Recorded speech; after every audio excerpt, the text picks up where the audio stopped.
Waiting for the fight? I hope they don't think we're going to show the fight. We're definitely not going to show the fight. No, that's it. Yeah. But if you have a Netflix account, you can go watch it on there. And then you can listen to me talk a bunch of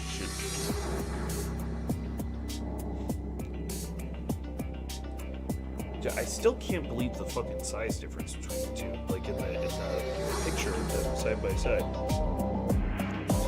Mike Tyson's shoulder is like twice the size of the fucking Jake Paul. But I don't know if that's a camera trick or.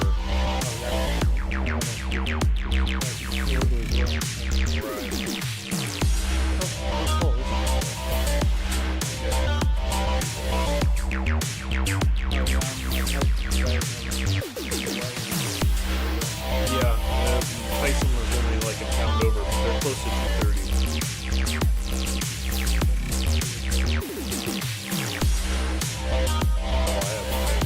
What the fuck is it called? Oh yeah, but I mean like, now that I'm out of it, I mean I'm back to using cheeseburgers and washing machines.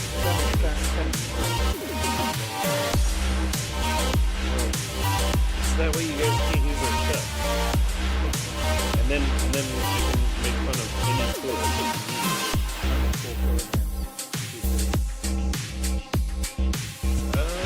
Yeah, I was up to that before the beginning of the summer when I was looking at a bunch. I definitely didn't look like that though. I mean, like I was looking decent. I was doing boxing and stuff, but I think I looked like I ate a little too many cheeseburgers. It's got one more minute still, according to mine.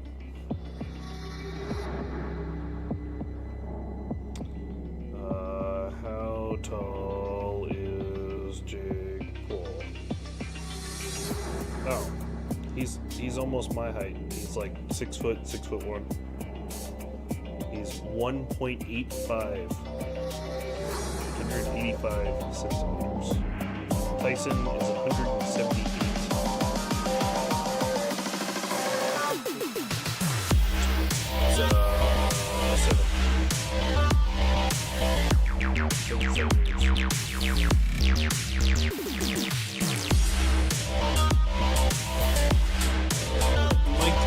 Mike Tyson's like 5'10". Yeah, well, and Tyson's like, I don't know, really 5'10" old. You gotta factor in all that it's fine. It's fucking there.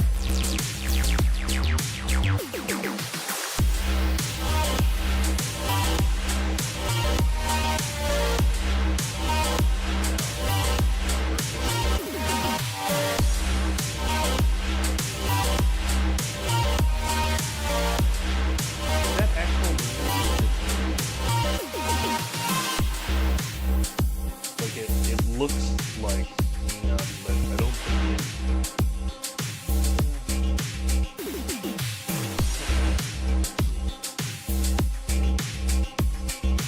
There's like not enough space between on and air, so it just looks like it says on air. On air.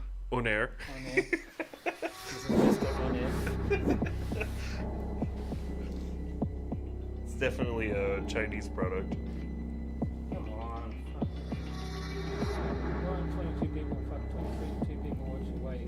Hit the refresh button. See what happens.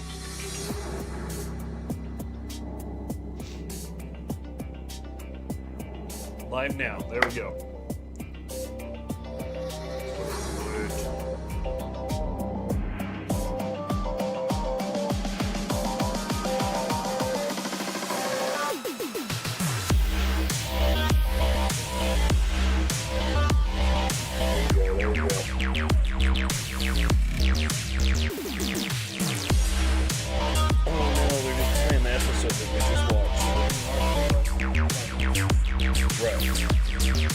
It's live, but they're just watching the same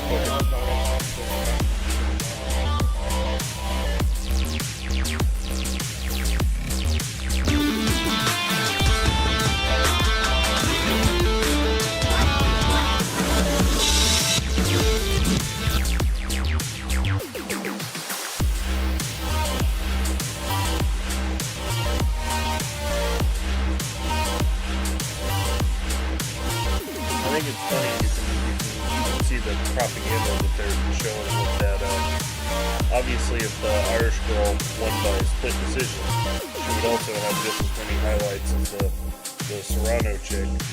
But then when they're like, oh, the Serrano girl won, she would also have just as many highlights. Hey everybody, we're live. Sorry we can't actually show the show because it's copyright, so you can just hear us rave on until the corner here. As you can see just there. Hey everybody, we're live. Sorry we can't actually show the show because it's copyright, so you can just hear us rave on. Mike over there. Buenos dias.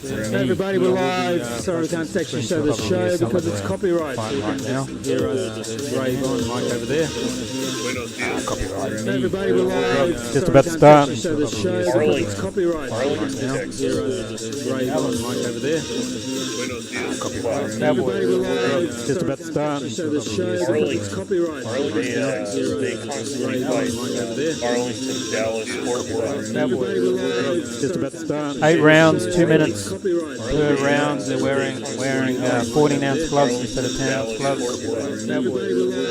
What did you say? The 8 rounds, 2 minutes per round. They're wearing 14-ounce gloves instead of 10-ounce gloves. Weren't sure. What did you say? The 8 rounds, 2 minutes per round. They're wearing 14-ounce gloves instead of 10-ounce gloves. Weren't sure. What did you say? The 8 rounds, 2 minutes per round. They're wearing 14-ounce gloves instead of 10-ounce gloves. Weren't sure. Yeah, What did you say? The 8 rounds, 2 minutes. It's going to be a long broadcast. It's a long broadcast. Where's the fucking 24-hour Why doesn't Belarus going to be a long broadcast? It's a long broadcast. No, it's illegal here. Yeah, which is crazy. So why doesn't Belarus going to be a drink alcohol? It's a long broadcast. It's illegal here. Yeah, which is crazy. So why doesn't Belarus like a drink alcohol? It's a long broadcast. Talking about what kind of food there and shit. Like, it's illegal. Like, yeah, gross. Hanging out, a bunch of solids, legal art, drinking some vodka, Long broadcast. fucking abortion. What kind of food there is like, it's illegal. Yeah, vodka. Hanging out, a bunch of solids, pretending like shooting off, drinking some vodka. Just like fucking abortion. What kind of else here is like, it's illegal. Yeah, vodka. Okay, just like pretending like shooting off, drinking some vodka. Just like fucking abortion. Else here is like, fuck are you doing? Okay, just like Probably as old as not touch. Cedric the Entertainer. I mean, I know the name. Fuck are you doing? Probably as old as not touch. Leave your comments in the comment section. Try and answer them. I know the name. Fuck are you doing? Probably as old as not touch. Leave your comments in the comment section. Try and answer them. I know the name. Fuck are you doing? Probably as old as not touch. Leave your comments in the comment section. Try and answer them. Leave your comments in the comment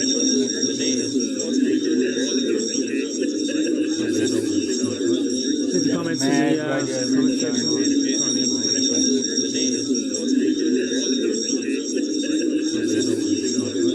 Leave your comments in the comment section.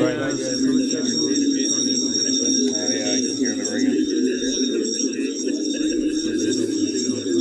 Leave your comments in the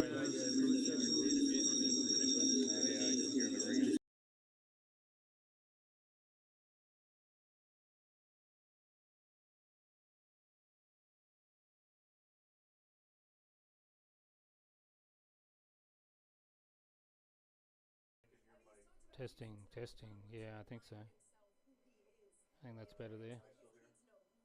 Oh no, I've got to turn yours back on now. What about now?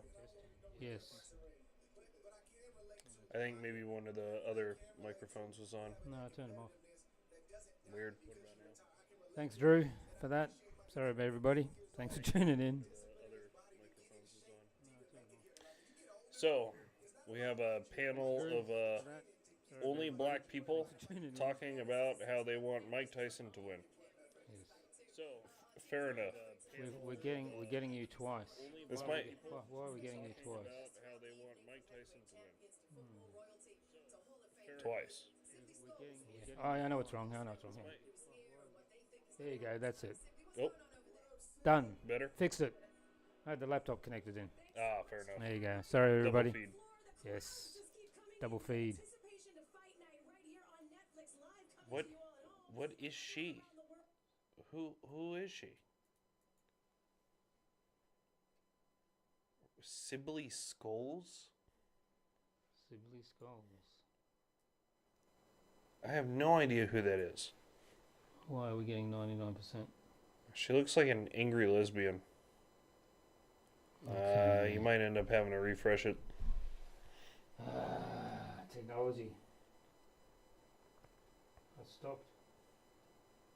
Let's have a look.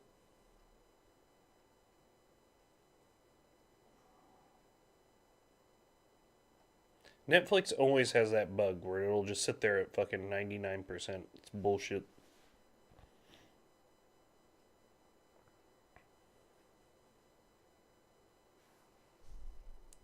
Oh, you gotta hit the play button in the middle of the screen. Yeah. Yep, there it goes. I was there at the beginning of the week for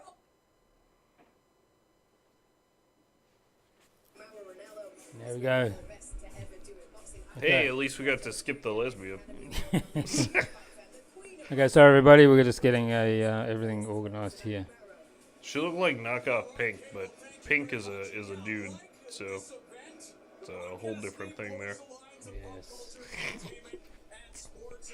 They got fucking Roy Jones Jr. Fucking ringside, dude. That's crazy.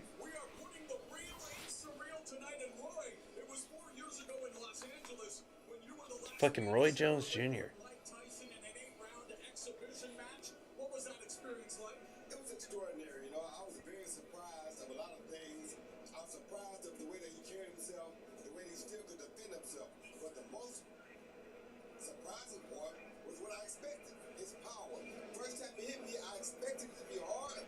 Oh, you're just talking about how Mike Tyson fucking...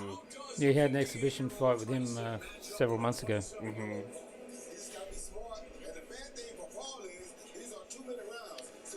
I don't think they ever fought in the same weight division, though. Who? Roy Jones Jr., I thought the heaviest he fought was light heavyweight. Yeah, but they had an exhibition match, didn't they? Him and Tyson a few months ago. About 6 months ago. That's what he just said. I missed that one. Yeah. Yeah. He But- said when he got hit, he said, wow. But they never fought in the same weight division when they were fighting. So, I don't know. Roy Jones Jr., you just said he's never been hit that hard by somebody, but I don't think Roy Jones Jr. has ever fought a heavyweight before. I can't believe this man is still alive. All the trials and tribulations he went through. That's a fucking Not very nice thing to say. 30-pound weigh-in difference, plus whatever Mike puts on after the weigh-in. Yeah. What is that in fucking French units? Like 13 kilograms weight difference, plus, you know, they'll put on another 10 to 15 kilograms after Yes, weigh-in. Paul was 227 and Tyson was 228 Yep. in the weigh-in. Effectively the same weight. Yeah. Yeah. Which, would you say 100, what was it, 100 what kilos? 104, you said. 104 kilos, roughly. Well, I'm hoping for a fairer decision because I honestly thought that Amanda Serrano won that fight just by a slim margin. I would have been even happier with a draw. That said, I think that Amanda cannot. I think the brown girl won. Around in the 5th round in their first encounter, and this time she cannot take anything for chance because There's no way the white chick won. God, I fucking hate these people. Why do you got some fucking brown bitch fucking ringside? What the fuck does she know about boxing? It's Jesus Christ. Well, I think both of them have to make adjustments. Katie Taylor is not really a technical adjustment. It's more about getting busier a little bit earlier, fight management. With Amanda, I think Amanda got to learn how to also be economical and know when to put the foot on the gas and when not to. She did put her foot on the gas in the 5th round a little bit, but like she just said, she took it off. You got to know when to put that foot on the gas and when to take it off. So that means the fight's going to be like Oh, it's gonna be a while. 7 a.m. Something like that. Yeah. It just depends on how quickly these people beat the shit out of each other. Oh, here comes your favorite cheerleaders. Yeah, see? They got the Cowboys cheerleaders coming Yeah. out. Whoa, there they are. Well, they got the full squad. Yeah. It's my high school fantasy there.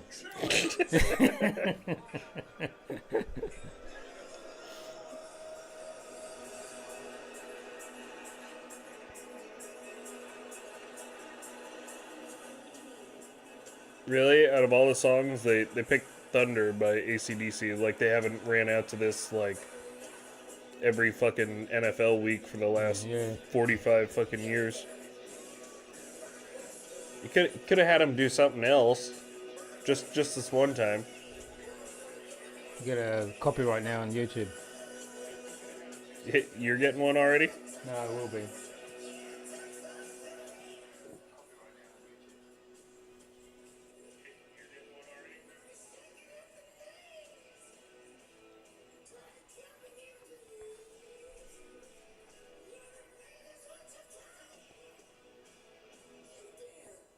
These girls do not look like the same caliber they used to be.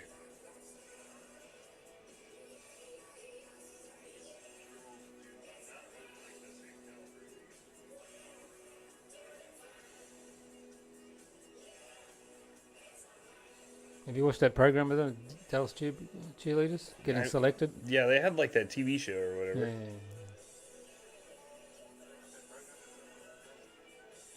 But then it was like, I don't know, it looked like a combination of like dance moms and picking out strippers.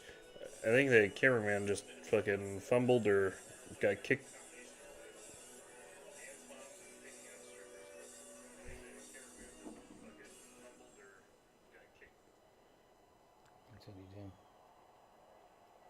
Okay, cool. Good job, girls. I want to watch people beat the shit out of each other now.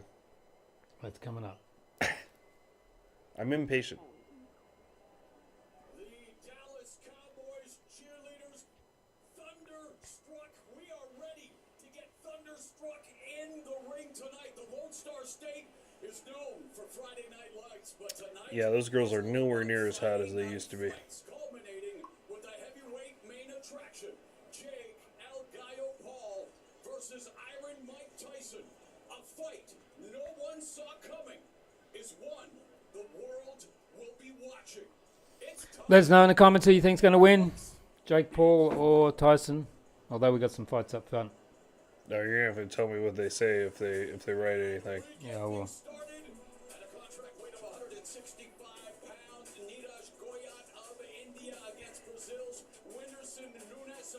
So we've got an Indian and a Brazilian fighting. You know what the funny thing is a lot of the Indians have gotten caught falsifying their fighting records. So then it'll say that they're like 60 and 1 or something, and they'll hop in the ring, and it looks like they never even fought somebody before. I will be absolutely delighted if he steps into the ring and fucking dies today. No 3 knockdown rule. Only the ref can stop the fight. There we go. Oh, it's only 4 rounds. Yeah, well, I mean, that's just because of exactly what I said. So it's got to be like it's like a debut match. It's gonna fucking die. That Brazilian Nunes guy, he looks like, he looks scary. You see that shit? I think if that guy ran into me on the street, ooh. There you go, Netflix first sporting event. That's what we were talking about before. It's the first sporting event. Yeah, live one they've got.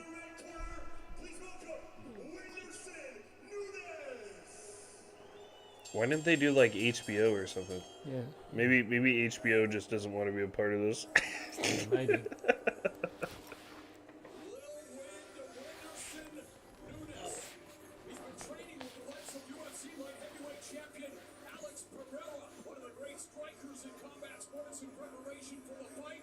Did you just say Pereira wrong? Interesting.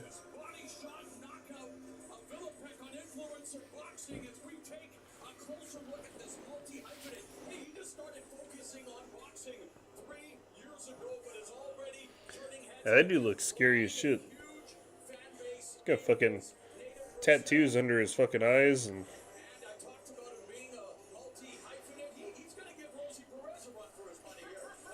Oh, he's also a content creator, actor, musician, and comedian. Everybody's a content creator these days. 150 million followers. Netflix comedy special debuted in 2019. So, he's a stand-up comedian? Is that what he really is? Yeah, a YouTuber. Makes me wonder if it's in English or if it's in Portuguese.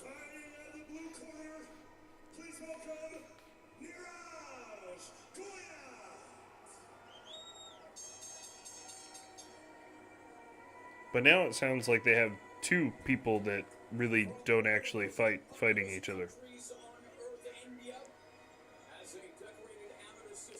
Look at the fucking Indian guy behind him. Indian dudes, man.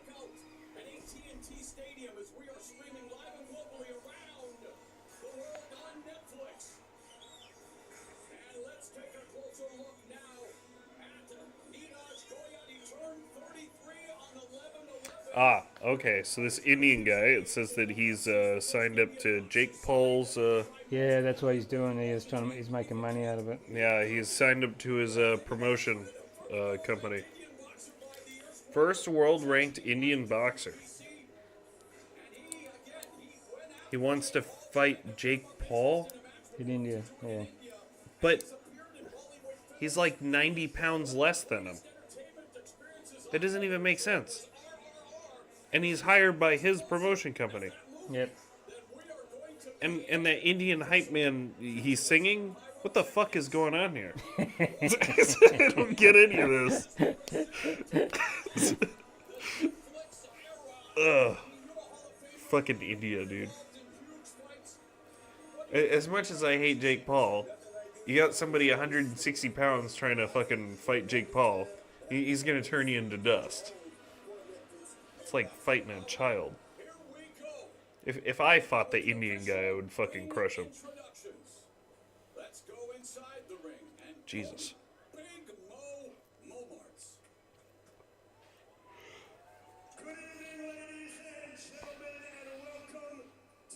Is that one on the left a dude? I think the ring girl on the left is a dude. Yeah, it looks like trans, yeah. That bitch got bigger shoulders than I do. She got bigger and better defined shoulders than the fucking boxers do. Yeah. Jesus Christ.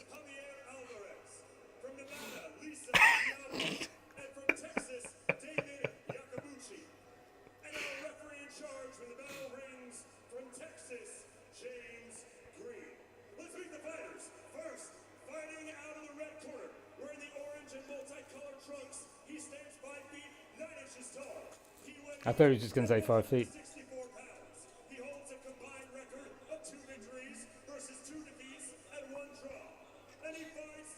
I mean, at least he's got a legitimate record, though. Yeah. 2-1, 1 knockout. The Indian guy, I think that's bullshit. Said he was like 18-1 or some shit.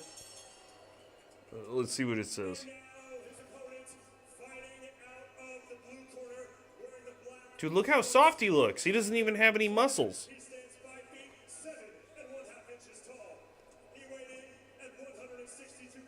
His arms are tiny. 18-4 with 8 knockouts. Yeah, right. He looks soft. Yeah, he does. He's trying to do the fucking... God damn it. I hope he just gets fucking crushed.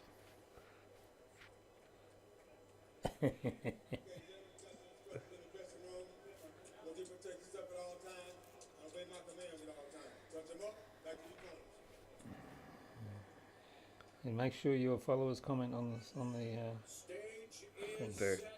They're going to the corners. They're going to the corners. Oh man, that Indian guy's so fucking soft. Anderson Nunes, as colorful as the designs all over his body. He's ready to tattoo Goyan here as we get things started. 6 Round one. at 165 pounds. And again, you can look at a guy like Nunes who has limited exposure in the boxing. Nunes is taking the center already. Indian guy's not even throwing a punch yet. Has a good jab and he understands the fundamentals of the sport. He's dropped his hands already. Down his Yeah, waist. his hands are all the way down by his side. Yeah, down his waist. And you can already tell with the way he's throwing, he's not using his feet when he throws. He's just using all arms. The Indian guy has no idea what he's doing. His hands are all the way by his side.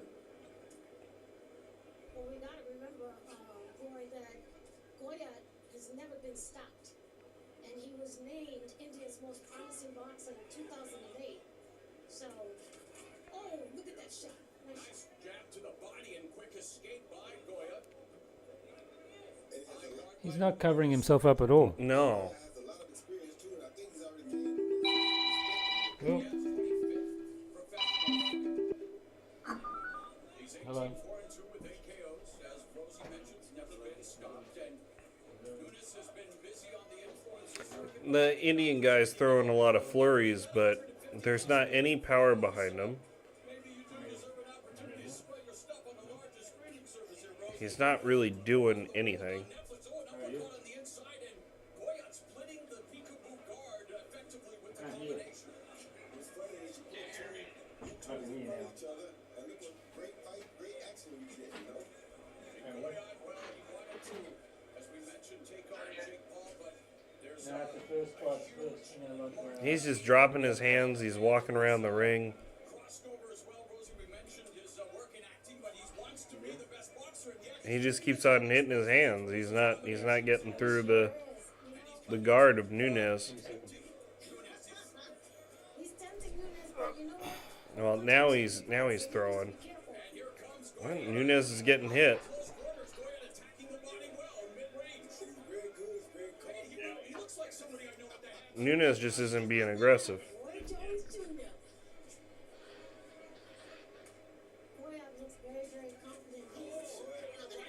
And across the jawline of Nunes by Goya. Under 30 left to the first, and again, only a 6-round fight. So it And is they a traded sprint shots. marathon. And the combinations The Indian guy keeps on throwing these flurries, but he's not really doing any damage. It just keeps on hitting his arms. in the middle, Rosie. Open. And he's very fatigued right now. He's hiding it well, but he's very fatigued. If Nunes would go to the body, would do them well, come around 4, 5, and 6. Oh, yeah. The Nunes just fucking pieced him up real quick Yeah. at the end of the round. That guy was throwing way too many flurries. The Indian guy, he's going to get fucked up. I think he's going to get really tired. He's just hitting Nunes' arms. He's not actually doing any damage.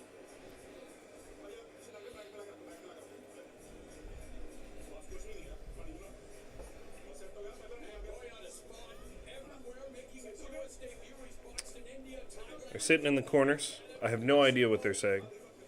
It's probably a recipe that will give you diarrhea later.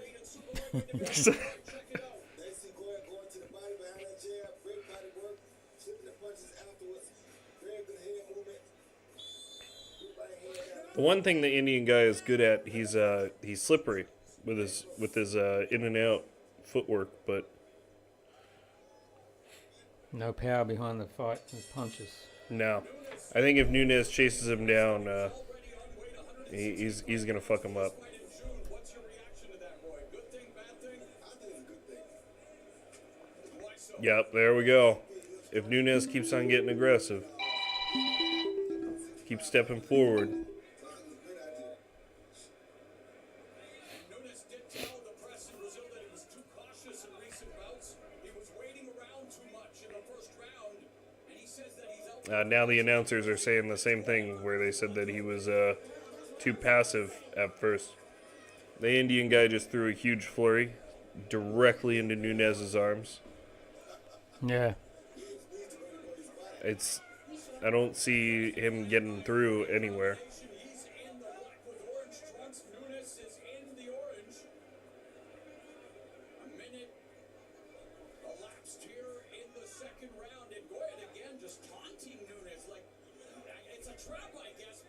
The announcers seem very, very biased towards the Indian guy.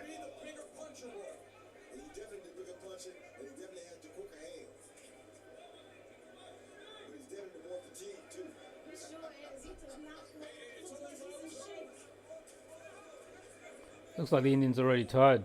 Oh, yeah. Well, and he keeps on turning his back. He's walking away. He's being super flashy.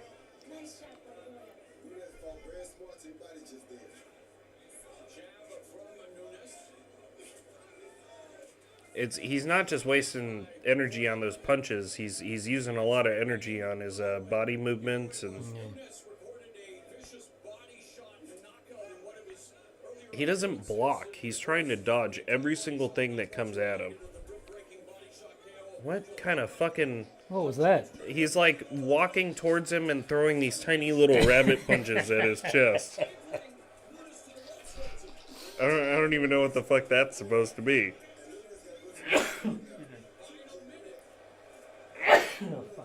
I think if Nunes can make some fucking contact, Nunes throws actual punches.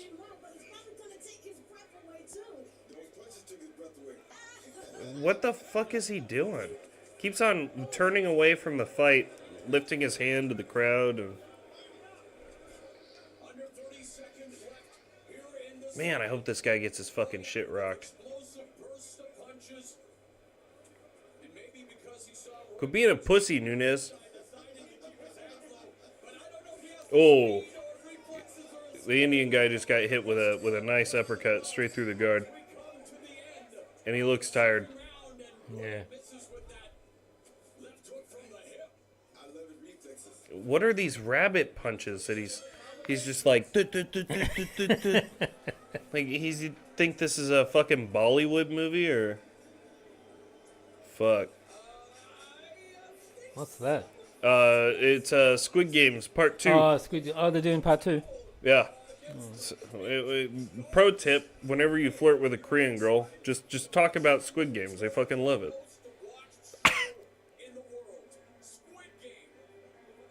I was Is just that Squid Games, December 26th?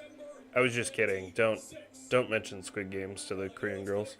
They will not think that is funny. You want to mention Boys Over Flowers. That's what they watch. It's some gay ass K-drama.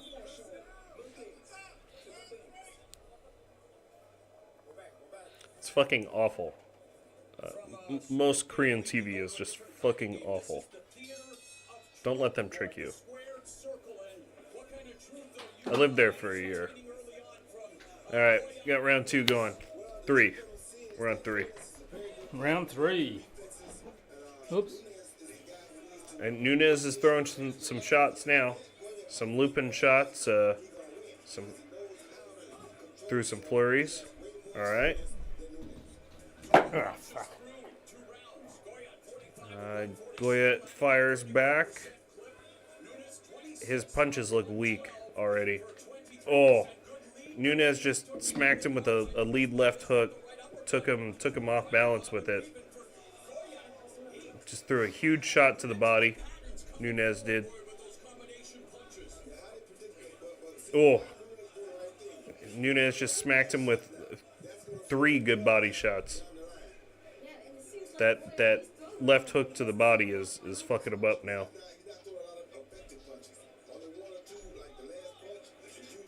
I think Goyet is losing on points. Body motion. Like he's not moving around as quick.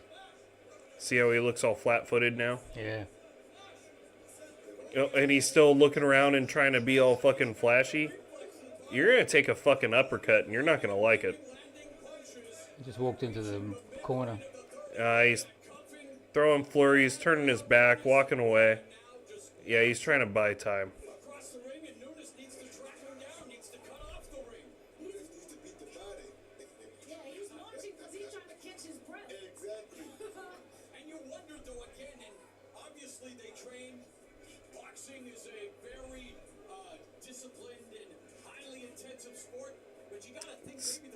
The Indian guy keeps on throwing these flurries. He's not really getting through Nunes's guard. You could be, but what happens here, I think he thinks he's so good. Even when he hits him in the body, it's like he's not using his feet to put any power into his punches. I just think that I don't think Nunes is taking any damage at all. But you can hear when Nunes gives him a body shot. You can hear it. What's that? Making love? Oh, what? So they clinched, and then Nunes turned his back to try and get out of the clinch. Indian guy walked him into the corner and then started sexually assaulting him. From behind? I mean, Indians do love to rape people, so it's not very surprising.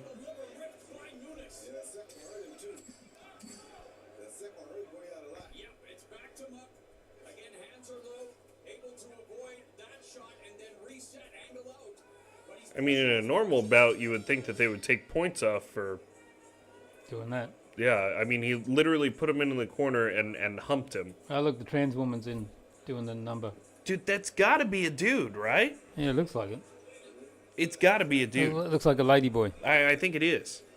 I'm like 99% sure that's a fucking dude. If it's not a dude, that is a very strangely built woman.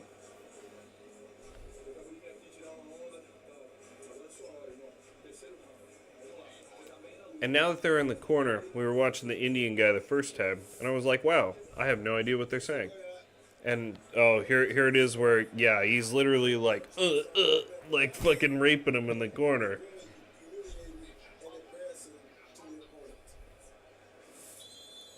Yeah, that's fucking, ugh.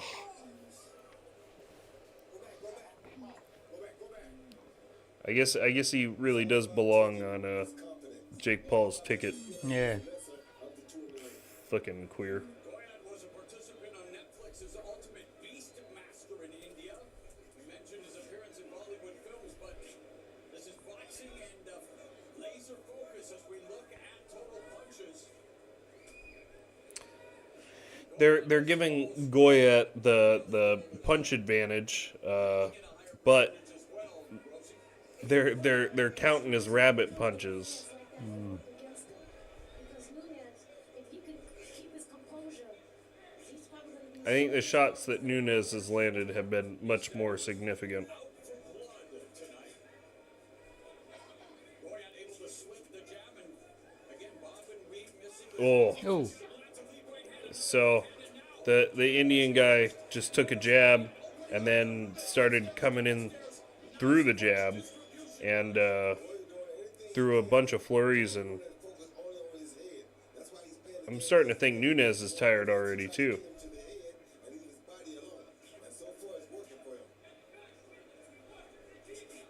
Oh, and Nunes just landed a good right uppercut. Smacked Goyat right in the fucking forehead.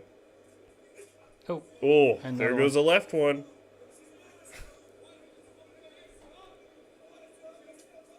Oh, Goyat gets, Right hand too. yep, that. It's not like a hook. It's not a straight. It's something in between. Oh, huge body shot from Nunes. There goes another one. I have to tell you guys, I'm actually surprised. I didn't think that this fight was going to be this active. Goyat is a character. Yes, he is. He's a guy that I'd love to see if he was in shape, what he really could do. He keeps on doing these like weird little. They're counting that on his hit percentage, so probably Goyat's winning on points, but Nunes is the only one that's actually fucking rocked him. Missed with the right uppercut. And the fatigue that can transpire in the ring, boy. He just got him pretty good. Goyat's trying to pull some fucking Muhammad Ali shit in the corner. Trying to taunt him. Oh, yes, he is. He told us in the audience. Some weird kind of fucking walking forward flurry. Zero power behind those. Zero. He's stepping forwards. He's walking forwards. Like, Bollywood movie fighting. Right. He's not planting his feet at all. There's no fucking power. It's like getting smacked by like a little girl. I don't understand what the fuck he's doing. All right, let's go back to the weigh-in yesterday with Jake Paul and Yeah, they're showing a replay of The weigh-in. the. Oh, they look like real girls. Yeah, those ones are real girls. in even better shape than he did. Mike Tyson grabbing his fucking dick on top of the podium. Classic Mike. So he's doing some fucking gay shit. And there's the fucking smack.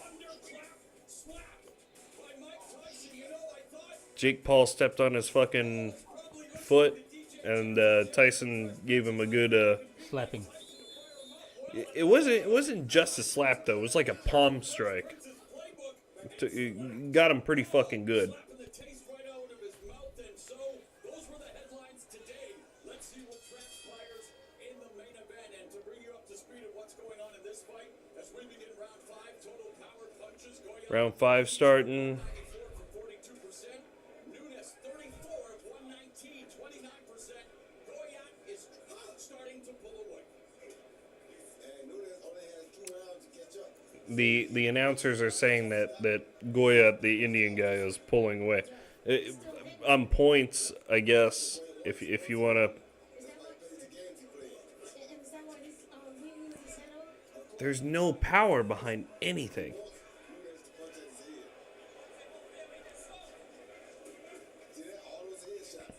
As tight as he is, you should be beating his body. Oh, Nunes is fucking him up. Very low when he's throwing those punches, leaving them open upstairs to the power shots of Goyat, and Goyat And Nunes just throws body shot.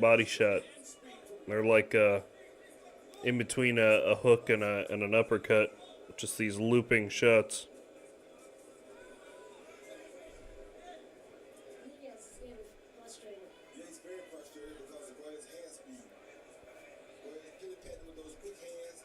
No power really on them, but they're quick and they're bothering him like that. Hey, see, now the announcers finally just said there's no power in Goyat's shots. And he doesn't know how to deal with Goya clowning him. minute and a half left in the penultimate round. Combination upstairs by Goyat goes back downstairs. What is he doing? Left hook from Nunes, right hand clips the jaw. There's Oh, there we go. He did that fucking marching forward rabbit bullshit again and took a nice shot straight to the chin. huge edge in professional ring experience for Goyat. Comes in with 18 wins, 4 losses, 2 draws, 8 KOs, so not necessarily known for his power. Now they're fucking dancing in the middle of the ring. Goyat's running away again. Nunes just clocked him.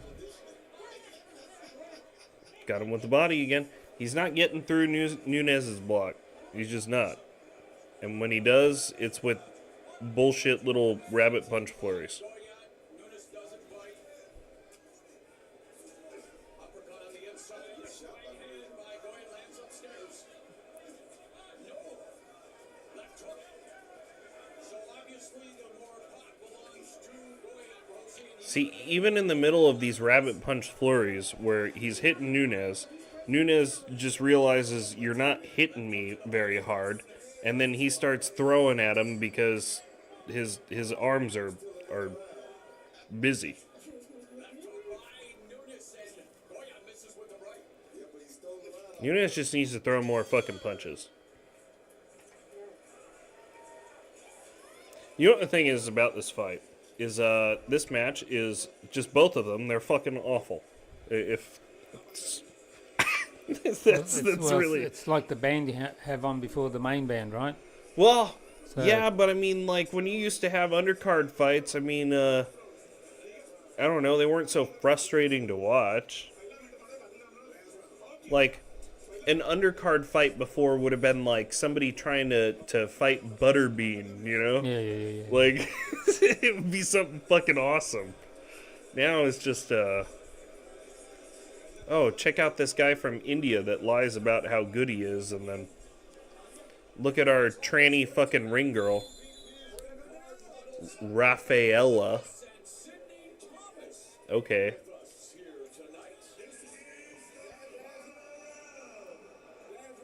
What shoulder workouts are you doing, bro? That dude's cut.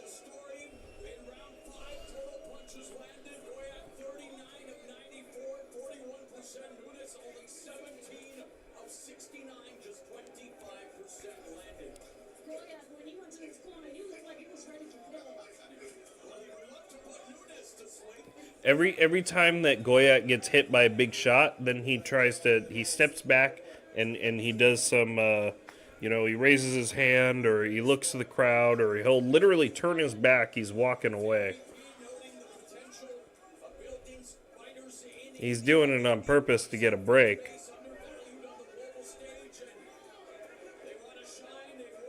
And Nunes is just letting him. He needs to just run up to him and fucking clock him while he's doing that. More flurries from Goyat. He's got Nunes pushed up against the ropes. They get off.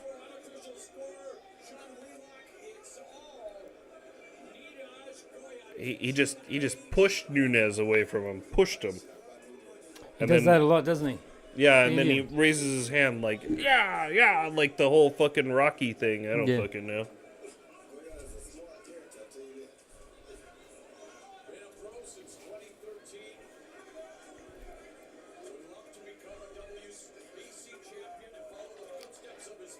Rabbit punches again. Body shots from Nunes.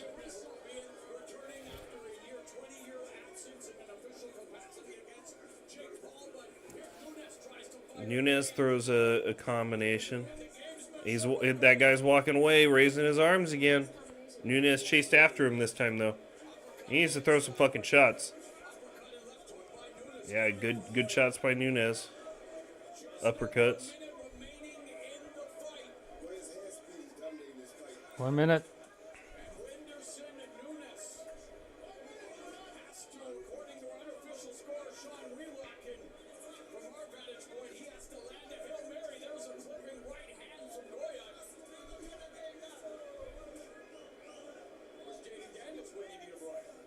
They're not really doing anything now. They just keep coming close together, separating, coming close, separating.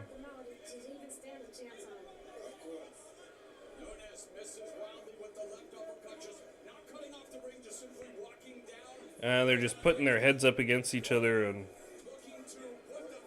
throwing little bullshit punches. And Goyat just got caught and he's stepping back again. Throwing some bullshit flurry for the last 10 seconds. See, and Nunes just lets him fucking do it. Raises his fucking hands because he knows there's no power behind it. Hit him as many times as you want. It's not going to do anything. That was probably one of the worst fucking boxing matches I've ever watched. It's fucking awful. I hope he's a good comedian because that was... Fuck. And the female ringside reporter just said that match was fun to watch. Yeah, she said a sloppy fight. Sloppy. I think they don't know how to fucking box is what that fight was. Oh, fuck. Oh, here comes the highlights. What's that? Punches like a girl. Yeah, it's you can see once it's in slow motion, he's hitting with the in the boxing glove with the palm, and he doesn't know how to throw punches. He doesn't know how to do anything. He's hitting with this part. He's hitting with this part. He's lucky he doesn't break his fucking thumb. Oh, there's a trainee. Dude, that has to be a dude. There's no fucking way. He's like twice as big as the bitch next to him.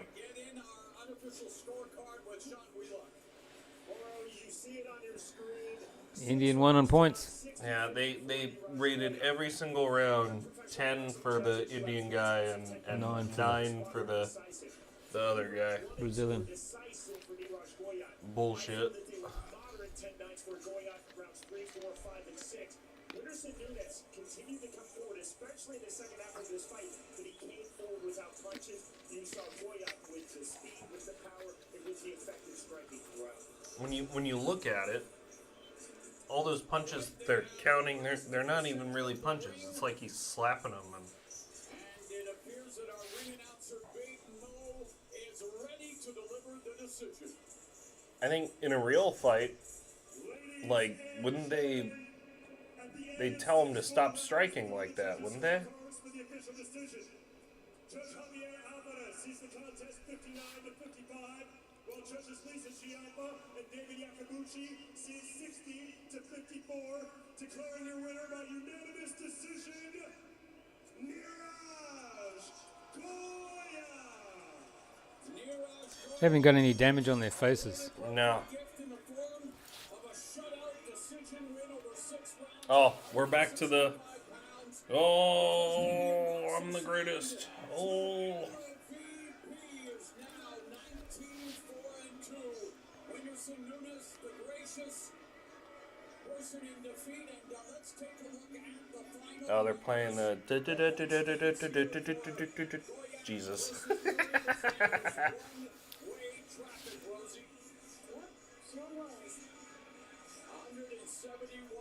I don't even understand how you. They're saying the Indians guy's got a 36% hit percentage, 171 landed out of 481 thrown, but they're counting all those rabbit punches and slaps and stuff. I don't understand. Like. Still to come your way, coming up the second of our World Championship fights tonight. Earlier tonight on the prelims, Shadesha Green beat Melinda Watpole to win a vacant 160. Oh, the next one's 12 rounds. See, I think that's the real fight tonight. The next fight is probably going to be the only one that isn't stupid. As Katie Taylor renews her rivalry with Amanda Serrano, who's looking to even the score. And then it will be Jake Paul versus Mike Tyson. Well, in the Tyson fight, Wow. that's 8 rounds. Yeah. I thought it was only going to be 4. No, 8 rounds, 2-minute rounds. Who will emerge as the alpha? The influencer turned boxer or the icon?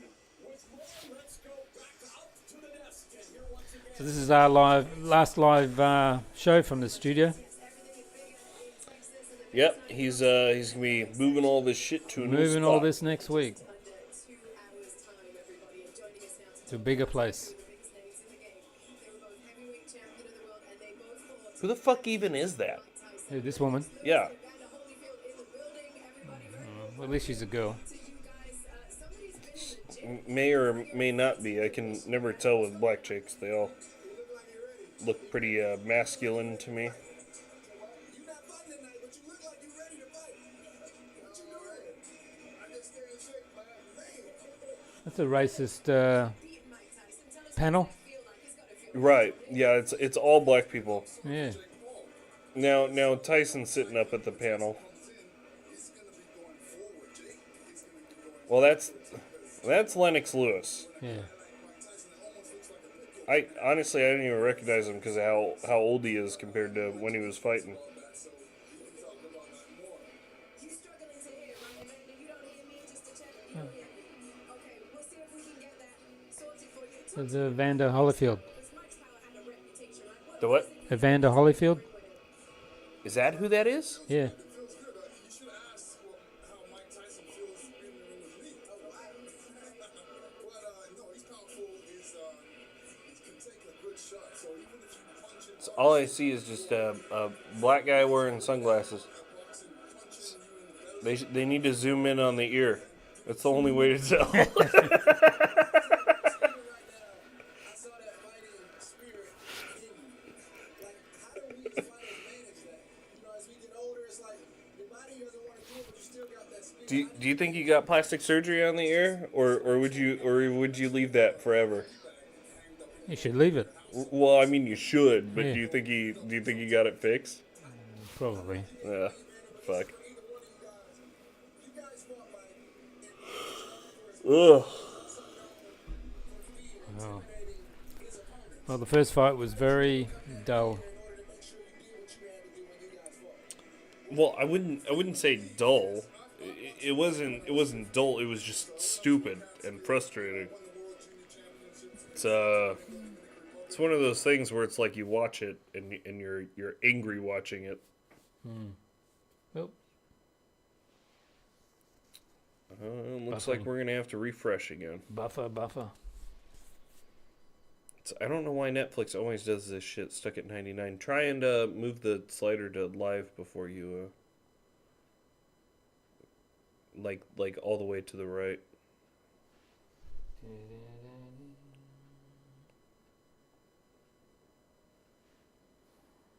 Now. Oh, Yes. there we go. Okay.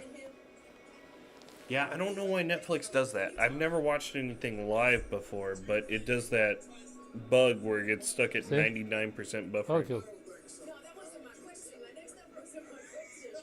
He said I'm gonna get close. All right. What's the question again? Just basically like, do you think he still has that fire in him to do something like that? That is uncontrollable. Well, of course, you've seen the slap today. That was uncontrollable. So Mike Tyson definitely has that in him. What can you ask Evander because you're closer to him? What does he think is going to happen in this? It is Evander Holyfield. Yeah. Yep. What do you think's gonna happen in the fight? I think it'll be an interesting fight. I think it's all depending on. It says Evander Holyfield, only 4-time heavyweight champion. I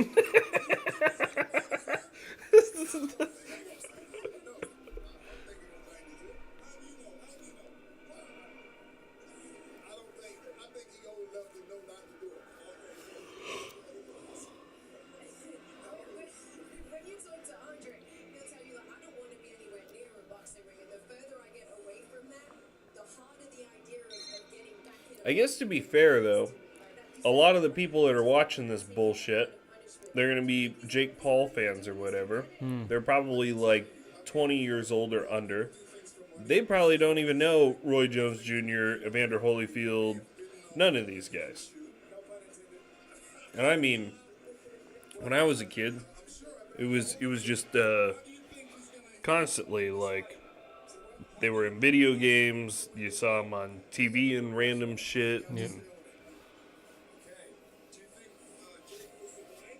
But I mean, you can see they're all old now. I don't know. I never seen him get hit. Here's the question, though. Can Mike Tyson at 58 take Jake Paul's punch, namely the right hand? Because if Jake can't do nothing else, he can punch with that right hand.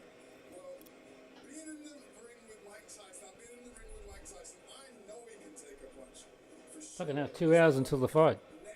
Fuck me. I remember punching him in his right hand. It was just bumping off, ricocheting off his head. He stayed up. And there's nowhere that even sells alcohol until like 9, 10 o'clock in the morning.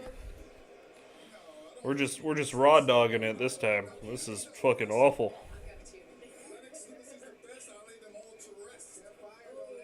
Evander, I apologize. I'm so sorry about the sound. I don't think I've ever watched a whole entire boxing event without like drinking the whole time, ever. See both of you champions with us tonight. All right, making her way inside AT&T Stadium, the undisputed super lightweight champion Katie Taylor is not with us. That's not what we're going to show you right now. Bear with us. We're figuring out where we are right now. We got a big fight coming up, of course. The main event, Whoa. Tyson against Jake. These two women are probably better than the Indian and the Brazilian. I think so. Yeah.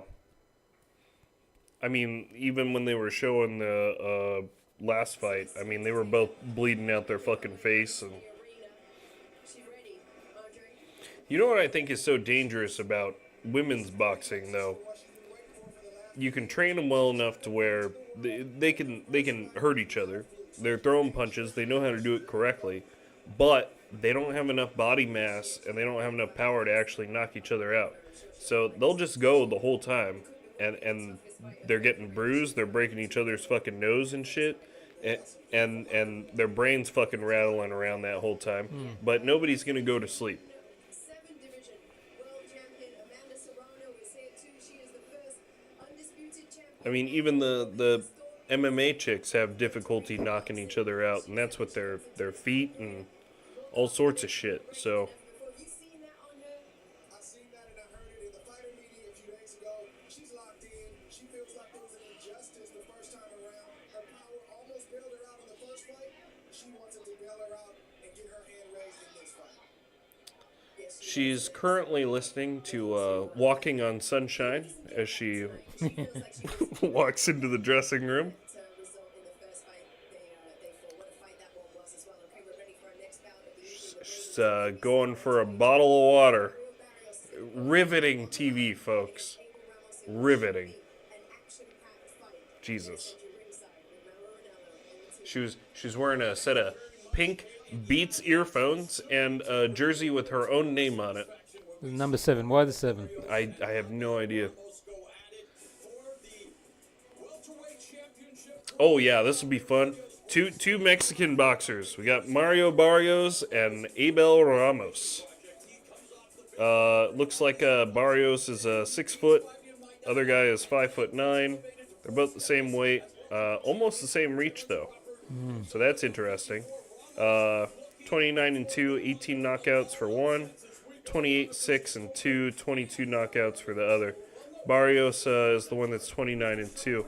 So it looks like these guys are going to be an equal match. And Mexican boxers are my favorite to watch. They're fast. They're going to move around a lot, and well, they got a lot of fucking power. This'll be fun. And same rules as before. No 3 knockdown. Only ref can stop the fight. Blah blah blah. So oh, actually, they just said this is a welterweight championship match. So yeah, this is the real fight for tonight.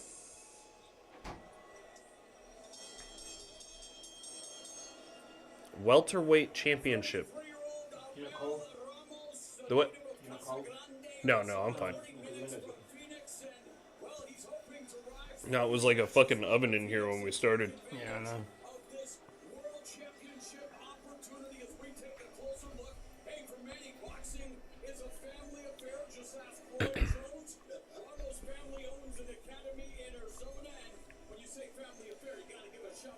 Why? So they're giving like fun facts about the fighters before the fight, and instead of giving us facts about the fighter, they're giving us random facts about his family.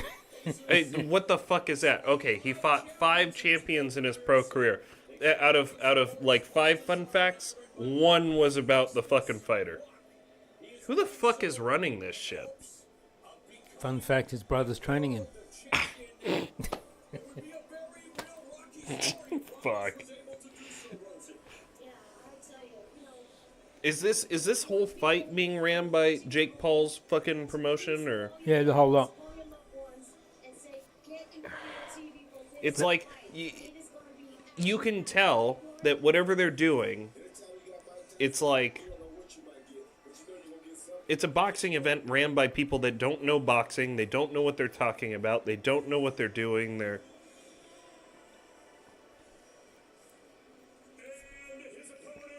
social media people. yeah, exactly. Well, it's like you know, you have kids come back to school after oh, what did you do over the summer? And then they give you some fucking bullshit story, and then it turns out it was like yesterday. What the fuck? We're doing some sort of Aztec fucking... Yeah. He's gonna rip his fucking heart out. I think I've seen this shit before now that I think about it. It made me lose track of whatever the fuck I was saying before they started, too. This shit's fucking trippy.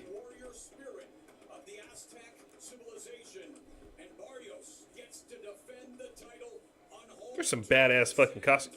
Well, until we got to that. Wearing pink. Is he going out with the trans guy? Well, it's not just the pink. It's like what the fuck is that top? Take a closer look at the career of the current welterweight champion Mario Barrios, the once glamorous All right, so Barrios, the one that just walked out to the Aztec stuff, is the current champion, is what they're saying. Yeah, current welterweight champion, WBC. So they give actual facts about this guy. Started boxing at 6 years old because his mom took him to train. His sister is a retired pro boxer. And, indigenous cultural roots with Aztec. Yeah, because we didn't know that after the whole fucking Aztec dance that they... Alright. Yeah, social media guys. They gotta tell you the same thing. The announcer said it. You see them doing the fucking Aztec dance, and then they give it to you as a fun fact with a fucking graphic. He's Aztec.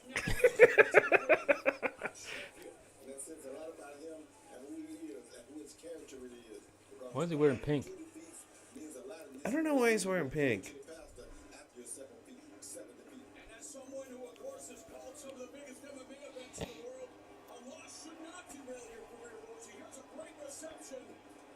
I thought they said it was a championship fight, right? Yeah.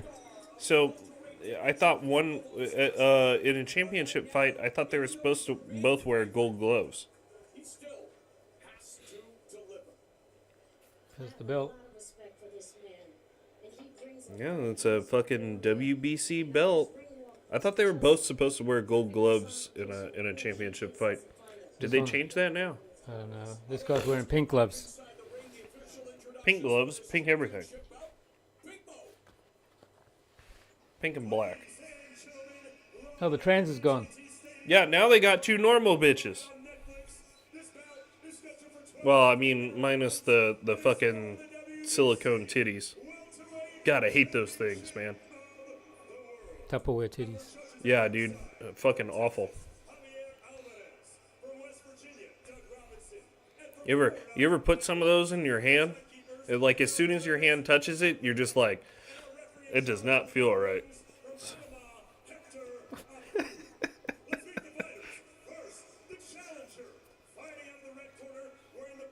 They're like those red balls that you use for dodgeball at school. The old ones.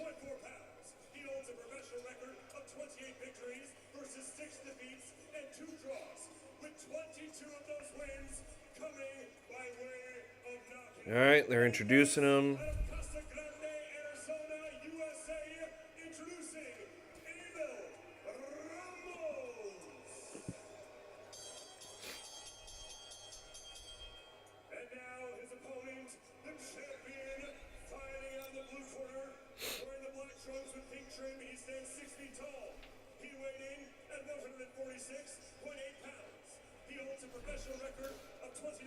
Oh, there goes the big TV.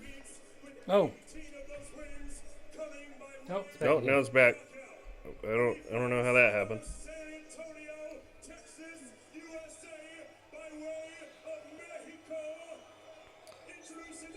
All right, we got.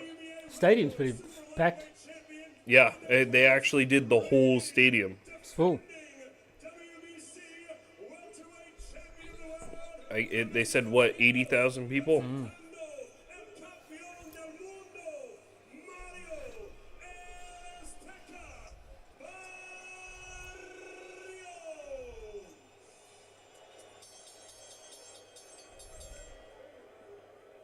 I think they replaced the announcer with a Mexican guy just to do the thing, the tongue roll. I don't know. I'm not very good at it. I'm way too white for that shit.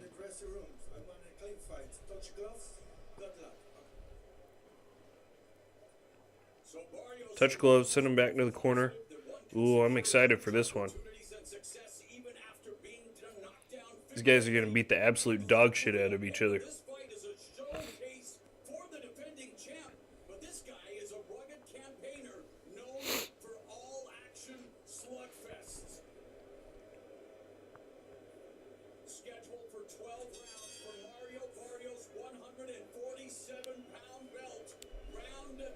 I think this fight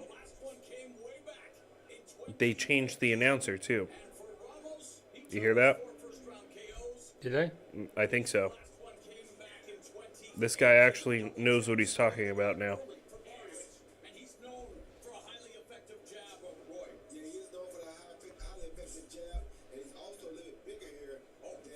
Yeah, this is a real fight. They're just feeling each other out.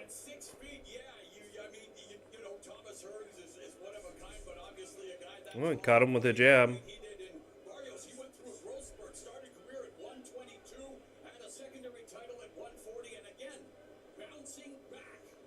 12 rounds.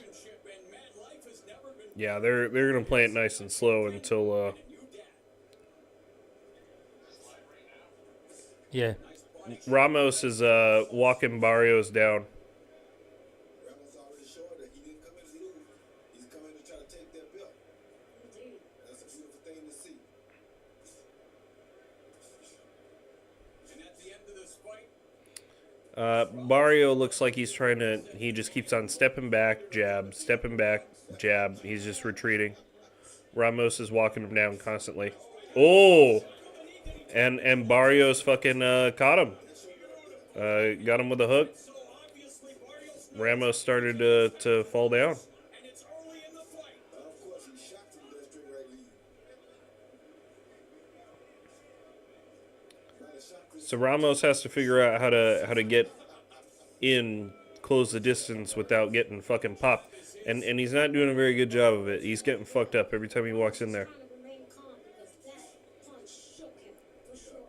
and Ramos has been down 4 times, knocked down against Francisco Santana, but that was in 2019, was knocked down twice against Ivan Baranchik, and was also knocked down against Ramesses Gill. So Barrios is maintaining distance well.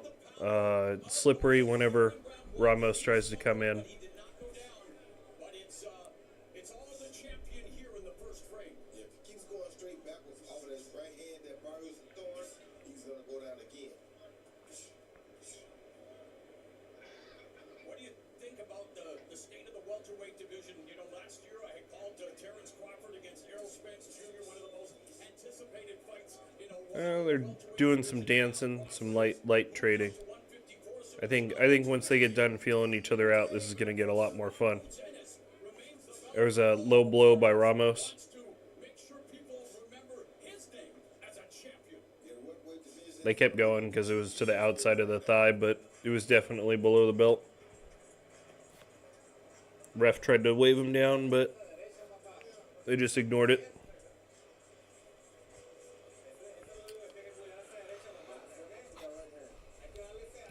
Ice bags over the eyes. Interesting.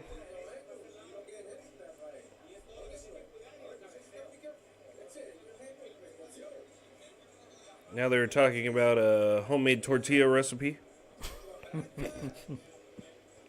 I do love homemade tortillas. He was seeing the straight right lead, boom, and when he Yeah, he got him with a fucking straight right. Right on the fucking button. hard to see if it touched or not. If the glove touched, it's definitely a knockdown, but I don't know if it touched or not. It's hard to see it. Let's look again. They're debating on whether it was a knockdown or not. He didn't quite go down to his knee, but it looks like he might have touched his glove to the mat. Well, here goes the next round. They're not being shy at the beginning of this one. Now it looks like Barrios is getting aggressive. I'm wondering what the coaches said to him. Well, the fact that Barrios could hurt him makes Barrios realize that he should just bully over him if he wants to. Speaking of bullying, Roy, look at the size difference. I mean, Barrios is the much bigger man, and obviously Oh, Barrios just caught him again. nice right hand, and there Barrios doesn't neglect the body. And now Ramos looking to stick the jab. Some body movement. There's a little Ramos just threw in some nice body shots. Barrios slippery again. Take full advantage of this opportunity on a worldwide stage in front of millions and millions and millions of viewers. And Barrios also in his second stint with respected trainer Bob Santos, and they have really gelled well here and leading him to a title. Nice defense there, Roy. Ducked underneath that sweeping wide right hand of Ramos de Barrios, and he is defensively responsible. Yep, and that's part of Bob's teachings. Good step on the They keep slipping each other.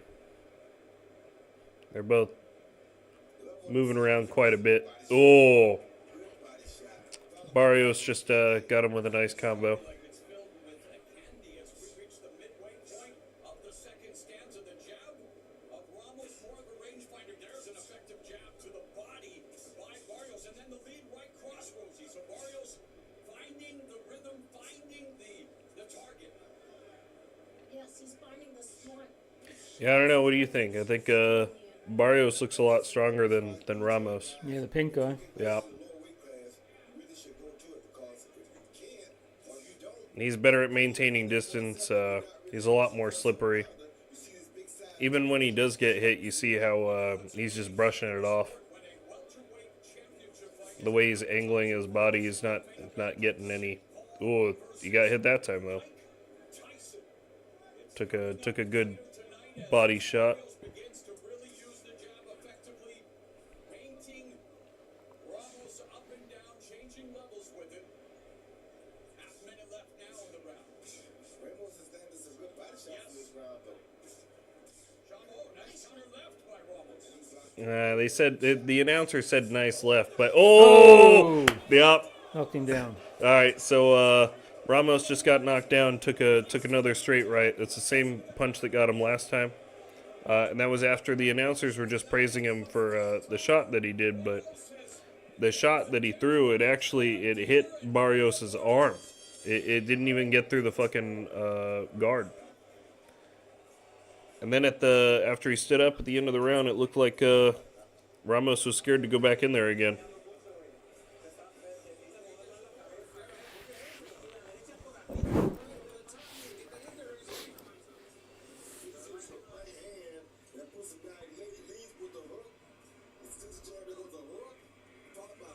Yeah, Oh. left hook, straight right.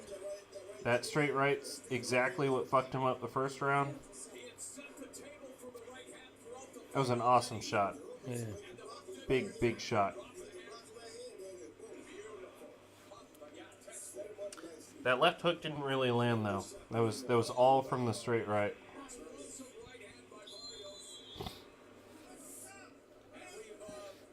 We've talked about the effectiveness of his jab, and Mario Barrios' tail-handed jabs is I hope Barrios jumps on this. average per round. So it's obviously you speak about the importance of the jab, Roy, and its many uses.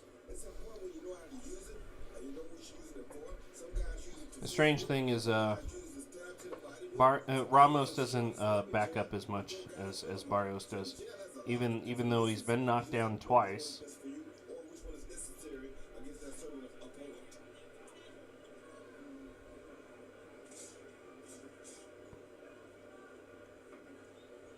I wonder if he thinks that he'll do better on the inside. I have the feeling no. I think he's just completely outclassed so far. Well, he knows he can kill him anytime you get ready with the shot now. So, and he's the bigger man, so he's not worried about Abel's punching power because Abel has a big size deficit. You know what I'm saying? So, with that being said, Barrios can do anything he wants to. He already knows he can hurt him. He knows he can drop when he gets ready, and he knows he can take his punch. Now it's just a matter of him setting the shot up and get him out.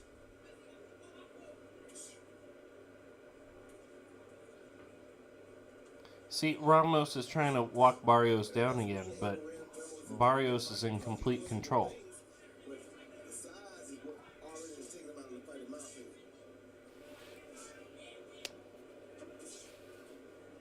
But a world title fight, you wouldn't say no net, no matter And they're hitting each other every once in a while, both being slippery. guys never get this. He probably had to take it. What do you think of his response to being knocked down? I think it's good because he gets up and comes back and fights like he's been Nice knocked out. body shot by Barrios. He's not a rookie at being knocked down. He knows what to do afterwards. There's a double left, the uppercut, and the Nice jab by Barrios. real piston-like jab by Mario Barrios. And like You can just see that he very obviously knows his distances a lot better. Ramos with a nice three-punch combination with the left. Yeah, boy, but if he keeps backing straight up, when Barrios goes at him, he's going to go down again because Barrios is too long to bag straight up from him. And you see Rosie Barrios, the quintessential pro, the body movement, upper body movement. Yeah, Ramos is having trouble every time that he tries to come in. He's just getting peppered. Katie Taylor for the Undisputed. Oh, just took another hook. There's another jab. Every time he tries to walk in, and he won't stop doing it. Ramos is trying to walk in constantly, and he's just getting fucked up. Female headlining event at the Mecca. And still right now, Mario Barrios continues to put in the work. Nice left hook lands the lead left to the jaw of Ramos. Is all the welterweight champ. Ramos gets in a few shots at the end of the round there. Two good shots at the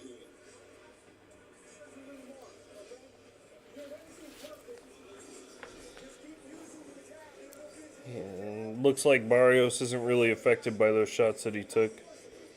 He sat down really calmly and yeah, I don't know. I think Ramos is just completely outclassed. First of its kind ringside boxing experience was sold to Torque Law, the national personal injury law firm. Now that's the best seats in the house. I thought we had the best seats in the house. This seats cost a packet. It looks kind of stupid. They're so close that it's dumb. They were just showing two guys that paid for these ridiculous seats, and it's like a sofa that's like connected to the ring. They're sitting maybe like 5 feet back from it. Like they're closer than the judges are. 47%, anything over 40, and if you're getting closer to 50, that's a great night at the office. Meanwhile, not so great for Ramos. 13 of 52, he's landing at only 25%.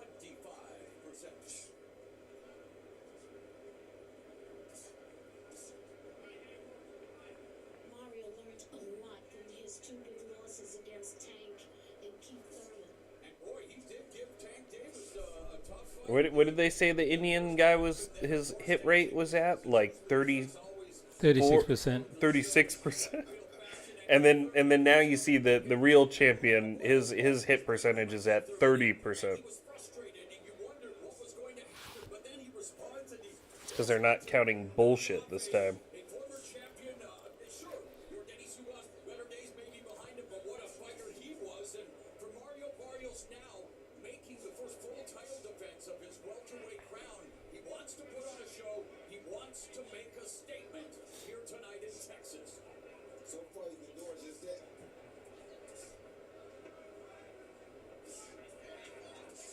He's landed one knockdown shot earlier in the fight. He almost scored another knockdown. But there's Ramos. I mean, Rosie Ramos standing in front of him. Does slow punches in combination using footwork. And while they might land, I think if Barrios can keep on getting Ramos to just keep walking in, that's really all he needs to do. The guy's just walking himself into punches. Americans in the squared circle, yeah, you're liable to get some fistic fireworks. Just over a minute left here in the fourth. Well, that was a big fucking jab he just took. There, he's hitting him with crosses again, too. Barrios could take a punch. I guess after you get tanked by Tank, you know, you could take a lot. Yeah, he's been down 3 times, all of those times against Gervonta Tank Davis. But you mentioned this, and I know it's cliche, Lori, but all of us in life, when, you know, losing is learning. It's supposed to be anyway. Right, Lori? Yes, it is. And it's about the reflection. It's not just a loss, it's about how you reflect on what happened to you. And it has made Barrios a much better fighter. Yeah. Oh, but like Rosie said, Ramos' game is just, he's been unable to really get the attention of Barrios or cause him any consternation. And 10 seconds left. Let's see what they... Yeah, Barrios has 18 knockouts, 29 wins. Oh, Ramos just hit him with a big flurry at the end of the round. The arrival of Jake Paul and his girlfriend Utah nicknamed the Dutch speed skater. Paul's goal is for him to become a world The crowd is starting to boo as Jake Paul is shown on the Jumbotron. who has changed the game. Yeah, and his girlfriend, like the announcer just said, that super hot Dutch speed skater. Yeah, look at the whole crowd for Tyson. I wonder how much money he pays her to be his girlfriend. crowd going fucking wild for Mike Tyson. knockout victory. It's happening, folks. The former undisputed heavyweight champion, the youngest heavyweight champion in history, at 20, returns to the ring at 58. This is round number 5. Round 5.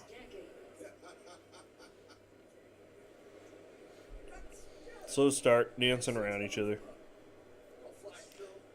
I wonder if they're going to do this the whole time, or if they're going to crank it up at the end, or if he's just going to wait until he catches him again. I don't know.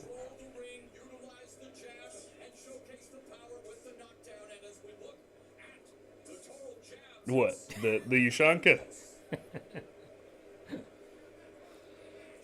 I should have brought vodka. Why don't I have vodka? No, I think he's trying to save up, yes, but it's a little more difficult for him now because everyone has learned his I knew this was coming. I could have gone to the store. I did go to the store. first punch. Second time he knocked him down, And I just didn't buy any. trying to look for the third punch because he's ready for the first punch and he's ready for the second punch. So he's just got to add to it.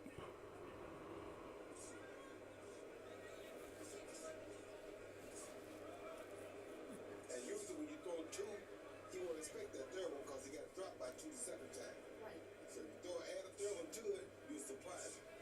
Like right there, he threw right hand after that left jab, he just got him out of there.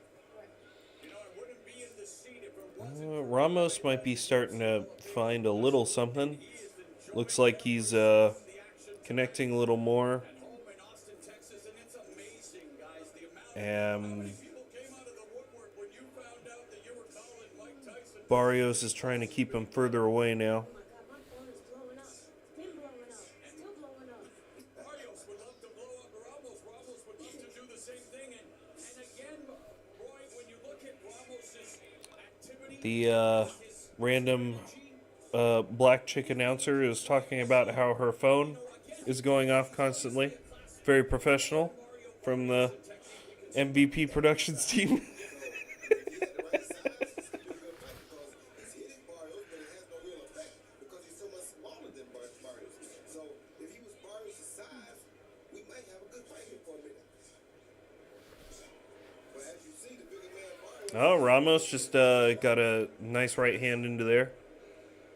30 seconds left in the Barrios going back to the body, trying to keep him further away. He's retreating. fight. Barrios a champion. Gonna have to do more than that. Are you surprised that Barrios didn't try to capitalize? Yeah, Barrios is just trying to keep him away. Why not? First ball, one Here comes a 10-second warning. Next round, I guess I said. the first, okay, yeah, well, I didn't expect him to come because Abel came back throwing fire shots at him. So he knew Abel wasn't really hurt in that next round. So no need to try to attack him. Yeah, Barrios just he just maintains distance. He just waits. I feel like if he got more aggressive, he could do more stuff, but he's happy with just waiting. Who are they? Cobra Kai actors. It's like the Netflix the original Karate Kid Cobra Kai is like the other school. Yeah. I see. Okay.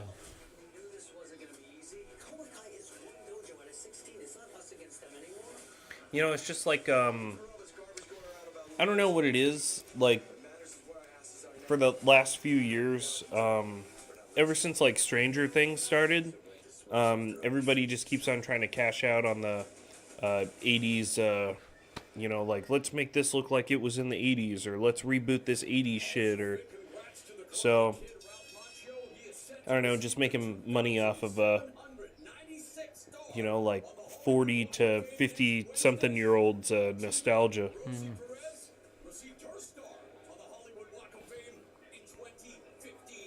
Like, I know, like, my dad just eats that shit up, you know? I'm just like, wow, like, because I tried watching Cobra Kai with him, and I was like, this is fucking stupid. I didn't think it was good at all. Doesn't look good. No. It's like when you go back and you watch Rocky. Like, it's a fucking awful movie series. It's awful. I know I'm going to make a lot of people mad when I say that, too.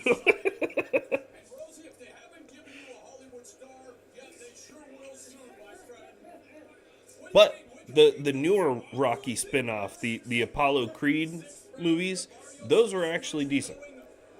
They had a lot better acting and action sequences. Right now, he's really trying to gain some points in this fight. He's trying to up the pace a little bit. Look at it. Yep. Landed some good shots, too. He came out different this round. Like his confidence is Ramos seems a bit more aggressive now. Yeah. Ramos he's just been slowly cranking it up. But at the same time, Barrios keeps on making him maintain his distance, and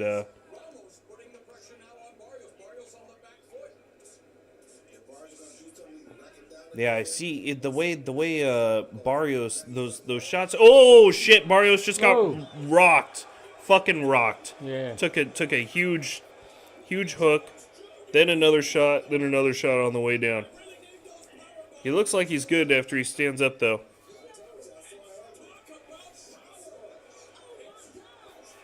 He's getting fucked up again. No, Yeah. Ramos is fucking up Barrios. He's just walking him down, shot after shot. Trying to put him into the ropes.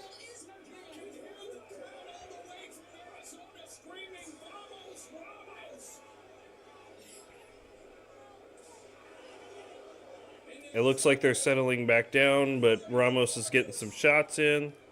Still chasing him down. He's got Barrios on the ropes. Oh, he just hit him again. It was a good one. Oh, Oh, got him twice. I think Barrios is fucked now.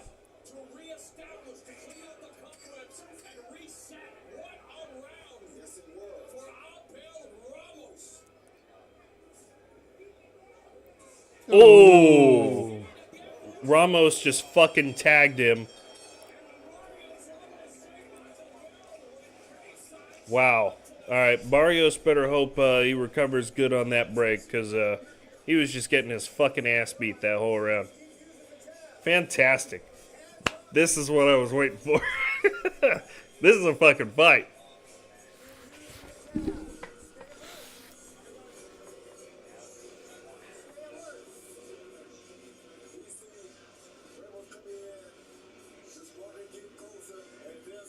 whoa. Damn, dude. That was a good shot. Oh, and again. Yeah, that's when he knocked him down. He got him with two good ones and a bullshit third one on the way down. You see during that slow motion, though, you can see he's throwing a bit of forearm and elbow into there too. When Barrios is trying to turtle up, Ramos is smacking his forearm into his head.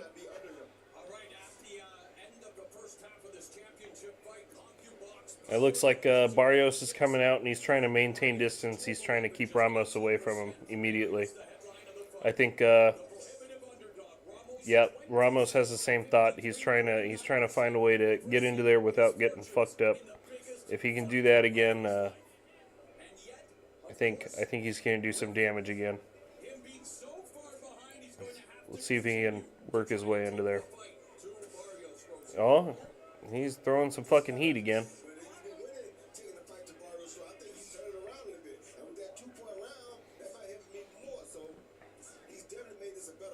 According to CompuBox, Ramos landed 30 punches in the 6th after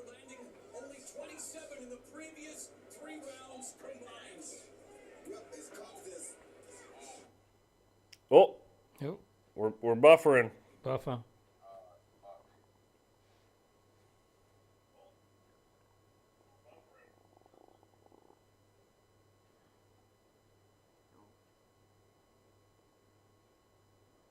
Come on.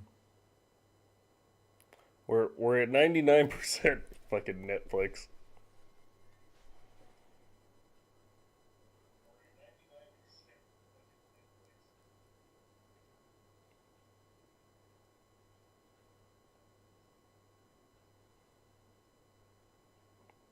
And we might have to refresh it.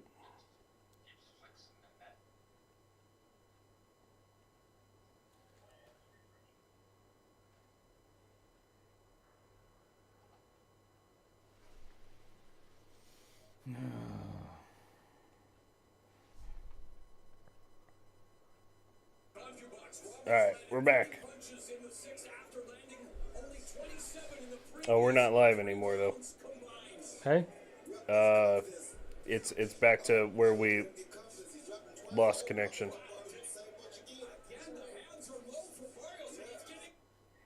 There we go.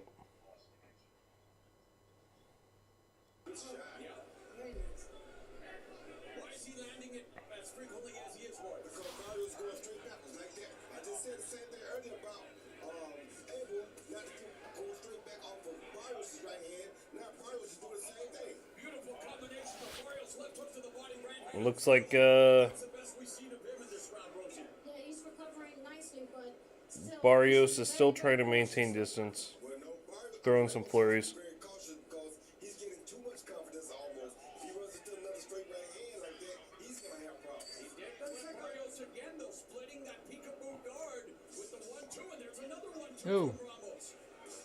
Jab from Barrios. Nice. The best round of the fight for Aldo Ramos. Coming off the knockdown. The one thing I do see is Ramos keeps his hands a little low. They're at like chin level. And Barrios, he's keeping full guard the whole time. But whenever Ramos runs into there, he's hitting him in the body, getting him to drop his hands, and then he fucking smacks him. But Barrios is sticking a jab to Ramos the whole time because his hands are low. I don't think these two could be any more opposite than what they are. They're both really good. They both really fucked each other up. But their fighting style is just opposite. Short shot right behind the glove, right on the ear. Messing with the equilibrium. All right, round number 8, and the block pick is here for this welterweight championship. Currently around Oh, Barrios, Ramos just immediately caught a neck-snapping jab at the beginning of the round. Oh. 28-6-2, 2-3 in his last 5 fights. Many people wondered why he was getting the opportunity, but hey, he got the opportunity. He's looking to kick in the door. And he deserved the opportunity apparently because he's landed a lot. Barrios keeps backing away. Ramos keeps trying to walk him down. Good shot. And though that was a decent bounce back round, I guess, according to Company. Ramos is throwing some decent shots now. 7 the edge to Barrios. There's a nice jab that pops. Ramos had back. Oh, Ramos is going to the body. Nice shots. Round 7, 34%. And Barrios is, man, Ramos can't block that jab at all. The one thing missing from Barrios tonight, the counter punching, Roy. Well, the counter punching and the numbers, he's still throwing 1 or 2 instead of hitting with the 3rd or 4th punch now. As the fight goes on, you have to keep changing and evolving with the situation. A guy's going to be used to that first 1 or the 2nd. Barrios keeps on changing his direction of attack.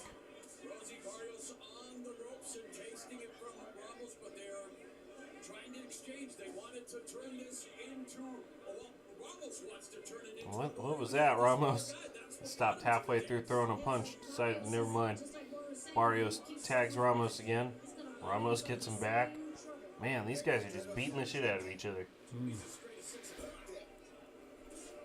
Oh, nice jab by Barrios. Just over a minute left here in the 8th, and Matt Ramos able to land. He's able to gauge the distance to land those right hands flush. Oh, Ramos gets caught trying to go inside. And he leads in. And he leans it over. Yeah, you're right. Doesn't take the steam off the punch. Doesn't roll with the punches. Now Barrios just got hit with a nice jab. They're still trading. So the single shots from Barrios. Ramos going to the body, walking Barrios down again. 30 seconds left. It looks like, oh, wow. Nice hook. Just got a combo on Barrios, too. Another jab onto Barrios. Ramos needs to walk him down now. It looks like Barrios is tired.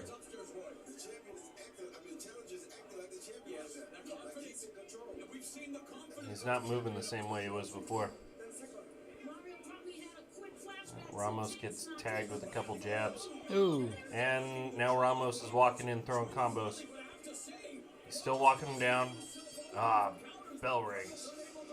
See, once Ramos starts getting aggressive, getting in there, walking him down, and he gets inside, I don't think that like Barrios, like he's just too tall. His arms are too long. I don't think that he can get any shots like that. So, but the problem is whenever Ramos is trying to walk in, man, Barrios is good at running away. He's good at maintaining that distance. These guys are good. They're showing the highlights, and yeah, I mean Ramos just fucking rocked Barrios multiple times. That was a great fucking hook.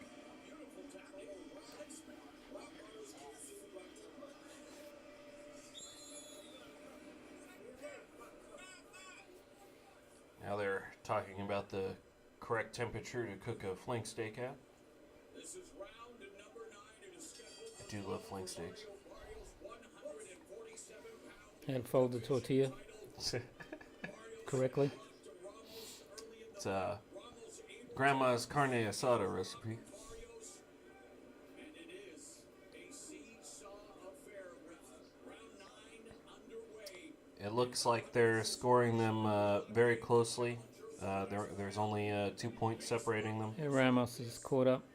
Ramos outlanding Barrios 14-4 in terms of total power punches in the last round. And they're giving Ramos a lot more power punches landed.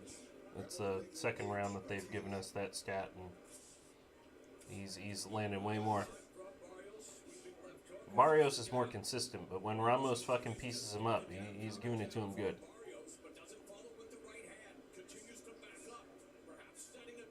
See, there's another jab by Barrios.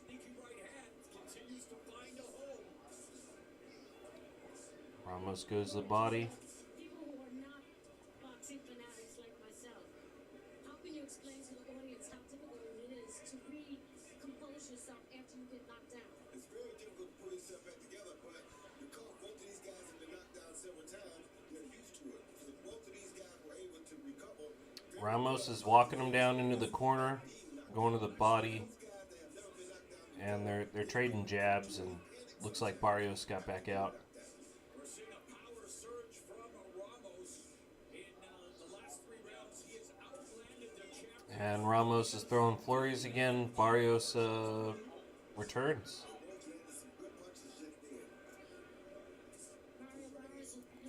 Barrios just hit Ramos with a good combo, and the announcers just said that it looks like Barrios might be bleeding out of his nose. Oh, Ramos just smacked him with a left hook. He got him again. Another one. And a jab at the end there. Oh, another one. And if Barrios is bleeding out of his nose, oh, he is. There might be some damage there. They're trading combos now. Don't judge a book by its record or a boxer by its record. Exactly. Good body shot by Ramos. Uppercut lands for Ramos. There's Barrios now putting together combinations. Oh, That was a nice straight that he just got him with. 20 seconds. We anticipated a barn burner, and now they're looking to make it just that. Nice combo by Ramos. Barrios tries to fire back, and Ramos is slipping everything. Oh, now Ramos is just eating jabs repeatedly. Low blow by Ramos. Did you say good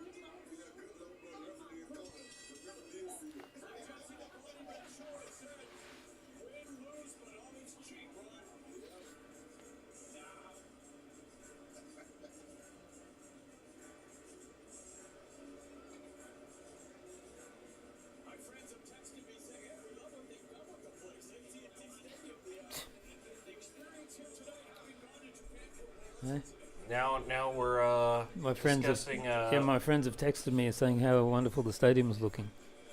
how what? He said, my friends are texting me and telling me how wonderful the stadium is looking. Oh. Well, it is the Cowboy Stadium.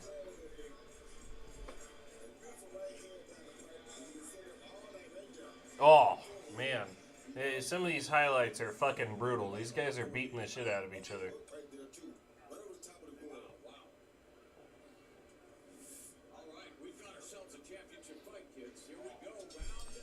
They are now done talking about how to properly cook huevos rancheros. And we are now on to round 10. It's not racist if I know all the recipes, right? I don't think so.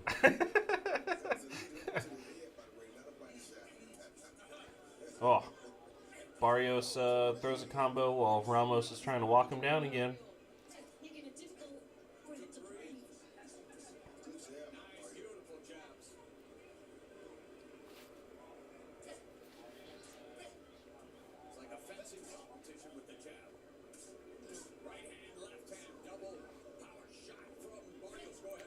Where'd they get these commentators from?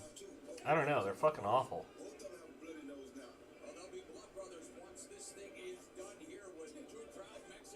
She just said she knows nothing about boxing. No, she doesn't. She doesn't. She sounds like she doesn't know anything about anything. And Barrios is definitely bleeding quite a bit from his nose. And one of the announcers said they think Ramos might be also, but I'm not seeing anything on there. Oh, We're buffering again. Fuck.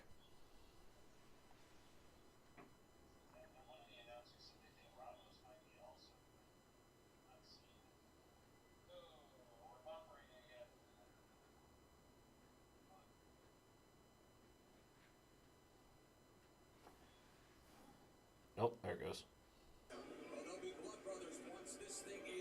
Yeah, go back to live.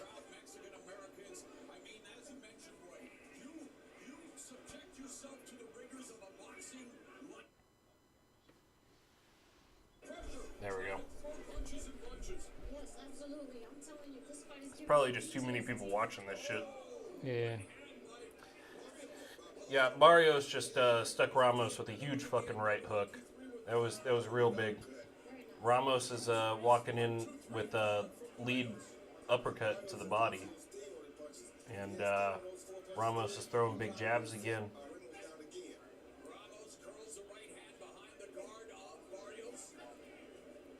I wonder whose nose is bleeding more at this point. They just keep on sticking each other with jabs over and over again.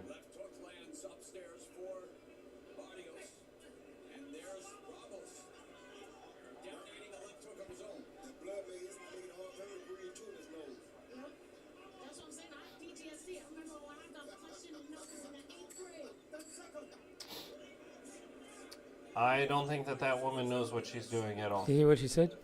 Something about a concussion in the 8th grade. Yeah. She said post-traumatic. Oh, Ramos just fucking overhand right at the end. She's saying she's got post-traumatic stress disorder from getting punched in the 8th grade.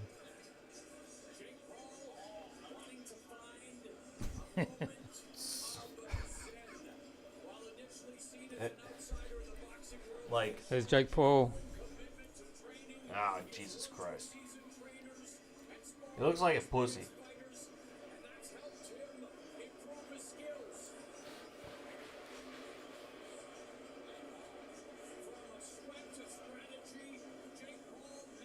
It's just like the definition of a wigger, you know? Like,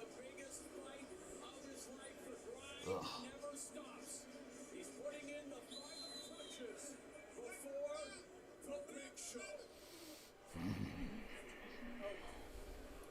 Are you allowed to say wigger on YouTube? Say what? I said, are you allowed to say wigger on YouTube? I don't know. That's a good question. Well, we look at the stats. How about power through 10? According to CompuBox. Well, actually, this comes to jab. See, the power might be Ramos right now, but There's still only 2 points separating them. They're giving points to Barrios, but Ramos is obviously doing a lot more damage with his punches. nice. Wow, sneaky left hand. Even when Ramos is punching him in the fucking arms, it's you can see he's taking some damage through the guard.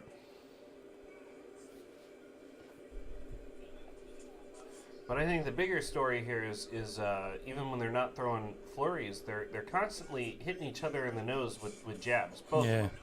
And it looks like their noses are fucked up, both of them. Is it their double jab, both of them? Whoops. How did that move? Marius' face is just swollen like hell. Legos put together like a Ramsey note thanks to Ramos.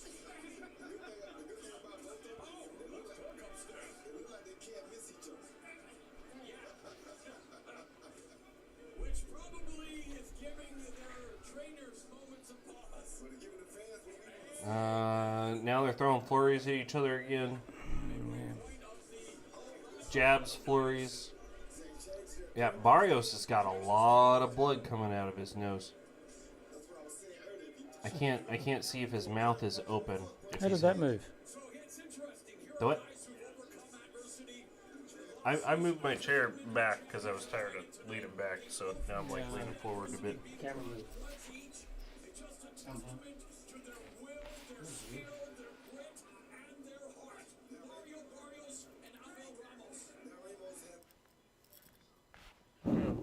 Touch it. Oh, we're buffering again. Motherfuckers.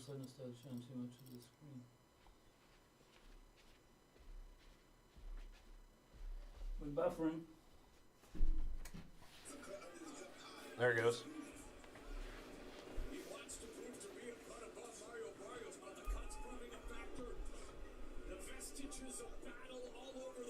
Now it looks like the announcer's saying that it sounds like Ramos might have a cut on his face as well. And he knows that his newborn is going to be the light of his life, already is. And this, I mean, it changes you, Roy, right? You have a son or a daughter as a professional prize fighter, and suddenly the Now he's talking about kids. pressure to deliver grows. Or does it for you, Roy? Sometimes it does, sometimes it doesn't. I think that's normal for people on TV. They love children in a weird way. Way too much. Yeah.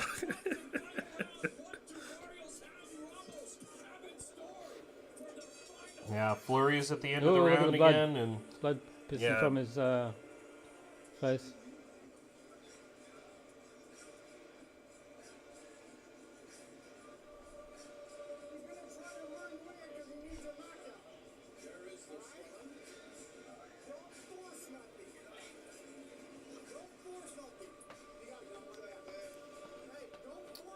now it sounds like they are talking about the proper method to pickle a jalapeno while they are trying to pull the blood out of. The best way to layer a taco. Well, obviously, you want to put the cheese on the bottom, then the meat on the cheese, so that way the meat grease melts the cheese. If you put on shredded lettuce and then you put the cheese on, you're just gonna drop everything. All right, here goes the next round. Fuck you, Taco Bell.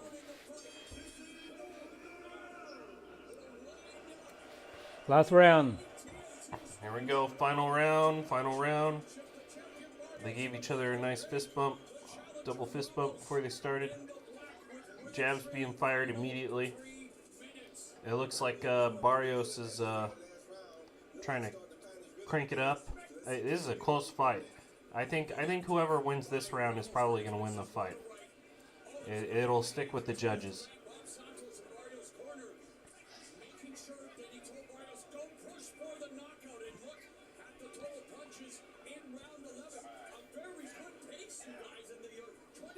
Yeah, Ramos has a lot of damage to his face.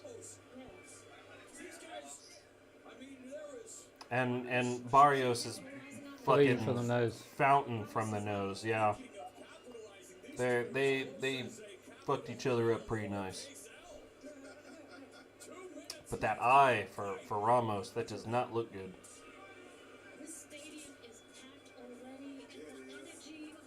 Oh, Ramos catches him.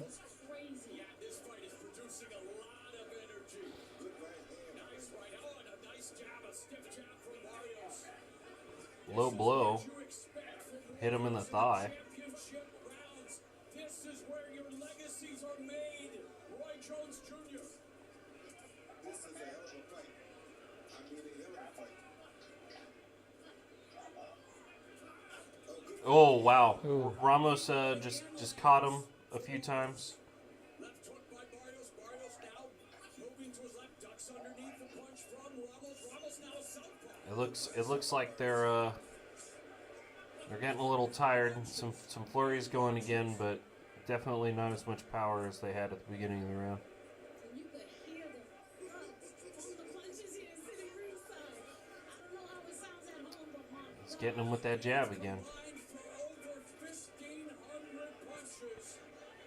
Barrios is trying to maintain distance. He doesn't want Ramos to come in before the end of the round. 35 seconds left. Ramos is still trying to walk him down. He's getting backed up though. Barrios is throwing jabs, and crowd's starting to get a little crazy. You got 30 seconds. And Barrios is just throwing flurries. For those of you watching boxing for the first time in a long time, you're being treated to what Yeah, 10 Barrios seconds. just caught him with a nice right hand. And you got your last 10 seconds, and they're throwing some flurries. And Ramos caught him too at the end. Ooh. And there's another flurry. Barrios got him. Nice fist bump, a hug. Man, that's the best boxing match I've seen in a really, really long time.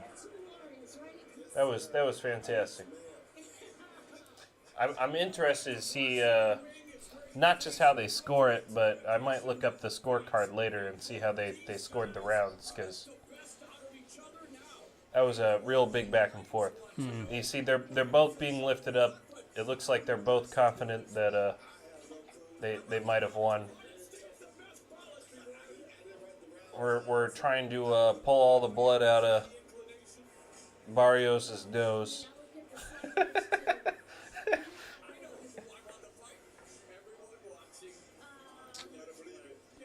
Damn, these announcers are gay. See what he said?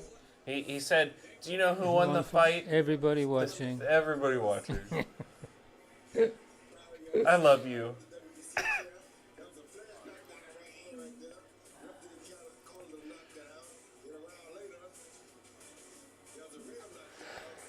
Oh, fuck. Ugh.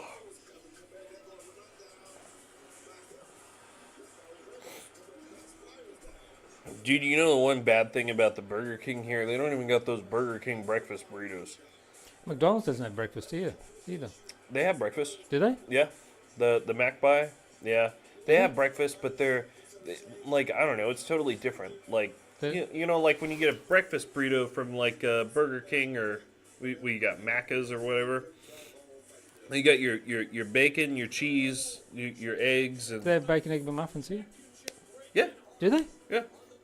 It's not exactly the same, but it's close. That one's open 24 hours. We can order. Here, let me see. I got it on Speed dial. well, like Yandex delivery, you know. So it's like Uber Eats, but it's Russian. We can take a look and see what they say. So look, 114 to 112. That's what they're saying, but that's the one of the stupid announcers. That's his fucking thing. Oh, is it? Yeah. It's not the judges. Yeah, it's not from the. successfully retained his WBC 147-pound world title. Sean, we Oh, there's a hot ring girl. There we go. About fucking time.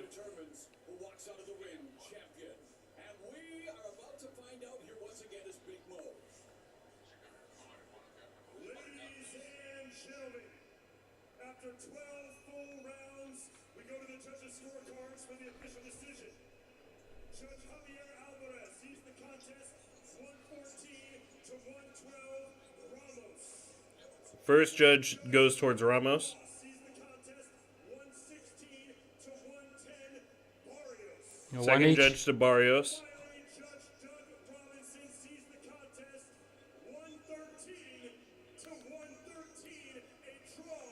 Wow, it's a draw. A split draw. Mario Barrios is still the WWE Split draw. Barrios maintains his title. Crowd is the opposite of electrified. But to be fair, no, that was a very equal fight. That was fucking awesome. Those guys beat the fucking shit out of each other. They're both gonna wake up tomorrow and they're gonna be all sorts of different colors. And no, I mean, boxing died after everybody started going for points and stuff, and those guys were actually trying to beat the crap out of each other. I'll give them that. Stats are almost identical. Take a look at that there. Yeah. It's Ramos didn't land as many as Barrios did, but that's because Barrios was, landing jabs and straights. Ramos, when he was hitting them, I mean, he was fucking smacking them. He was hitting them with some big shit. It was good. But now, my fat ass is going to look at how I order a fucking McMuffin. Let me see here.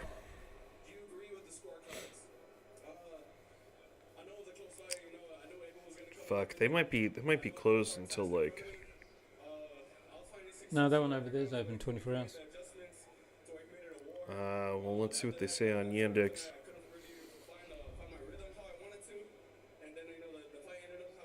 Yeah, Yandex won't let me order until 9 o'clock. So, Yeah. if you want something, you'll have to order from them directly. Yeah.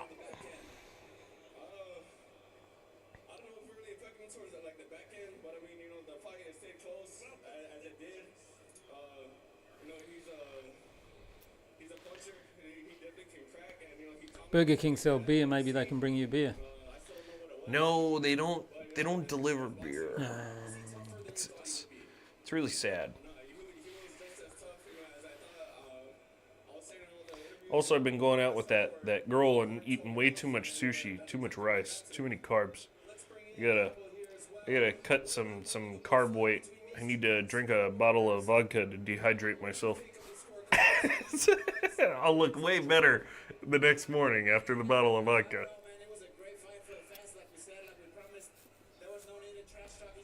Oh man, his eye is fucking.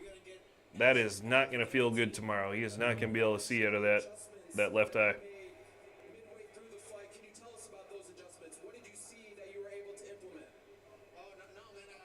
Is that a tattoo on his collarbone, or did he get scratched up?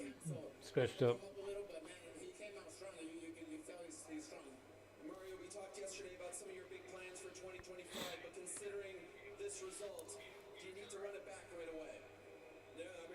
Oh, never mind. I changed my opinion about that ring girl. She got a pretty face, but then them silicone titties are just fucking awful. Well, it's Texas. Everything's bigger in Texas. Even the silicone implants.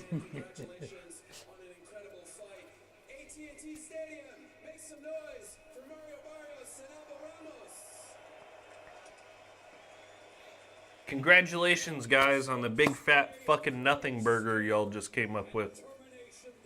Draw. It's okay. It's a good fight. But still. Somebody should have died. Almost proved that every underdog can have its day. And still to come, our dynamic double main event. Katie Taylor defends her undisputed. So I guess since they had that draw, I mean, they automatically have to fight each other next time, right? They just have to keep going. Undisputed titles in 2 divisions. And then the main event. Jake When they have a draw, they should just have to have an extra couple rounds. But championship fights are already 12. Regular fights are supposed to be 10. Exhibition matches are 8. Shootout. And, like, If they have a draw, they should have a shootout. a duel. Yeah, we could do, like an old-fashioned take 25 steps, turn around, and fire. It's an interesting idea. One that I approve of. People want to see me fail. They want to see me lose. They want to see me get knocked out. And then they're going to make excuses for Mike Tyson when he's the one that does that. But now they can't. What the fuck is this guy talking about? This is serious now. And what is up with his hair? You stepped on his toe, and that's why he was. I hate this guy so much. Like, it just... He's just looking for any. It's Jake Paul is talking. He's aggravated. He's that violent killer Mike that I've wanted to come out, but that's going to be working against him because he's going to get tired trying to come out, swing hard, being all aggressive. I'm in Mike Tyson's head when he's normally the one that's in his opponent's head, but that's. What? He's trying to say that he's in Mike Tyson's head. Yeah. That's the dumbest statement that I've ever heard from anybody. See, the funny thing is when you look at Jake Paul's appearance, like, he's got this high skin fade. He's got fucking skull tattoos above his ear. He's got a big old fucking beard going on. He's got this weird... What the fuck do you even call that on top of his head? Someone in the chat said, "Who's going to win, Tyson or the poser?" Well, I really hope that Mike Tyson fucks him up. I really fucking do. But the problem is, did I say this on stream already? It's like fighting a kid in a wheelchair or fighting a girl. Or Mike Tyson is 58, 60 years old. Either you win, and then it's, oh, great, good job, you beat up an old man. You lose, fuck you, you got beat up by an old man. So, I don't understand what the motivation is behind this, especially because, I don't know, everybody already hates Jake Paul so much. I mean, like, what are you going for? Do you just want... any press is good press? Like, you just want him to... You want everybody to hate you more? You're beating up their childhood hero, so you want the old people that already hate you to hate you more? I mean, I'm almost the same age as Jake Paul, and I fucking hate him. I hate you, Jake Paul. You're fucking queer. I don't know if I can say that on Rumble. It's okay, we'll figure You it can out. say it on Rumble. Oh, you can? Yes. Fantastic. YouTube. Ah, yeah. There we go. Rumble will let you. Rumble lets you have fun. Yes. You just what's my rules for Rumble? Are there rules? If I say that everything I say is satire, I can say whatever I want, right? Yes, you're being funny.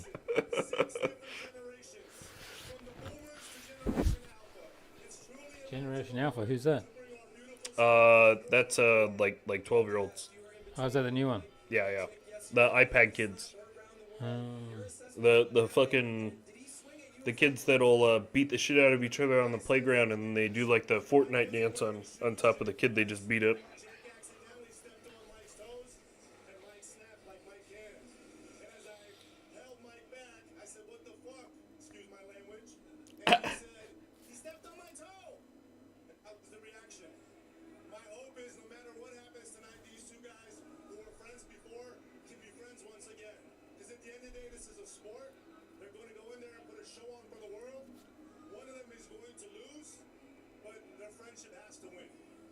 That might be the gayest thing I've ever heard before a boxing match. A friendship is the number one thing, and he hopes that Jake Paul and Mike Tyson can be friends. Stay friends. See, they were friends before, and I hope that after this they can be friends again. Does he really think that Mike Tyson is friends with Jake Paul? No. I mean, they're not friends. Jealous. I hope they're not.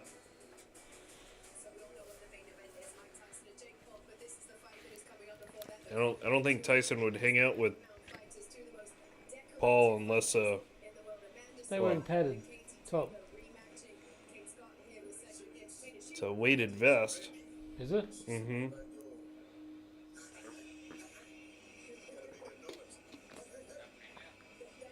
Yeah, Serrano is warming up with a weighted vest on.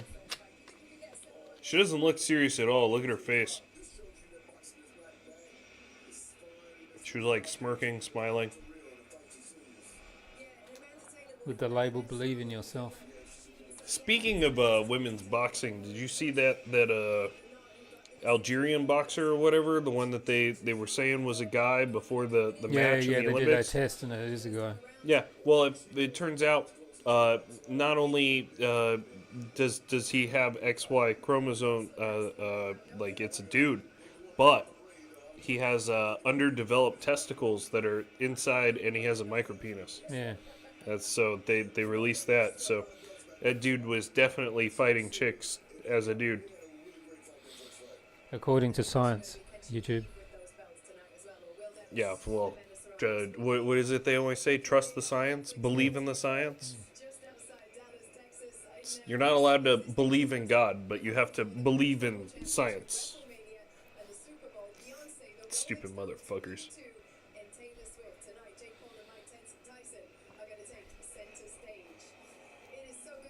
I'm not scared though. I'll box that Algerian guy.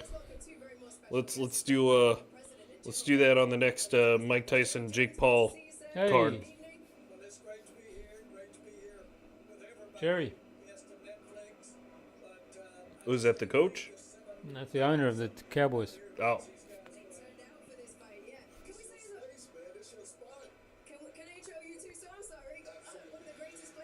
He looks like he's looking around like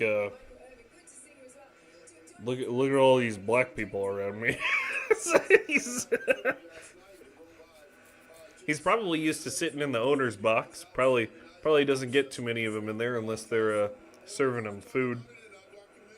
So he looks slightly uncomfortable with all of these. Does that guy got a fucking cardigan tied around his neck? Yes. That black guy, he is such a fancy black guy that he is wearing a white turtleneck with a cardigan tied around his neck. Cut Jerry Jones off.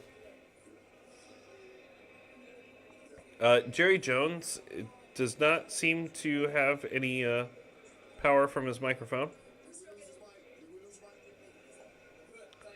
Very professional, again, from the MVP production team.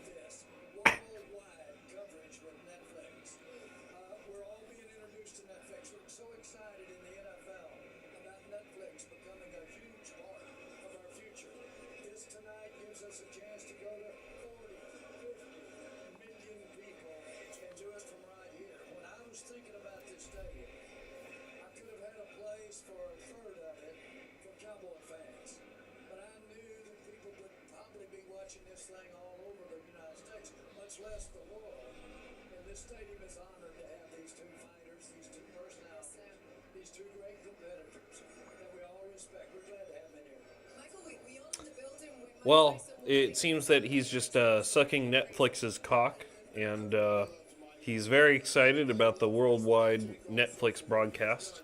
He's made some good money out of this. Well, which has absolutely nothing to do with the fact that Netflix has not been doing well recently. I'm sure that none of this has anything to do with that. Is he out of a Cosby Show?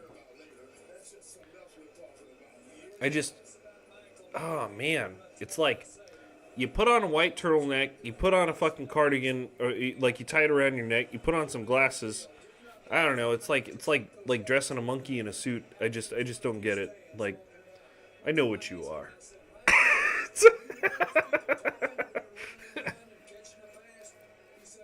I'm an awful person, by the way. Awful. No one likes him. No one. They're just.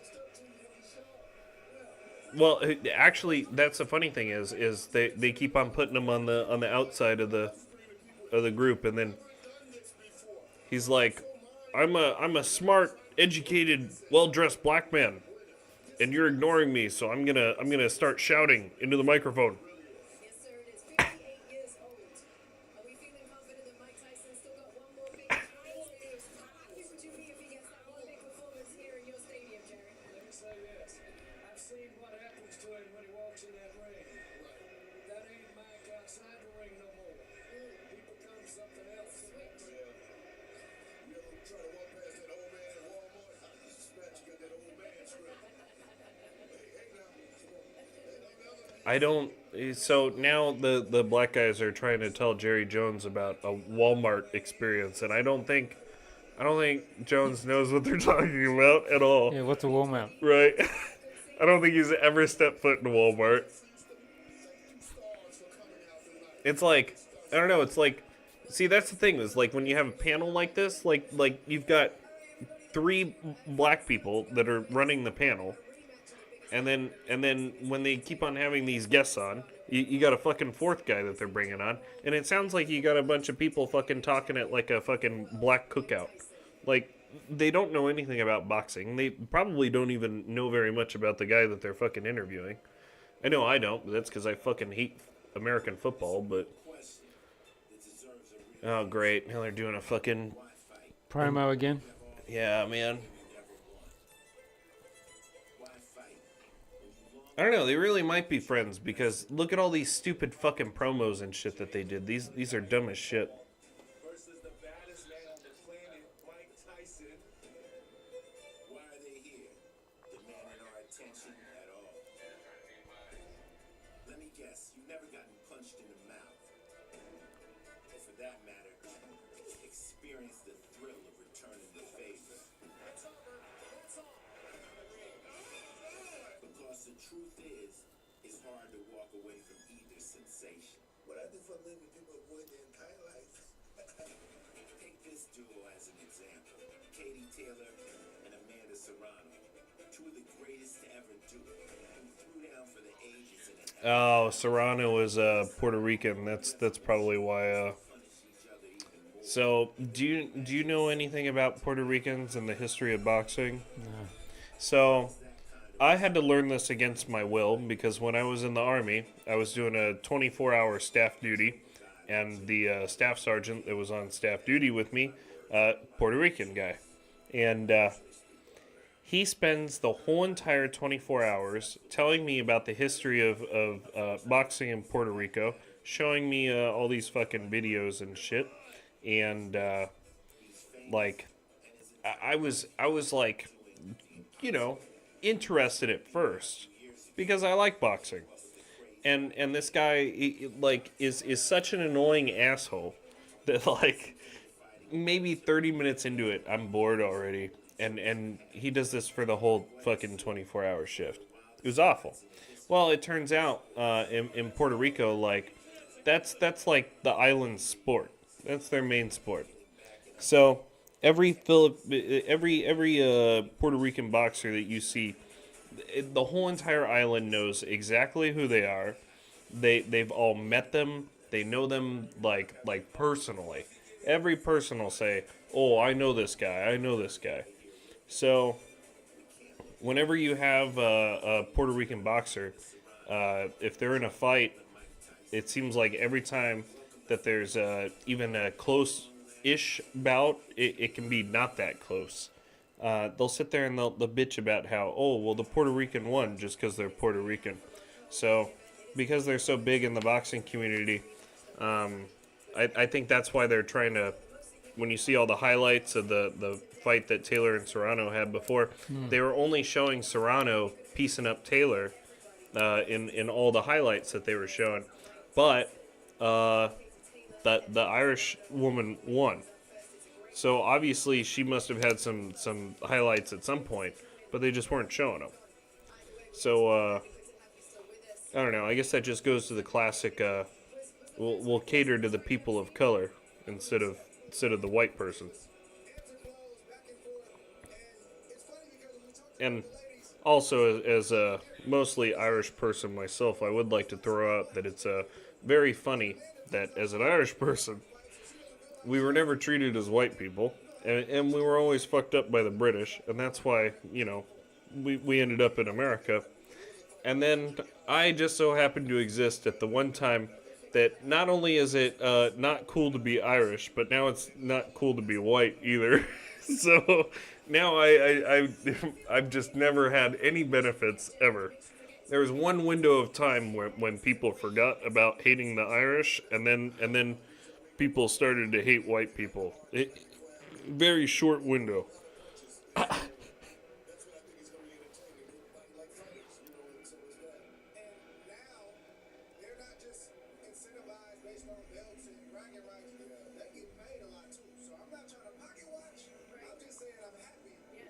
See, now this panel, they're just they're doing the cookout talk thing again. I guess we've been thinking about Katie Taylor and the fact that she did get the decision the first time, but at the same time, we saw her get hurt in that first fight, right? Is she going to come in a little more cautious and not want to get pulled into the bar burner that she got pulled into last time? What accent she got? I think somebody told her what to say. What accent? She's British. Oh, is she? Yeah.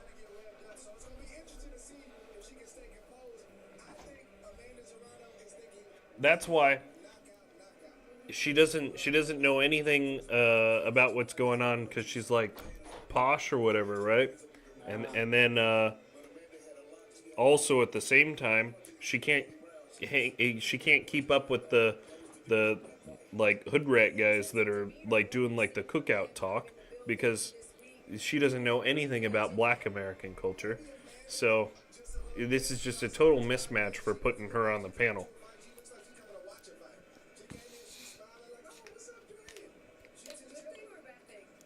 Yeah, I mean, straight cookout talk. He can't even get away with like without using like a bunch of slang words. He doesn't know how to speak properly. He's talking about pocket watching. Hey, what's up? And I mean, at least I understand with him. He's an entertainer. Yeah. Like that's what he always did. But that guy, you got, like I said, monkey in a suit. He's all dressed up. He's trying to pretend like he's all proper looking, and then when he talks about stuff, it's just all ghetto fucking cookout talk.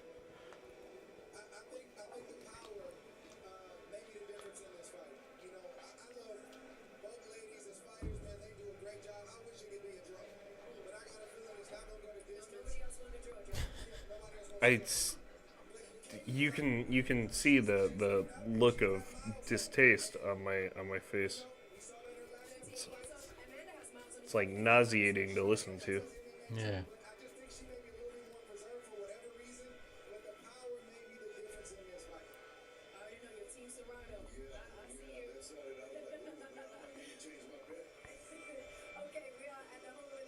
Did you hear her just try to do the fake American black person accent? Yeah, I saw that. Yeah. Doing Kamala Harris. I don't know your Serrano. It's like some weird mix between like ghetto and posh, and I don't fucking get what she's doing.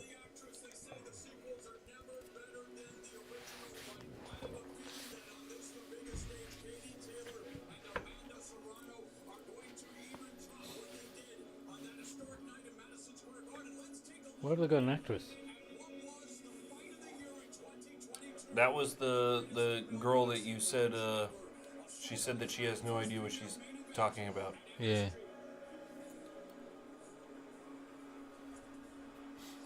At least she admitted it. I would like the other girl to also do that, please. This might be all right. This fight. Well, now that they're showing the highlights, yeah, the Irish girl is a lot better at moving, and it looks like she's taking shots, but also she's good at ducking shit.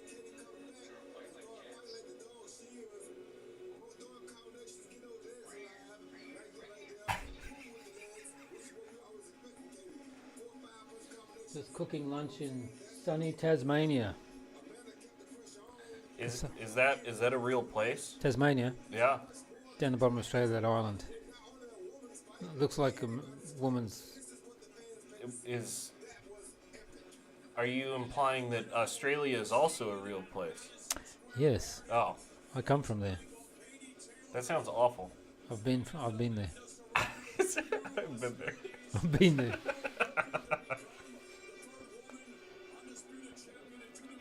We always make jokes about there's no way Australia is real because you guys would just fall off the earth because you're on the bottom of it. Oh yeah. Yeah. Or your toilets flush backwards. They Yep. flush the other direction. Yeah, that's true. Well, I'm trying to think. I mean, you got the classic, that's not a knife, this is a knife. Shrimp on the Barbie. Steve Irwin died exactly the way that he lived, with animals in his heart. Yeah. Yeah. That's the stingray to the heart. Manta ray. Manta ray. I wouldn't know. I don't think we eat those, and I would never play with one for fun. I think Steve Irwin gave us a good example of why not to do that. So, Yep. let's see. How else can I be racist to Australians? I'm trying to think.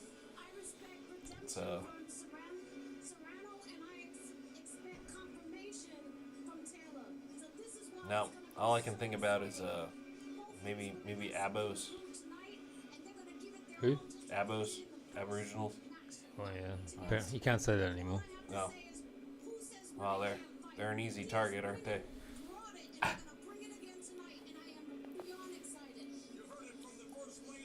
They're very primitive.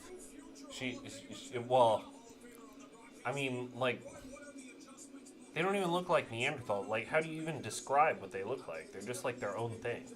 The guy's laughing, yeah, but It's like, I showed somebody a picture here, like we were talking about it, because they were talking about how something about racist, blah blah blah, and I was like, well, you got a bird that looks exactly the same as another bird, and it's got slightly different coloring on it. That's two different species of bird. And I was like, so then I Googled what an Aboriginal looks like. I showed it to her, and I was like, do you think this is the same species as you? I don't remember what she said, but I don't think she was very happy.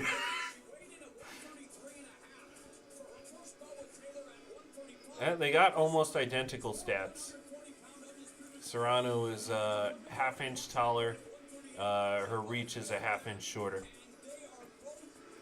And that's about it. 23-1, 6 knockouts, 47-2, 1 draw. Yeah, well, Serrano has twice as many fights. But the Irish girl, Taylor, she's got 2-minute rounds. She only had one loss, yeah? So 2-minute rounds for the women. Okay. You know, when we moved to Fight official after 4 rounds. when we moved to the north in Australia, they had the cinema upstairs and downstairs, right? Mm-hmm. The bottom was just concrete, and then the natives.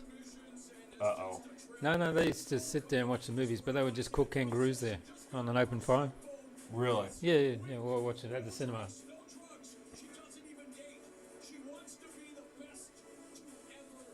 It's like I First, Puerto Rico.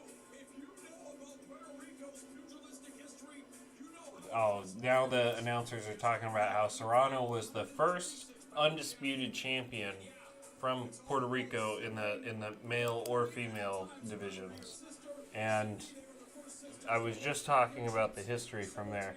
That definitely explains why they were so fucking pissy when she lost. So let's see what happens this time. I'm gonna root for the Irish woman, not just because I'm Irish, but because if Serrano loses, you just got a whole island of angry butthurt people. It's gonna be fantastic.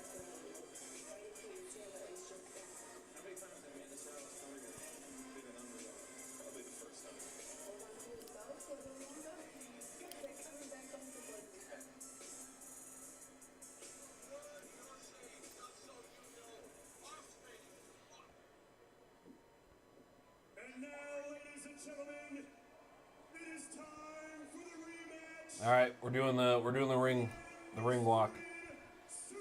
Here comes Serrano first. Yeah, that's true. When they cook the kangaroos, it's just they throw them on the fire. That's it. Oh, Don't skin them. Don't do anything. I forgot about the other thing. Wait, that's what the Avos do? Yeah, they just put them on there. They don't skin them. They don't do anything. They burn the fur off. They just cook them. Yeah. I mean, They don't gut them. does that work that way, or? That's how they cook them. I feel like then you wouldn't get that delicious skin. Gotta get rid of the fur so you can eat the Well, the skin. fur burns off. But then wouldn't it like burn into the meat with the? Well, you should see what they eat. Sorry. Look up early worms. Early worms. Have a look at that. Early worms? Early worms. It's in the mangroves. It's How do I spell that? I don't know how you spell that. It's like this worm that comes out of the mangroves. It's completely gross. Put it in Google. Maybe it'll give you the right spelling. Early worms. Tonight, it's Jake Paul. He got these women paid. He put these women on the map, and their talent and their skill carried them off. I am so excited tonight. Boricua, stand up! No, I can't find it.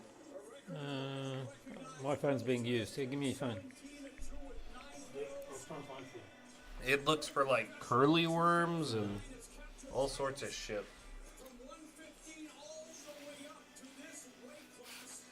Or it wants to tell me about how early birds get the worm.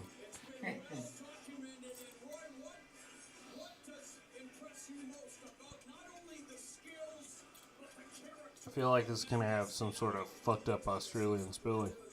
Probably.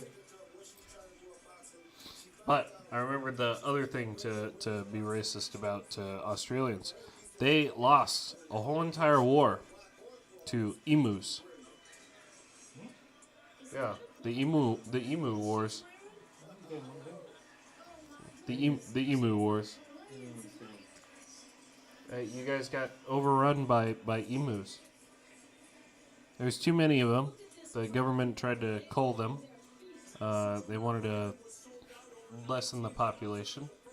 And, no, the emus won the war. Strategically, and in numbers. Their strength was completely unmatched. Eat them raw too. They don't eat. Ew, what the fuck is that? They eat them raw. They don't. They just pull them out of the wood and they eat them. They don't actually cook them. What the fuck? Ew. The more you scroll, the worse it gets. You can show it on the camera. Yeah, like look at this fucking shit. It's Like- out of focus. Hang on. And this bitch is just straight Yeah. up just fucking. That's how they eat them. It's, and it looks fucking disgusting. Yeah, I mean, it looks like a fucking tapeworm or a fucking a leech. It's like a leech and a tapeworm had a baby. Yeah. That's fucking gross. Yeah. See? There you go. So you think they're worried about burning the fur off? Well, let me see what happens when I. Here, let's see. I grew up in the north with them. There we go. Well, these are the people that are eating those. So, don't they like eat people too? No, they're not cannibals. That's Papua New Guinea. Further north, But it's close to you, isn't it? across the water. Yeah. Aren't they like related to each other? Then? No. Different features. Interesting. They're headhunters as well. Headhunters. As well, yeah. Like, just like Still, searching for still, people. yeah, still. Ow! I hit my. I went ice skating and I took off a nice. It's the size of an American quarter. Or Show your photo. yeah. Well, I'll take a new one right now. It has changed colors since the last time I took a photo. There we go. Coming out. What's the music? I love you, Irish girl. You better fucking win. See, I did that to my foot by ice skating. It changed colors. It looks fucking disgusting.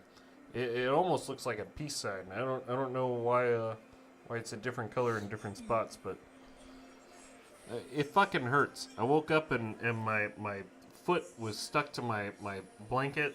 And I had to peel it off, and then it started bleeding everywhere. You're out of focus. Yeah, I don't know how that happened. Nope. Yay! Hey, there we go. Back again. Probably the phone tricking it into thinking it's further. So is this the Irish one? Yeah, this is the Irish girl. That's a really gay fucking walkout song, though. Yeah, it is. Have I ever told you that I hate women? I mean, I know I said I hate women's sports, but I mean, I also hate their music, their opinions. They're bad at cooking, driving. I think almost everything they do. Yeah. Who? Women. Ah, where? Here? Oh, just everyone. Ah. They're just bad at everything. I don't know what it is. Oh, that's right. That's what it is. I'm genetically superior to them. I am a prime male specimen of mental and physical prowess, and I could step into the ring with those champion woman boxers right now, and I would destroy them. They have trained their whole life for this, and I would just have to hit them once.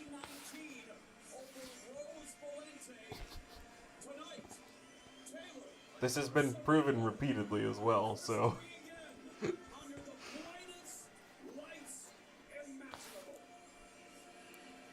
Oh, look at the silicone on that one. Different girls. Oh, yeah.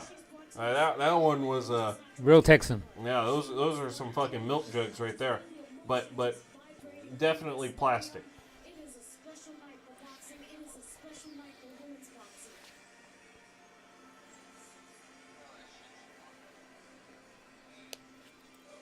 All right, with the official introductions from AT&T Stadium in Arlington, Texas. Here once again is Big Mo. I think, oh yeah, see, look at those. She was like, oh, yeah, fuck it. Let me go for those fucking 1 liter jugs. Yeah, they look fake. Well, and they're nice and oiled up. They stuck some like head wax on those. When I shave my head, I can stick some wax on there and it gets all nice and shiny, yeah? Well, they definitely did that. Those fucking... Well... Let's see what they're saying.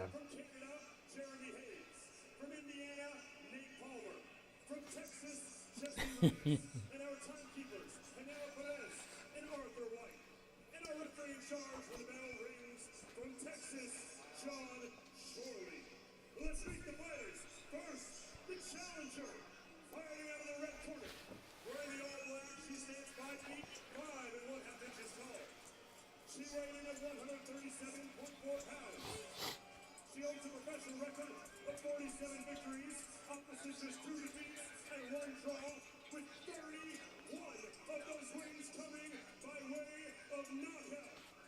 And she fights out of Carolina, Puerto Rico. She is chronicled in the Guinness Book of World Records, having captured 9 world titles across 7 weight divisions. And she was the very first Puerto Rican undisputed world champion. 9 titles across 7 divisions? Unified featherweight champion of the world.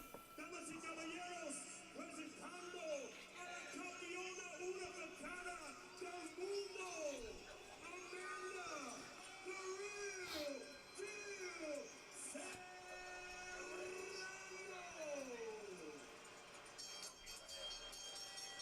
You know what would make all of those accomplishments even more cool? Is if women's sports mattered. Like, it's all a big fucking joke to me. I don't know. It's just, She weighed in at 137.4 pounds. She holds a near perfect professional record of 23 victories. Oh shit, 38. Versus just 1 defeat with 6 well, and that just goes to prove, like one's 36, one's 38, and they're at the top of their sport. Like, what else do you need to know that women's sports don't fucking matter? Like, ugh. Like, all right, Grandma, I think you're done fucking boxing. 2012, she became an Olympic gold medalist. And as a professional, she is the 2-division world champion. And tonight, she is the reigning, defending, undisputed super lightweight. I got a bunch of Irishmen in the crowd, though. Ladies and gentlemen, Katie Taylor.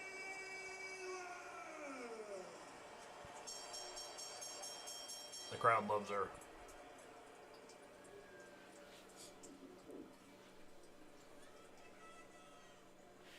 Okay, ladies, this is for the undisputed world championship. Give me a good, clean fight. Obey my commands and protect yourselves at all times. Touch gloves, good luck.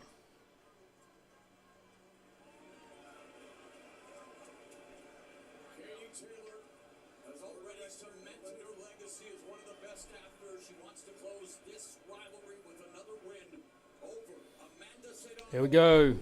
But her name is Katie Taylor, and I wonder, with a woman that goes through that much training and looks as tough as she does, what would she do to you at home when you call her Katie Cat and you ask her to cook you some dinner?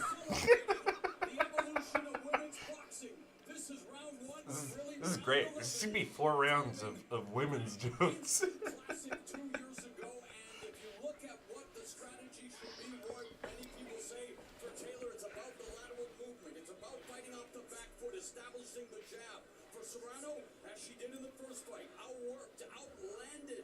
All right, let's see if they can figure out the distances. Katie Taylor, half-inch shorter, but half-inch more reach. They could have worn different colors. That would have been easier.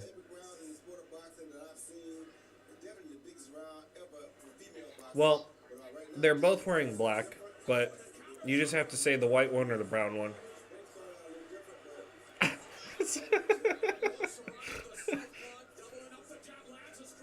The paler one. They're getting into they already threw a couple of flurries. They're not playing nice. There's no power behind it though. But They could fight the Indian. but they have glass jaws because they're women. Like, it's just Stay away from that corner because if Serrano catches her, that one wasn't a woman joke. That one was just true. Beautiful hand speed, crisp combination from Taylor. Losing all our women viewers. Serrano lands the left. Well, we have woman viewers. I'm single. I wonder why. All the women love him here. Yeah, you can come here and then I can insult you and then you can go home. It'll be a great time. Oh, shit. Oh, Serrano's throwing some fucking shots. Taylor's in trouble. Taylor looks extremely dazed after that. She's having some trouble.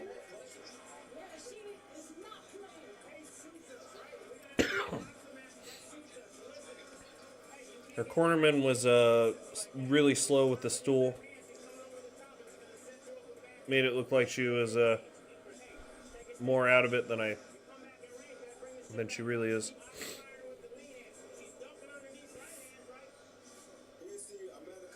oh, Yeah, well, Serrano southpaw got her with the left hook.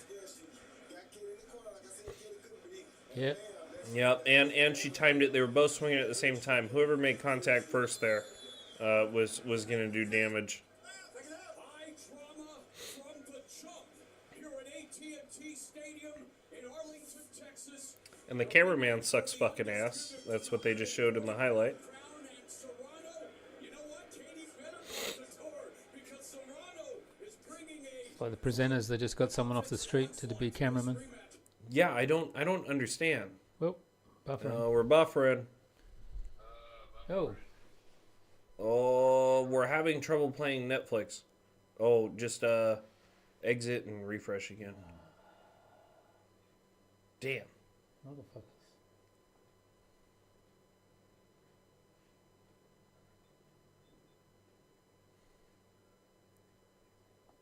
to this rematch already. There we go. Serrano being a lot more economical in punches this time. She not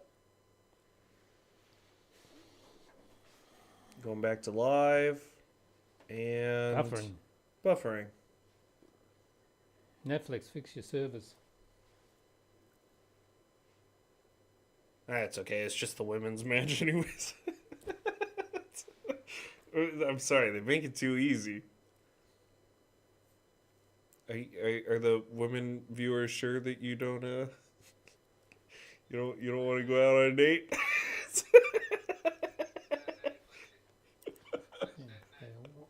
Yeah, one view's left.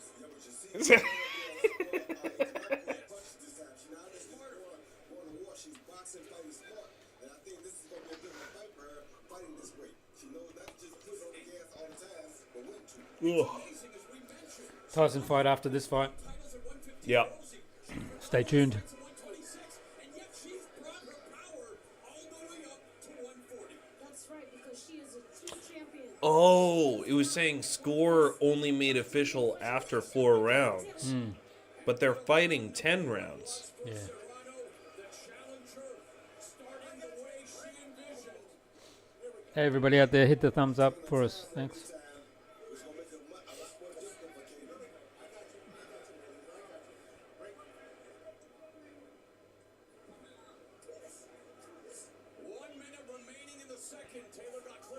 How many people are watching this?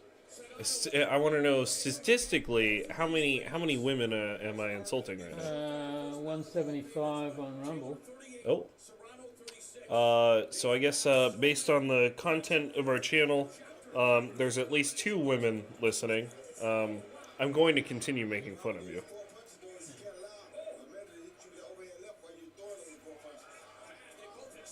Oh, 77. That's actually more than I thought. They've come to watch you, not the fight. Oh yeah, of course. Everybody wants to watch me.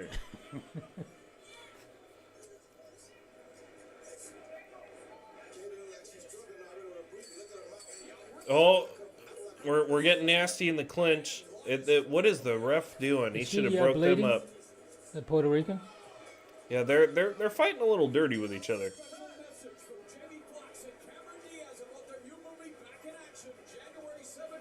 What? Interesting.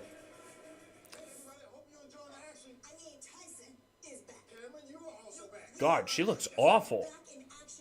They're having a some sort of Netflix movie promo with Cameron Diaz and Jamie Foxx. well, she's still trying to look like she's what, like 20, Yeah. and she looks awful. How much fucking surgery has that bitch had? What is going on? It's like a You remember when Madonna like premiered her new surgery? Yeah. Oh fuck.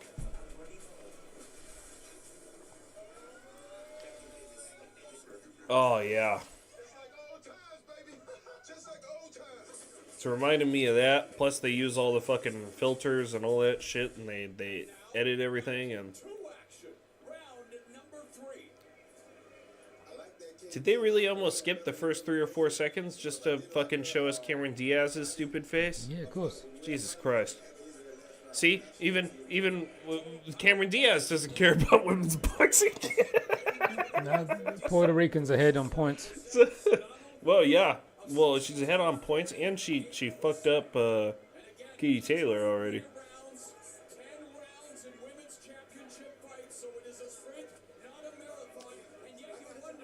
Yeah, see, the ref needs to get in on that more. They're clinching each other too much, and Serrano keeps on throwing nasty fucking punches, illegal shots in the clinch. He's got to get them to stop fucking hugging each other. See, oh, they're.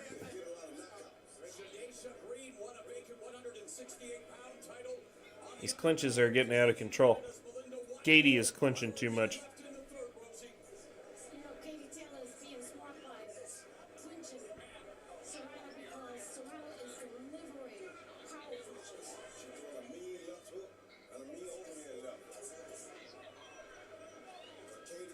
Also, I would like to throw out the men. You always see that they have their last names on their shorts. Katie has opted to just put Katie on her shorts. So I don't know. She might like it if I call her Katie Cat. So Katie Cat, if you watch this later, just give me a ring and you can cook me dinner whenever you want. I'm I'm always ready.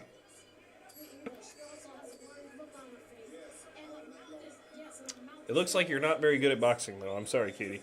I hope you get lucky. I hope you throw a good shot, but it looks like you're getting your fucking ass kicked. It's the end of the 3rd round, and it looks like it's going to be a bad night for Katie Cat. Oh, we've hit 210. Oh, 210? Yeah, they've heard you're online. Abusing women. Right. As soon as the women joke started, the viewers actually started rising. Yes. So statistically, it's not a fun word. First thing in the morning. Yeah. Well, it's when do we start? Fucking 2:12. 3 in the morning, and Yeah. now it's almost 7. Yep. Well, and that's what you picked me up in the car at 2:30. Fuck. They just showed Mike Tyson's full fucking ass. It looks like from Village People. He was wearing the front of his trunks, and the back was just cut out. There's just full Mike Tyson ass cheeks. Glorious.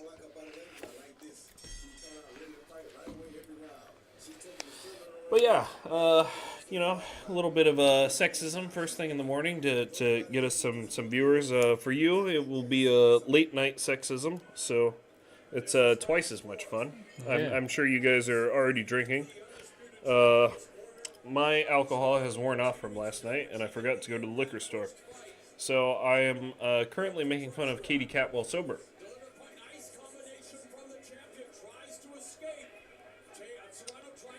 And I, as much as I would love to make fun of Serrano, she's beating the shit out of Katie Cat.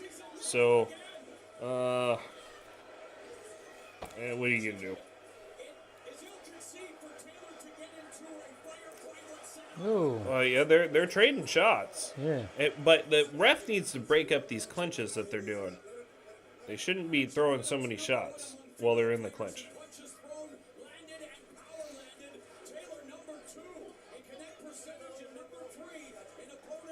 Well, now, this is just excessive clinching at this point. The ref needs to tell Katie Cat to find a man to hug instead of her opponent. And it looks like Serrano bleeding from the eye.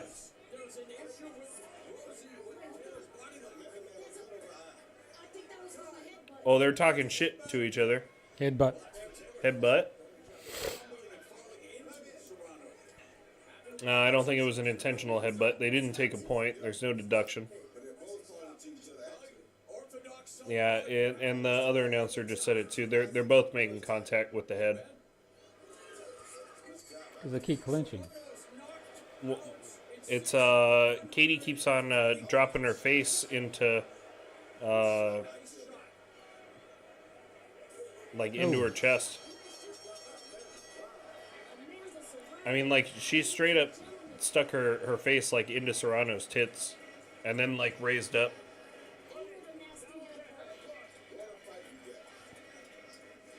Yeah, Serrano's got a nice nasty cut above her right eye, on the outside of her eyebrow. It's that's big enough to where they're sticking the whole tip of the Q-tip in there. Yeah, it's pretty big. All right, bust out the super glue and the Lubriderm, and let's get back out there.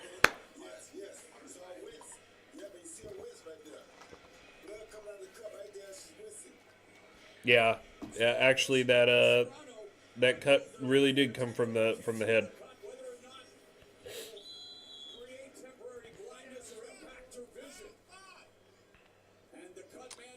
It wasn't intentional, though.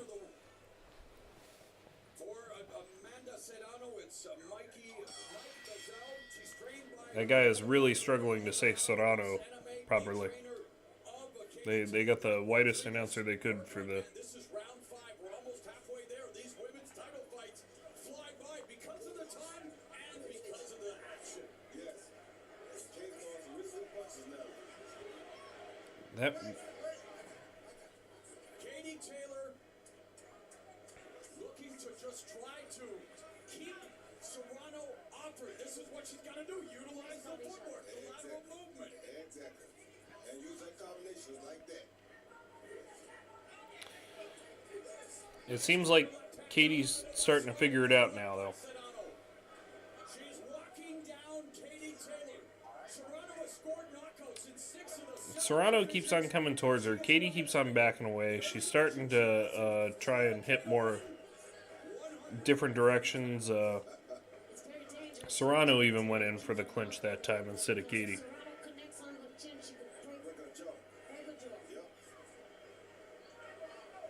Taylor forced to back up again to the ropes and just unable to get on track, unable to build any rhythm, find her timing. She is feeling the pressure, the mental and the physical Oh, pressure. Serrano just took a shot to the back of the head from Katie. She was there for Taylor. She has to clinch, has to reset.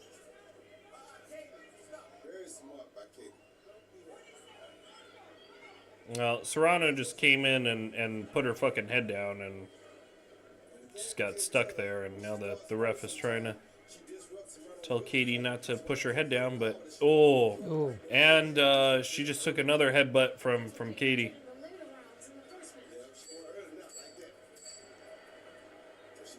Serrano's got a lot of blood on her face. You see, the problem is whenever Katie is trying to like dip and dive, Serrano is still walking forwards, and she's putting her head right above where she's gonna bring her head up. Katie's not looking at where she's headbutting her because she's hitting her with the top of her head or the back. Serrano is putting her face in the way of her head.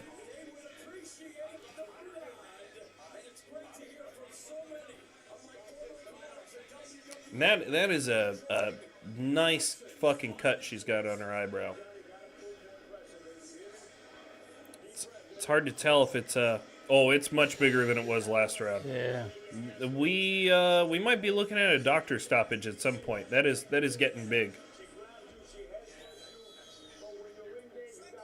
Yep, and there goes the fucking Vaseline. That is ooh.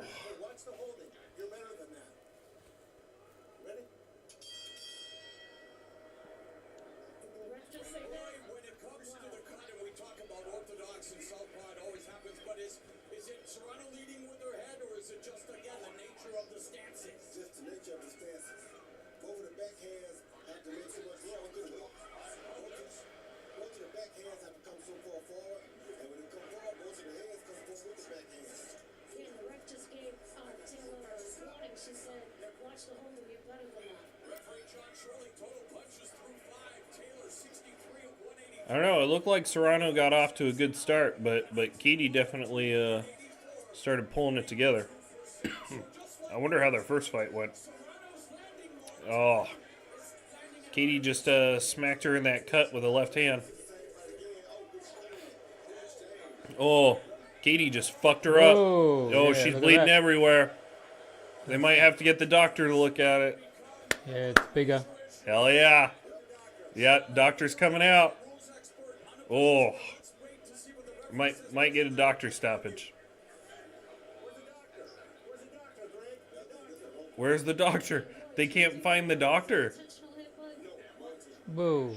Oh, dude, she fucking popped her when and then she immediately knew her fucking eyebrow exploded. Yeah, Oh, look at that. look at that. Her fucking eyebrow is like her eyelid is like hanging. Yeah. Yeah, that's gonna be a stoppage. She's fucked.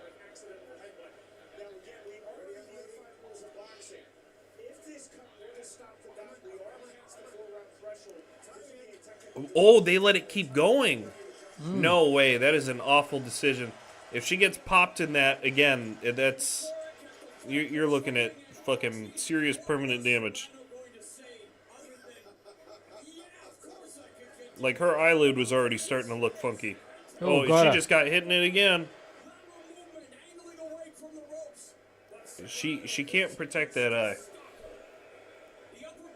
And Katie's just fucking zeroing in on it.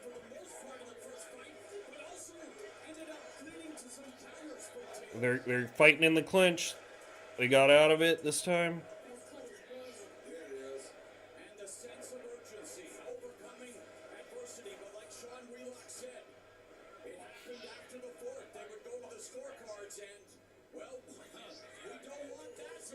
Oh, she just popped her in and that again. eye again. Katie's just zeroing in, and you can see that Serrano's getting desperate and throwing a lot of shots back, but I think she's fucked.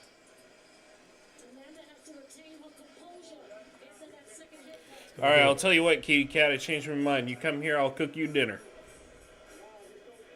Just keep on hitting her in that eye, yeah. So, what should I make you? Some Irish lamb stew, some shepherd's pie. I'll figure it out.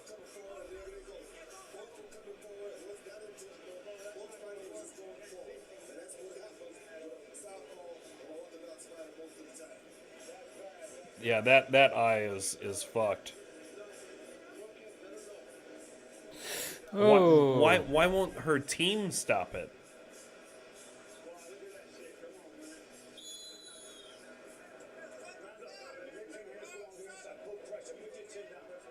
And it looks like Katie's getting a nice bruise under her left eye.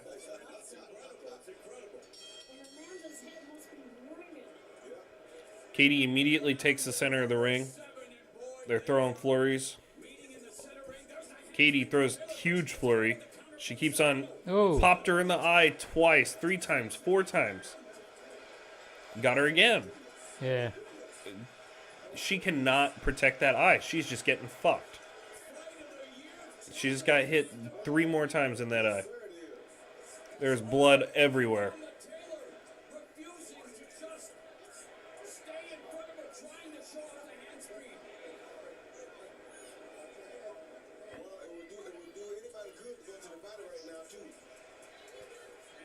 Serrano's trying as hard as she can to throw as many flurries and try to rock Katie, but they just keep on getting into clinches, and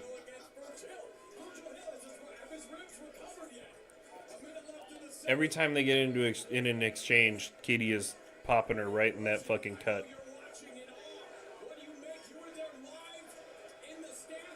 Oh. Oh, they're just trading.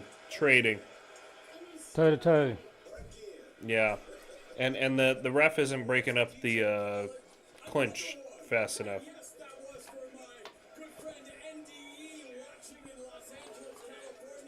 Oh, huge flurry from Katie.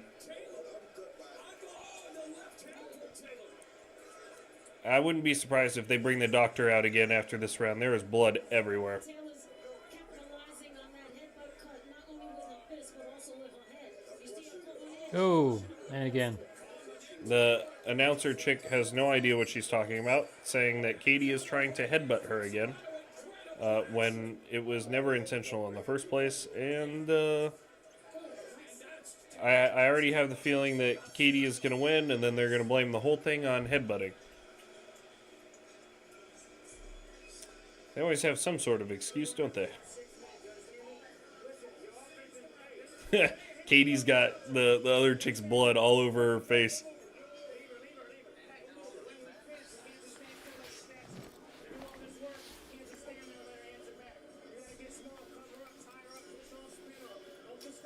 Oh, it looks like, does Katie got a small cut starting too? Her trainer has a Q-tip and he's putting some Vaseline on her eyebrow, but Right eyebrow. I don't see a big cut. Oh.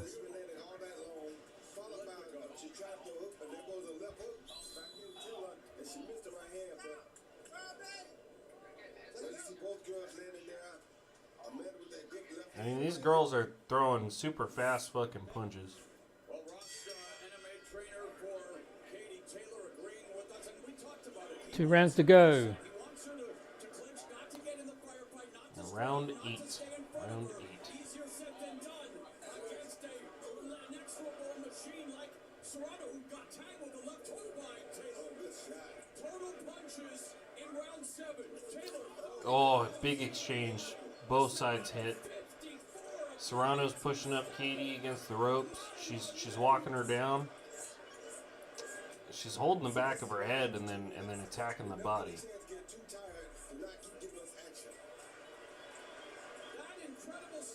And Katie's going in for the clinch again. The ref is taking way too long to break them up. Serrano just put her face in the way of Katie again. That wasn't a headbutt. Katie tried to put her head into Serrano's chest. Serrano keeps on putting her head in the wrong fucking place. Oh. Yeah, and now Serrano's getting fucked up. Katie hits her with a few flurries. She's bleeding, is she? Katie? Yeah, they're both bleeding, I think. But Serrano's bleeding, like, on both of them.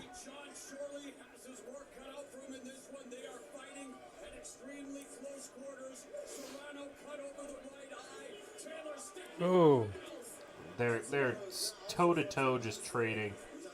Oh, wow. Katie just landed a huge flurry. Serrano's getting pushed back.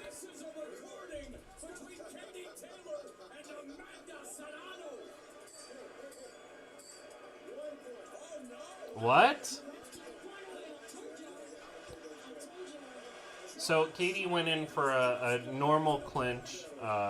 There was no head-to-head contact, and the ref just took away a point for headbutting. If he wanted to do that, he should have done it earlier. There was no contact on that head-to-head that time.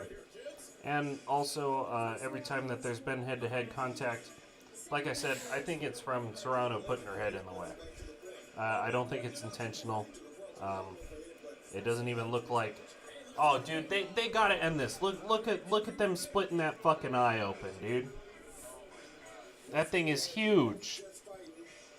It like I can almost stick my fucking finger in the cut that's on her fucking eyebrow. That's massive. Nobody in their right mind should allow this to continue. Even the announcer is saying he doesn't know why he took the point. There's no fucking way. Yeah, this fight needs to get stopped.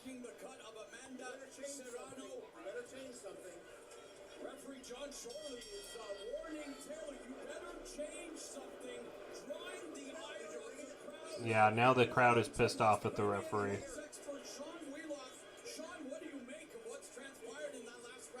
I wouldn't be surprised if somebody takes a look at the ref after this, because that does not make any sense.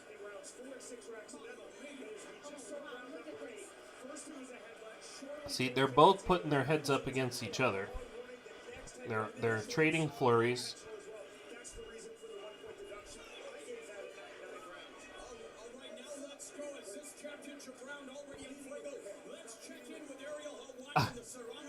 They're both doing the exact same thing to each other. Serrano just keeps on putting her face in the wrong place, and the ref is singling out Katie because I don't know, maybe because she's shorter.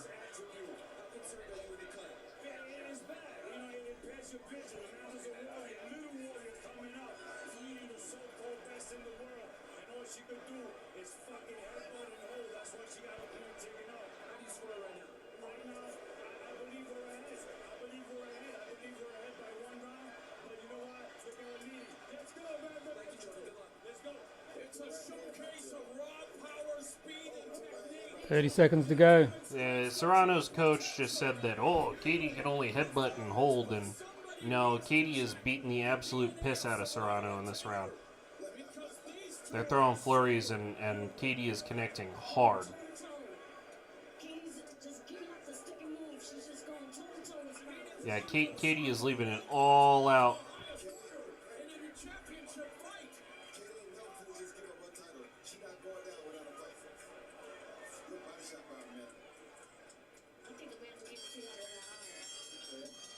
Wow. I can't wait to see what happens this round. Because after that point deduction, they might be close. That point shouldn't have been deducted. Those headbutts aren't intentional. Oh, look at her eye. Big curb against her eye as well. Yeah, she's got a small cut.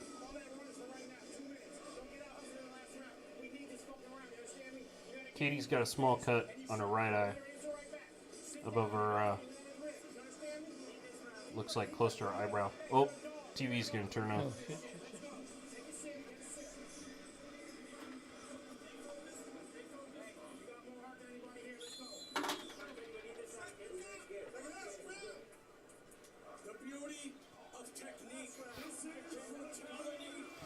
Last round.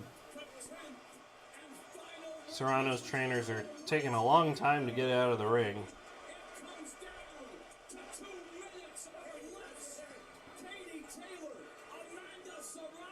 And they immediately start by trading flurries again.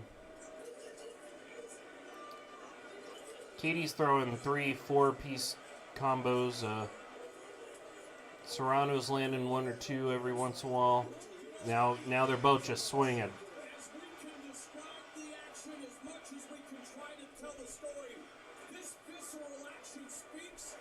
And actually, the funny thing is, I think Serrano is leading with her head more than Katie is, but because she's taller, ooh.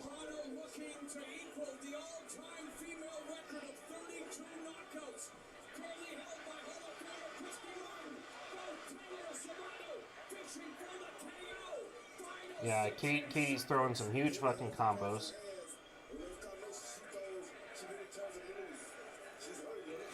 Serrano is not looking good. There is a lot of blood.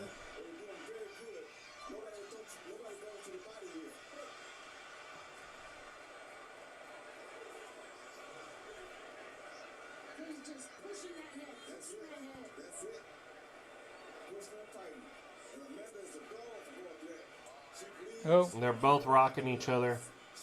They're clinching repeatedly.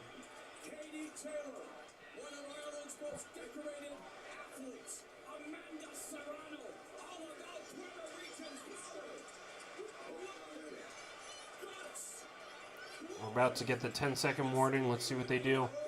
Katie just fucking rocked her. They did the 10-second warning late. And now they're both just fucking throwing.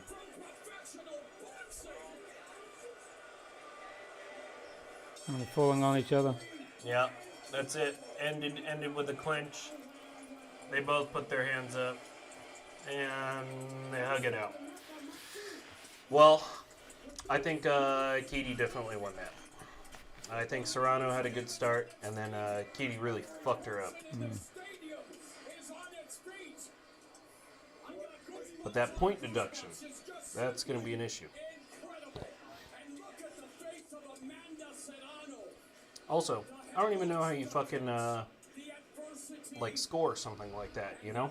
Because you got, they're both throwing like 6-punch combos at the same time. They're throwing super fast. Katie throwing 4 or 5 punch combinations every Yeah. time she could. Amanda come back, bang it to the body, bang it to the head.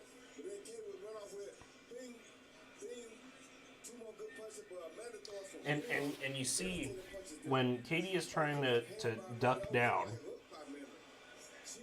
like Serrano is throwing punches, Katie's trying to duck down and cover herself, and then Serrano is getting so close that her face is, where else is Katie supposed to put her head?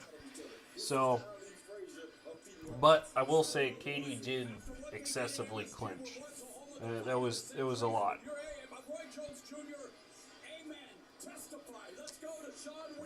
That's what you scored that? So they tried to say 93 to 96 with Serrano the winner with the unofficial scorecard. I don't think that's anywhere close.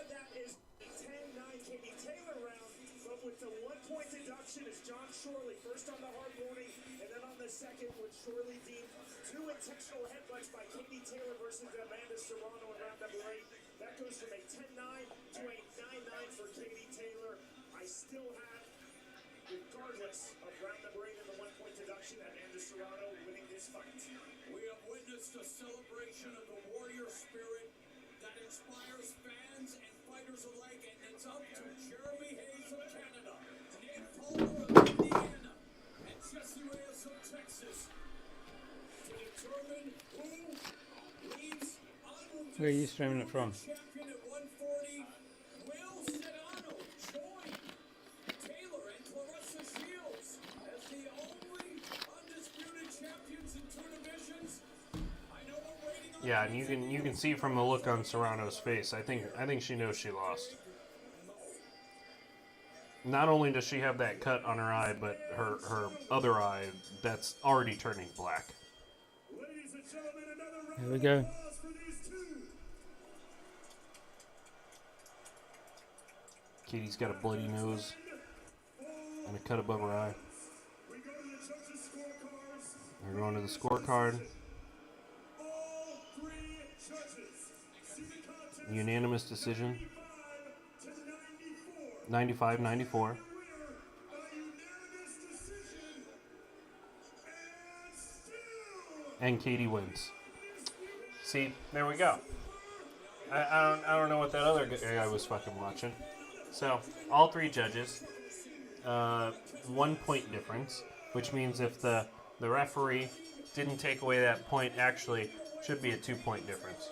So, But my God, how does one rob Amanda Serrano after a bravura performance like that? There's the guy spamming I think this is going to be an asterisk for Katie Taylor's Rumble legacy.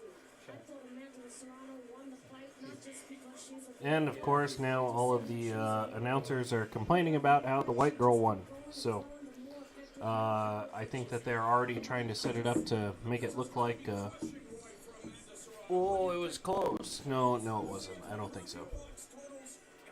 Like I said, Serrano had a good start, and then she got her fucking ass kicked. Yeah. Well, we will wait and see, but I have a feeling that the coffee box stats are going to favor one Amanda Serrano, and I mean, again, it's a broken record, and it's so just devastating for Amanda Serrano. But Katie Taylor, again, just like the first time, a heavily disputed decision, and Ariel Helwani is So the announcers are talking about how it's a disputed decision. It's a heavily disputed decision. Well, it was a unanimous decision. So I'm not sure how that's disputable at all. Well, it's obviously very hard to tell during this live, but I knew it was an absolute slugfest in there, an absolute war. Just thank God that one to one side, and congratulations to Amanda, she's a fantastic champion. I think we agreed to 12 treatment rounds our next fight, so the triple is on.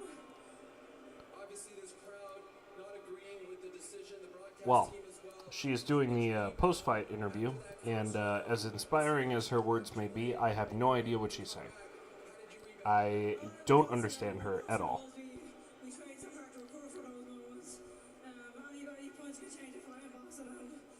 Are those even words?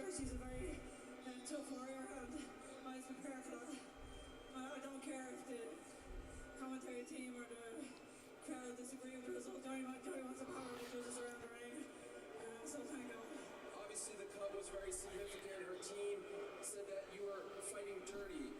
What is your response to them, and of course, the point deduction as well? Well, I definitely agree with the point deduction, but I certainly wasn't fighting dirty.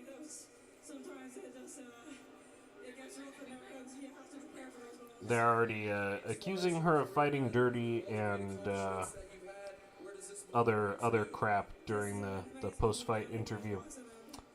Interestingly enough, the post-fight interviewer seems to have a very large schnoz.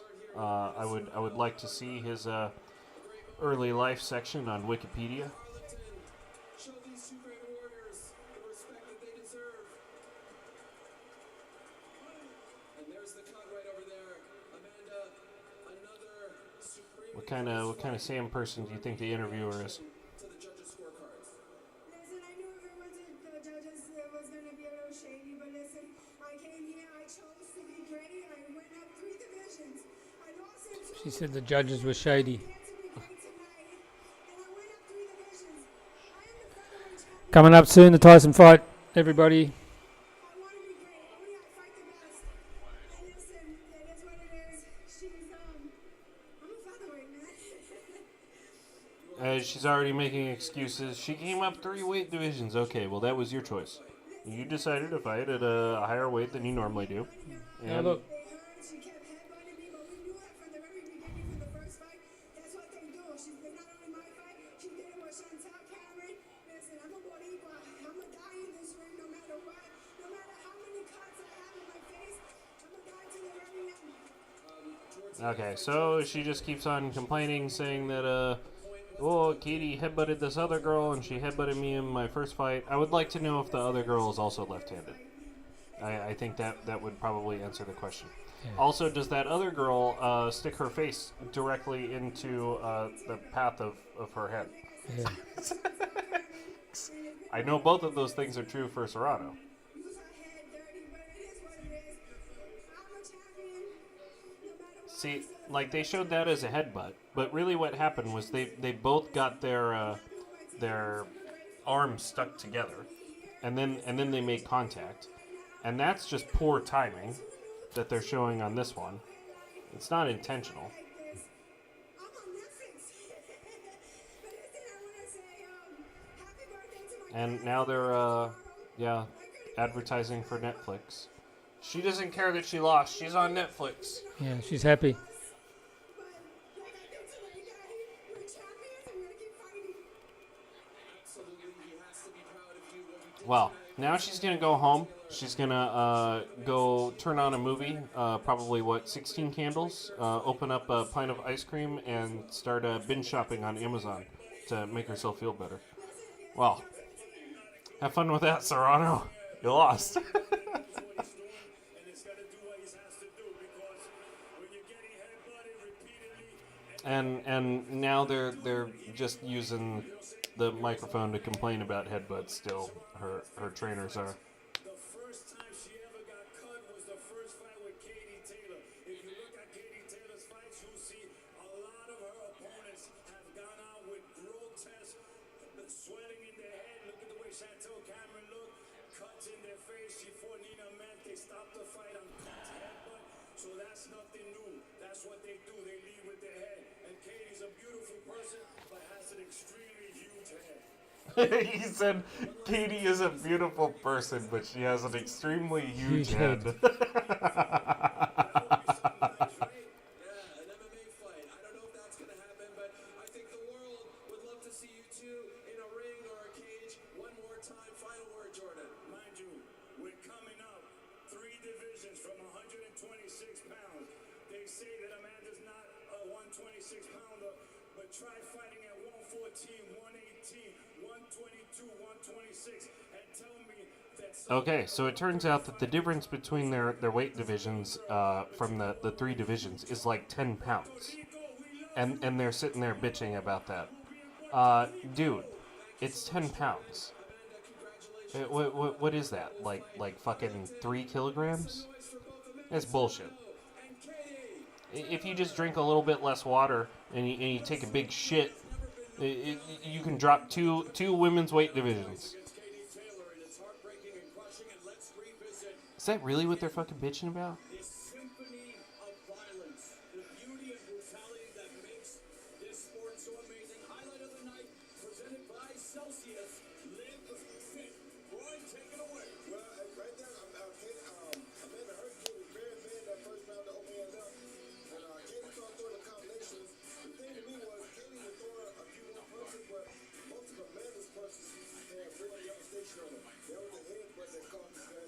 That was the really turning point in the fight as far as that goes, because without that cut, I think Amanda would have got even more done. There was another headbutt, followed by a punch, and they right, she was leading her head some. It's weird how they're trying to say that those headbutts are intentional when all that Katie is doing is she's leaning forward and she's throwing a hook at the same time, and then Serrano is sticking her fucking face in the way. Yeah. So I'm wondering how it looked in the other fight when there was head contact in the, not just against Serrano but against the other girl that they were complaining about. You gotta respect Katie Taylor. I do not like the hate that's going on. All right. You still gotta respect her. Netflix making this in November to remember by streaming a main event unlike any we have seen. It's a fight that no one saw coming. Oh, that's funny. The posh black girl just had to tell them off for shit talking too much and said to respect Katie. She doesn't like the headbutts, but you still have to respect her. Probably just got tired of hearing them complain so much.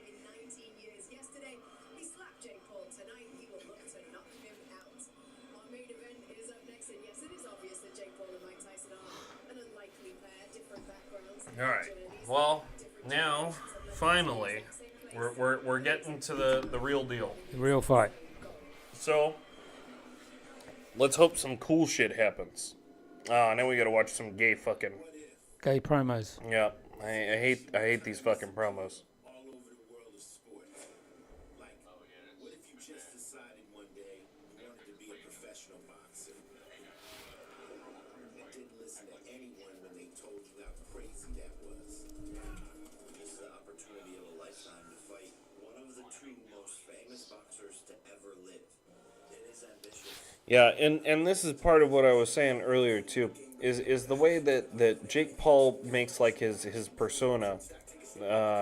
You see he's got this big beard, he's got skull tattoos and tattoos everywhere. He's trying to make himself look like he's like super masculine, badass, blah blah blah. And then when he talks, he just, I don't know what it is. He just sounds like a bitch. It's like, you know, when girls do like that Valley Girl accent. So like totally on my YouTube channel, fucking. I can hear myself doing it with the fucking echo. No, that's Rolf. Oh, is that? He's on the phone here talking. Yeah. But, well, I can hear you sometimes, yeah? I'm in New York, man. I can't believe we're over the phone live watching this fight live. I can't wait for this fight with Dave. Can you move the focus a little bit to the left? No, back, the other way, a little bit. I thought you said you were in New York. You don't have somebody's Netflix password to steal?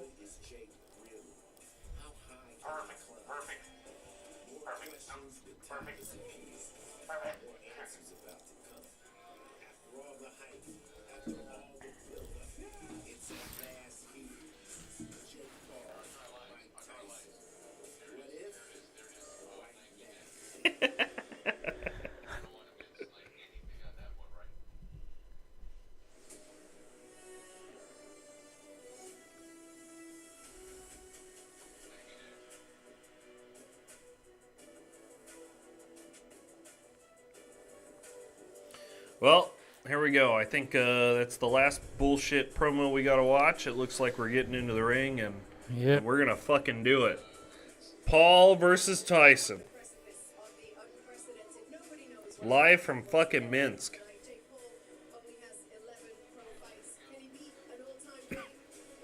Hit that thumbs up. Thanks.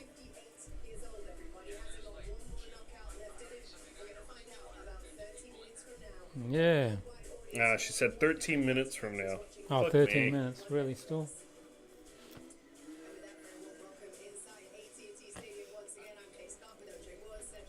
Listen to these three again. Back to the fucking posh cookout.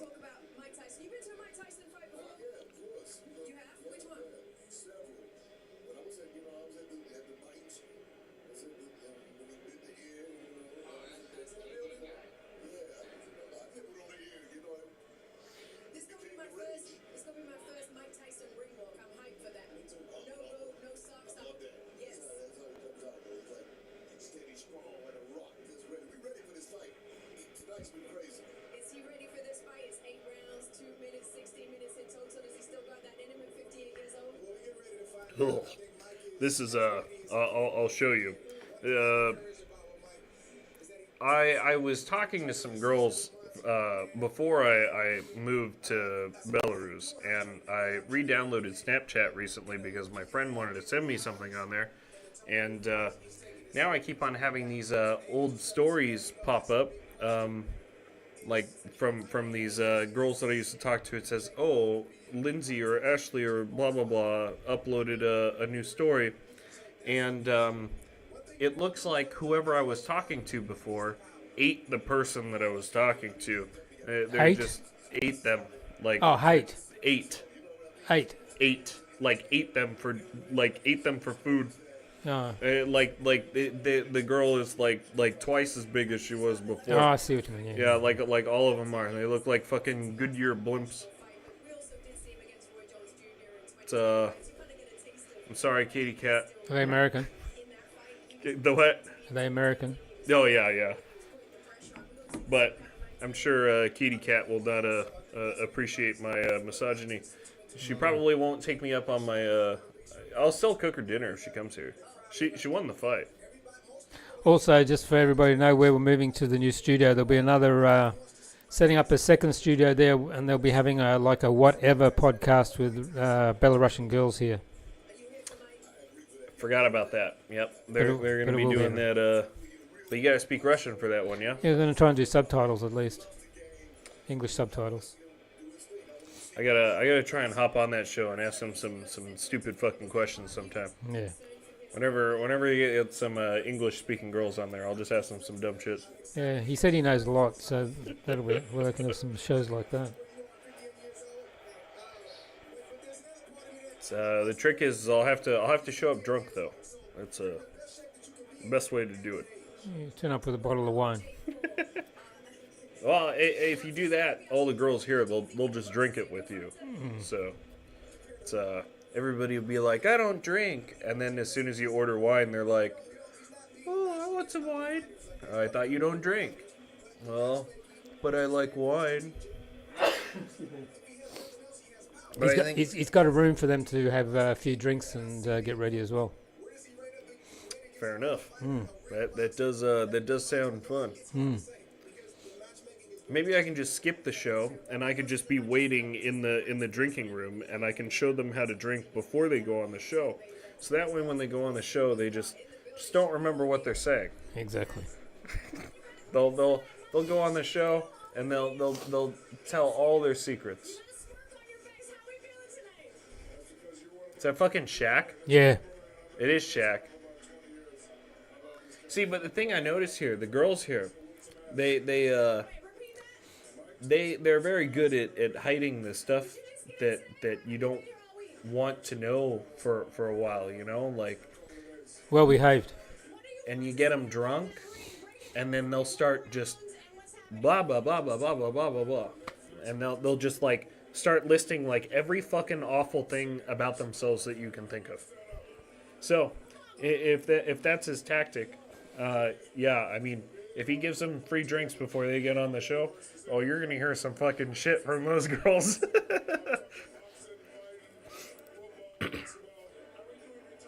Who the fuck is that? Oh, the Rob Gronkowski. Who's he? It's who's the New England Patriots quarterback? He's the tight end. No. Man, this is I've been awake too long with too little sleep. Brady, Tom Brady. Oh, yeah. It's Tom Brady's fucking butt buddy.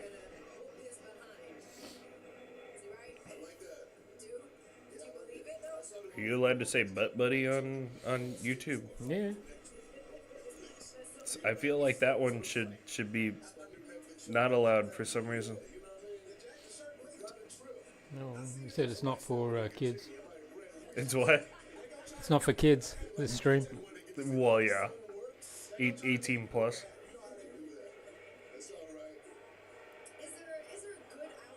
But then what happens when you drop the N-bomb like PewDiePie? Like, No. I don't think they allow that anymore. No. So I used to watch like those old iDubbbz videos and stuff, and like he used to say the N-word all the time, or Filthy Frank used to say it, and yeah, they just like that whole era of YouTube is just gone. Like iDubbbz and his friends, they had this video series that they used to do where they would make these awful kinds of cakes, and they actually did it in Australia with some Australian streamers. And it's Maximilian and Max Mofo or whatever, they do that show Cold Ones, where they drink all the alcohol now. That's all they do. They switch to alcohol reviews. And this cake series... Hey, you could do that. The alcohol reviews? Yeah. Well, I would be like, oh yeah, it's alcohol, it tastes good. Thank you. Next. Next Bottle. drink. Next bottle. But yeah, they would do these terrible cakes, and one of them was called Human Cake. So they took like fingernail clippings, like dandruff, dead skin, hair, and they baked it in a cake in the oven, and they tried to eat it, and they vomited like on each other, all over the table, and that shit was on YouTube for a really long time before it got taken down. And it was a 3-part series. One was human cake, the other one was vomit cake, and I think the original one was just hair cake. But each time there's fucking vomit everywhere, and it was awful. But that was like that classic like Jackass style. I'm gonna do something shocking and disgusting, and yeah, they removed all that stuff. I don't understand why they removed vomit from YouTube. That was the only thing wrong with the video. You can find vomit all over the place on YouTube, but you can't find those fucking videos anymore.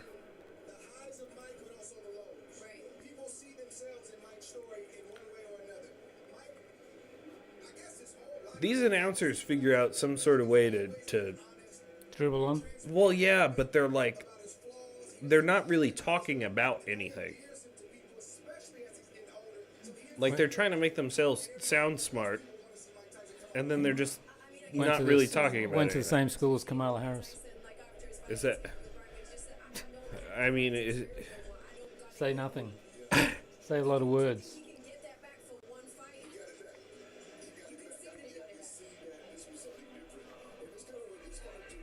I don't get it.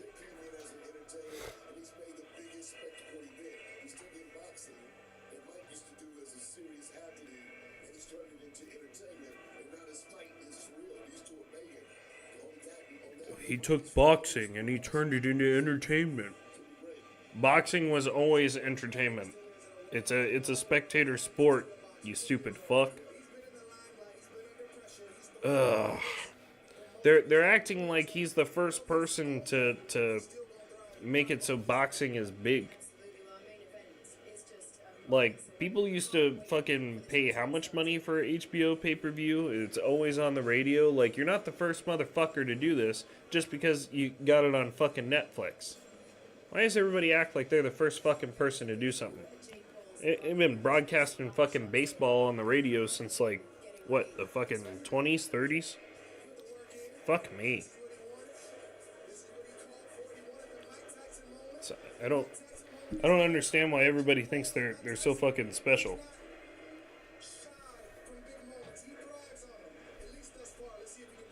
I was talking about he's one of the things that they were rambling about was he said Jake Paul took boxing and he took it from a serious sport and he turned it into entertainment, and he's saying it like it's a good thing, and like Jake Paul is the first person to think of using boxing as entertainment.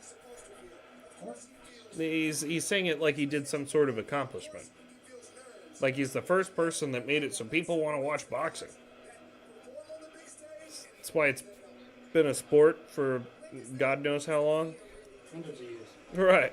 Well, and I mean, like, you know whose idea it was to really first start throwing it out there is whoever put it on the radio first, you know? Yeah.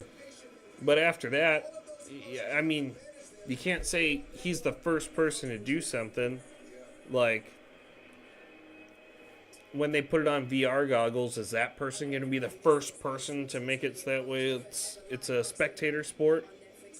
You're just going in fucking circles. Actually, you know what? Now that I said that, I can almost guarantee they're going to be like, yeah, it's the first time you can sit in the fucking crowd with VR goggles. Fuck me. Nobody's ever watched sports before. Now you can just put these goggles on your face and you can watch sports. God, these people are fucking stupid.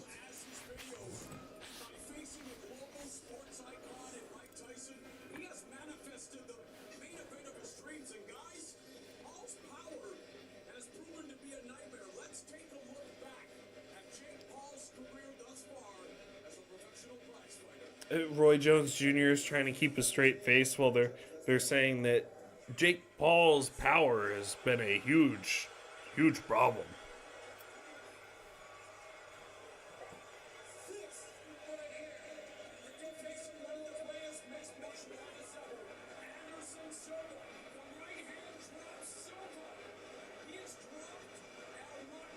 Has Jake Paul had a fight with anybody interesting?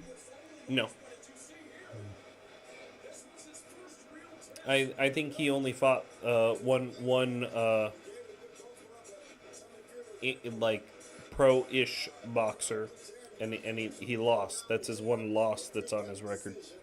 I don't remember who it was. Let me look it up. Yeah, because see, it's always somebody that was, you know, an MMA fighter, or they're retired, or it's never somebody that fucking matters. Let me see here.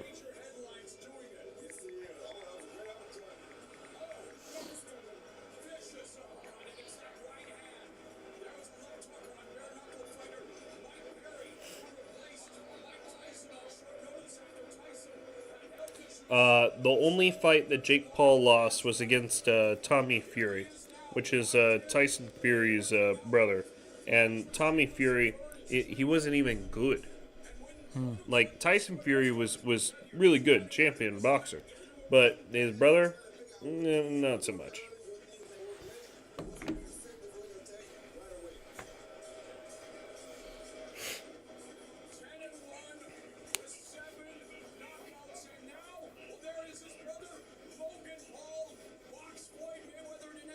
You see how similar they look, even though one is way taller? What's all the chains on here?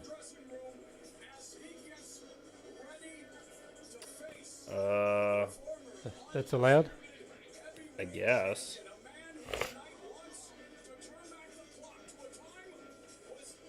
It seems that Paul has a large amount of chains hanging from his fighting trunks.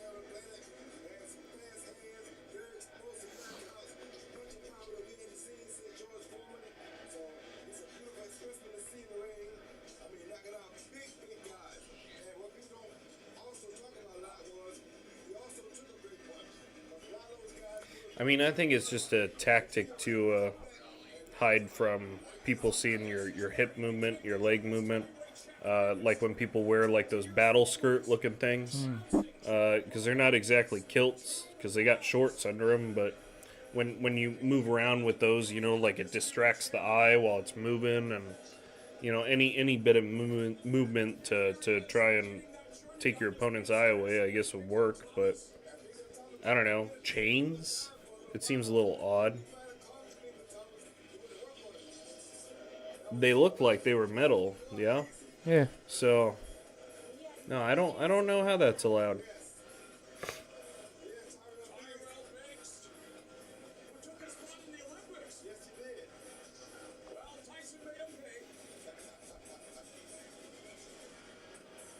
Now they're just showing all of Mike Tyson's knockouts.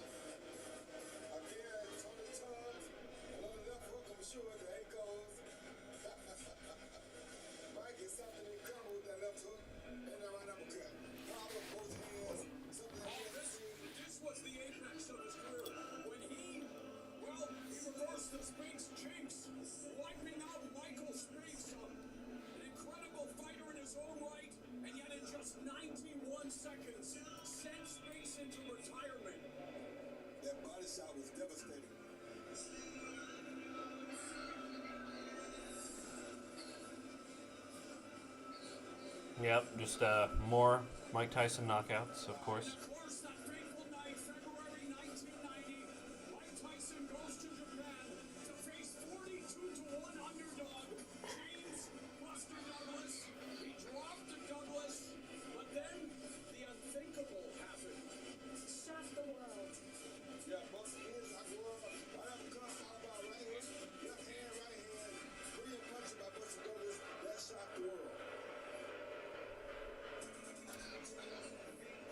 I wonder how many times I watch these on YouTube.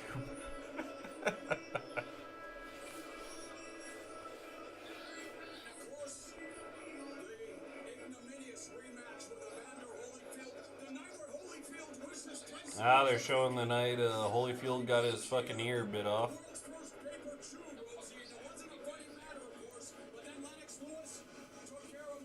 And they're showing Lennox Lewis beating the shit out of Tyson. And then here's when Tyson fought Roy Jones Jr. in 2020. This was during COVID, right? There was barely an audience. And here we are 4 years later, at the age of 58. Hey, Brooklyn's in the house, Rosie Perez. You have followed the Dickensian career of the artist formerly known as Kid Dynamite. I know you're from Brooklyn. I know you have followed Mike Tyson's career since it started. Does he have one more knockout in him? He possibly does, but we're going to see it because 58 years old is 58 years old. And they usually say that power goes first. But when you fought him, you said you felt like you got kicked by a donkey. Power ain't going nowhere. Trust me. Wes, what is your feeling about this fight? Yeah, Roy Jones Jr. is just saying that getting hit by Mike Tyson hurts. So thanks for that delightful insight.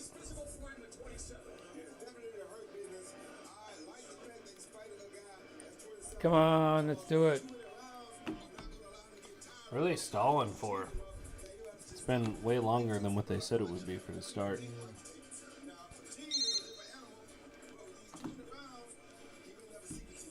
also the ring is much bigger, and that could work to Jake's. 21-20 ring. Hey, the stakes are as high as the Texas sky.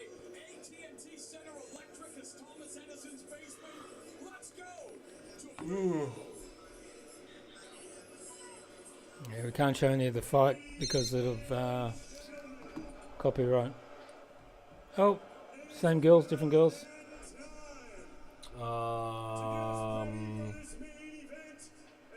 I'm not sure. I'm just looking at their tits. All the same. Go to the same surgeon. Eh? Go to the same surgeon. It's well, they got the same fake shape to them.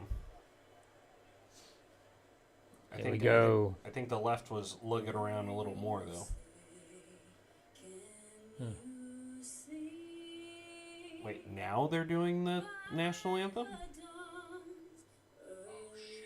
Why didn't they do it before?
Well, that was one of the better national anthem singers that I've ever seen, so I will give them that.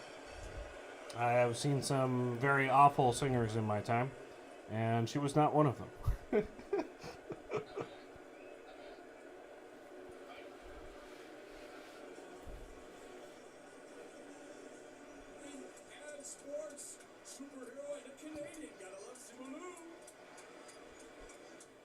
Oh yay, we found some Asian people in the crowd.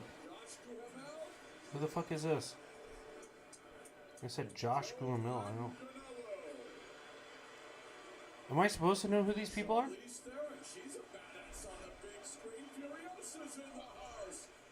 Who the fuck is that? Who? The blonde? Yeah. Charlene. What's her name?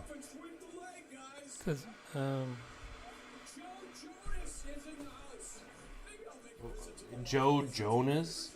That's the only person that I fucking know?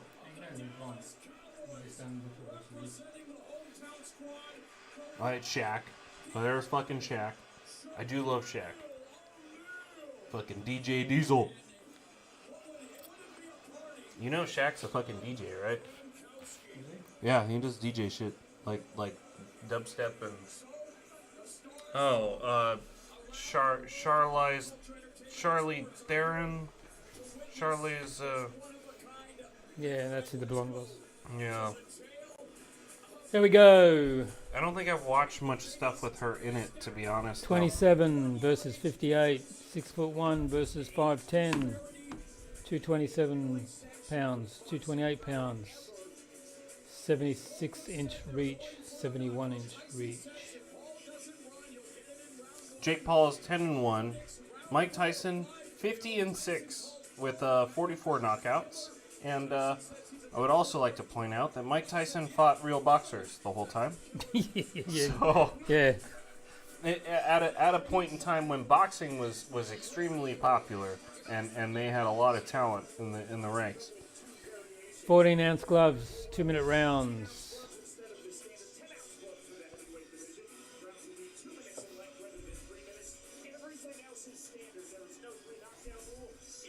There we go.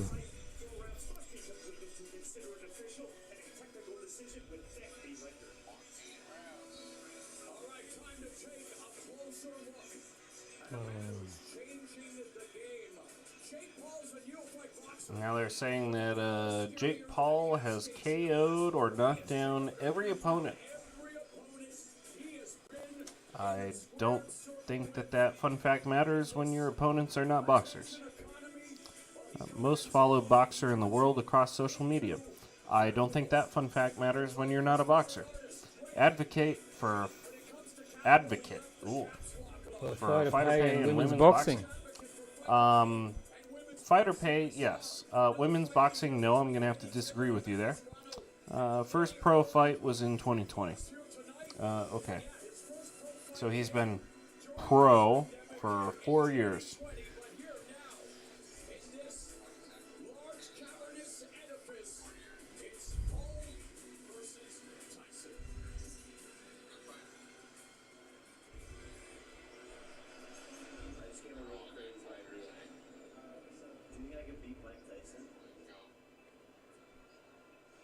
This again. That promo is really what they're going to show.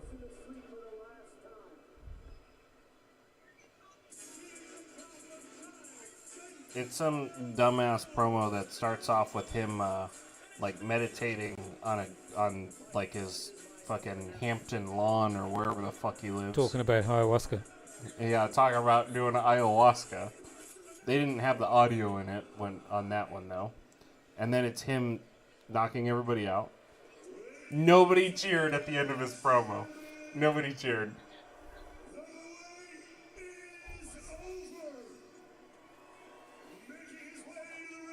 Yeah, so it started off with that. Then it was hitting with all of his highlights from his career.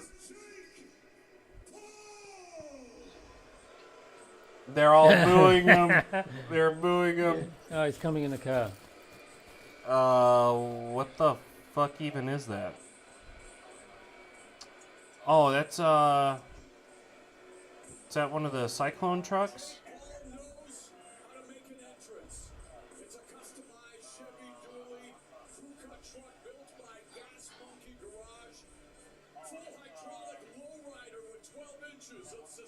I guess it's a GMC dually pickup truck. Looks like it's from the 90s and converted into a lowrider. He is riding that into the ring. And he's got a pigeon in a cage to antagonize Mike Tyson.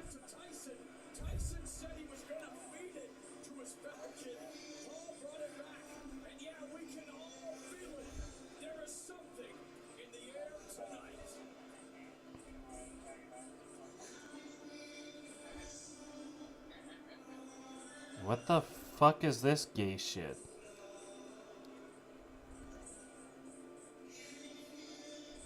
It's music. Why is it going so slow? This has got to be the gayest fucking walkout sequence I've ever fucking seen.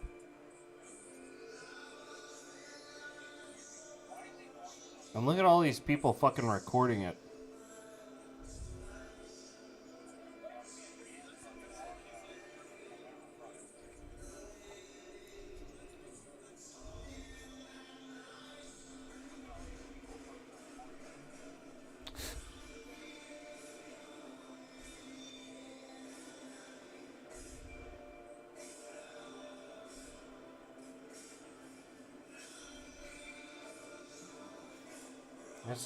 This is fucking ridiculous. This is the slowest, dumbest fucking walkout I've ever seen. And his dipshit brother is spraying some kind of fucking stupid shit everywhere. It looks like maybe it's some sort of fragrance or something. He even sprayed it on Paul. So...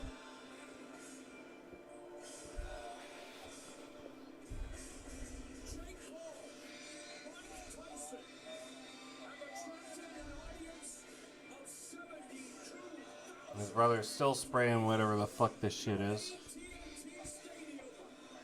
Jake Paul perfume.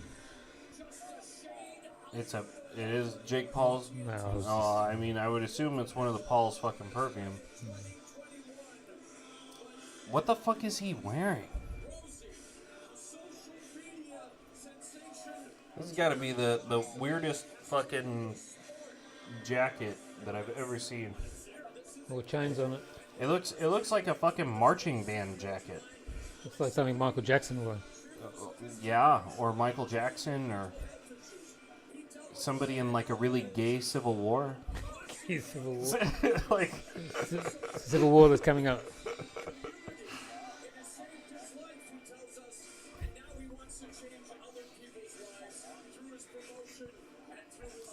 All right, zoom in on those ring girls' titties again. Let's get a look at them.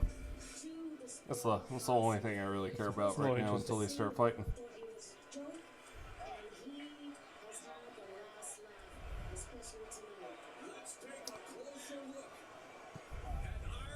Okay.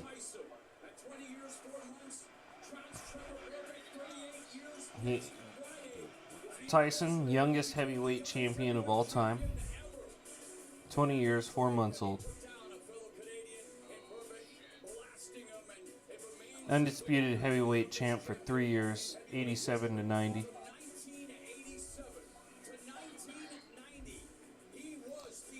7,097 days between sanctioned fights. He's got that record. Inducted in International Boxing Hall of Fame in 2011. Surprised it took that long. You'd think they would have got him into there earlier than that.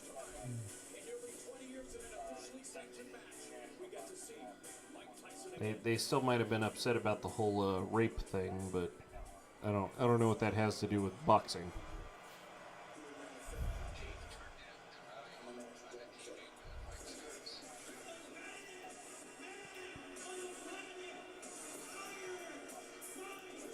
Now they're playing the Tyson promo, and you can hear the crowd getting excited.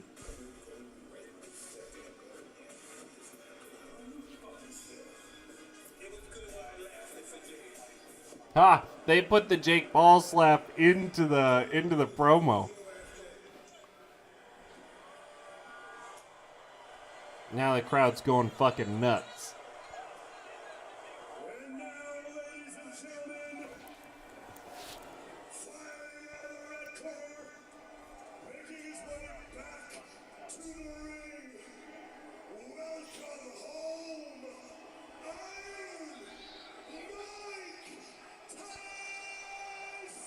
Crowd's going fucking crazy.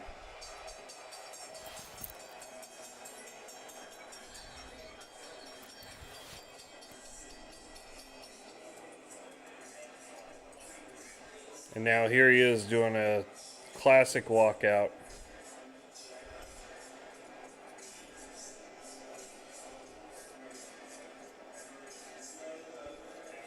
No car, no dumb shit. Just him and his entourage walking through.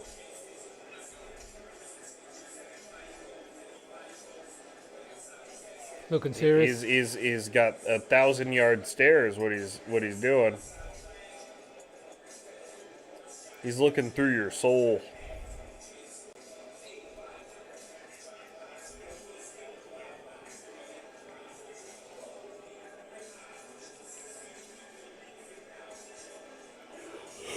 Whoa.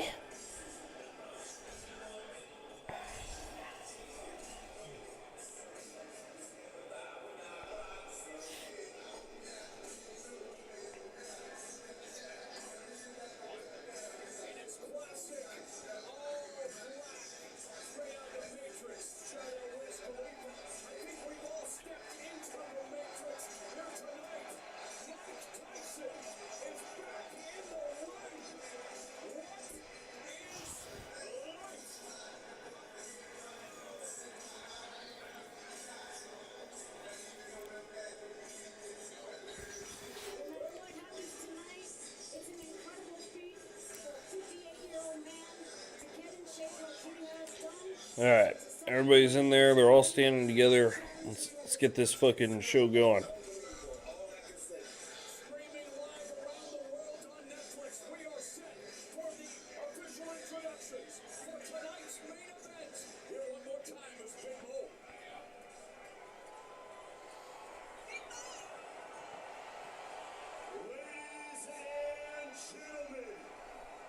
Yeah, see, those are not real.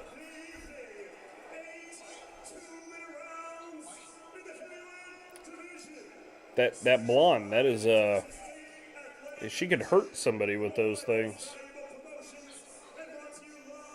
I wonder how many liters that is. Normally they measure just in cc's, right? Yeah. So I think you'd have to move up to the next biggest unit of measurement for whatever that blonde's got put in there.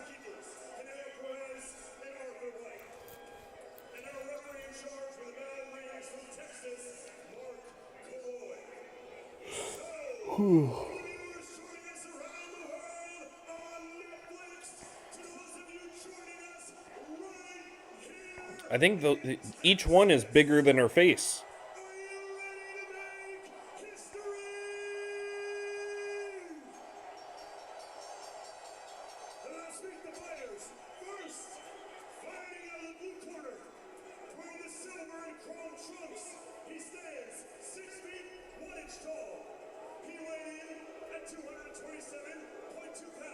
Everybody booing. He's claiming to fight out of Puerto Rico.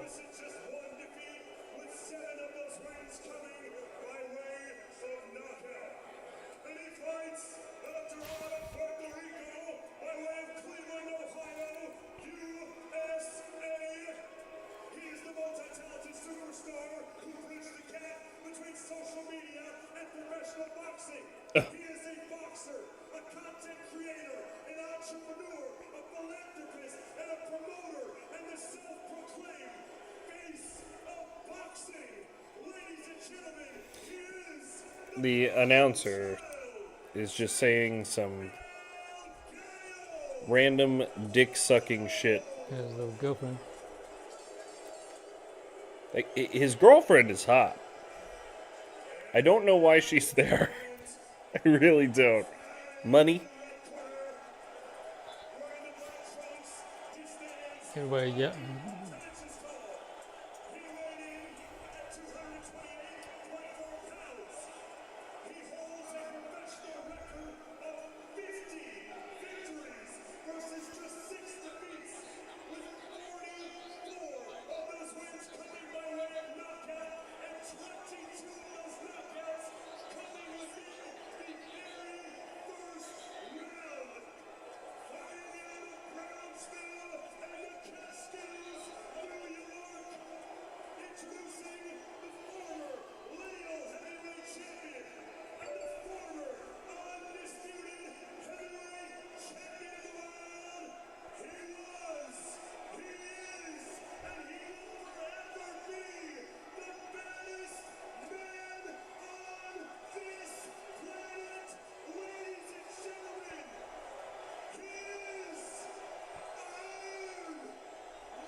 So then the announcer introduces Mike Tyson, and instead of saying a bunch of dumb shit, just says his boxing accolades. So we'll see how this goes. Tyson still looks bigger and scarier than Paul. Yeah. Yeah. Look at his neck. Yeah, dude. His neck and his traps are just fucking disgustingly huge. Here we go. His neck is literally the same size as the rest of his head. Yeah. And his traps are just fucking massive. Reminds me of a silverback. Right. Exactly. He looks like a fucking gorilla. Rip you to fucking shreds. You hear that? Uh-uh. $1 million for his shorts, his trunks. For Paul? Yeah. Stupid.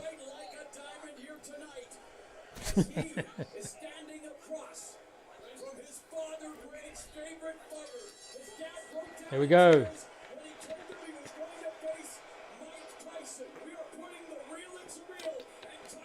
Well, it looks like Paul is already trying to run away. And Tyson's walking him down. Paul started trying to clinch before Tyson even threw a punch.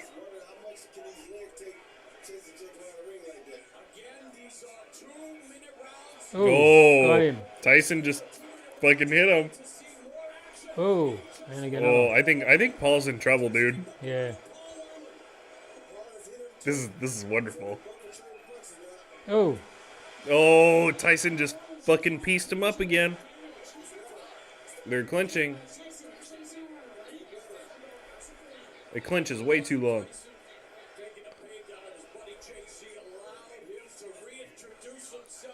Excessive clinching by Paul already. Crowd not liking it. Paul's scared.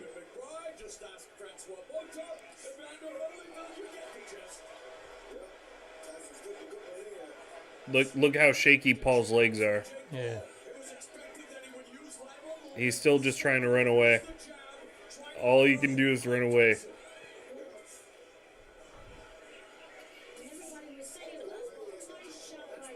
No, they said nice shot by Jake, but actually he didn't even make very much contact. The head movement on Mike is just too good. Oh, look how scared Jake is. He's running away again.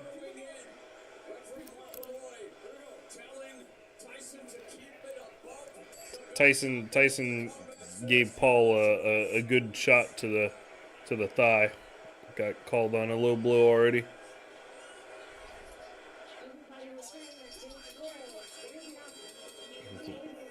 So, round one, Paul ran away the whole time and excessively clinched. He is scared.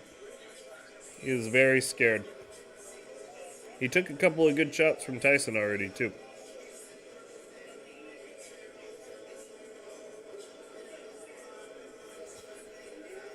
I like how they're giving advice to Tyson. Well, yeah, I don't understand how you give Tyson advice. I don't. I'd just be like, you got a champ. Oh. Oh, yeah. That was a good shot. Yeah, Jake took a good shot. See, even when he hit Tyson, it just glanced off of him. Yeah. Barely did anything. And I bet when Jake got hit by that, he was like not expecting that Tyson could still hit that hard. It was going to be technical, not a massacre, and that Paul will feel Tyson's heavy punches. Yeah, but Paul did a good job of staying away from Mike early, which is very smart on his end. And our unofficial scorer, Sean Wheelock, gave the opening round. And Paul's just trying to maintain distance still. Runs away whenever Tyson tries to close the distance.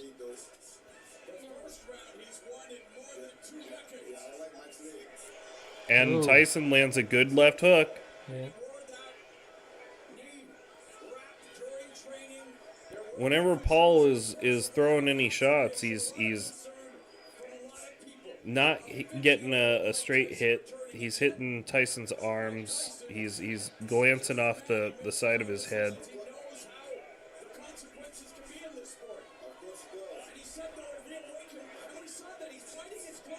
Oh, Tyson just hit him with a huge body shot, then started swinging at his head, and Paul had to clinch.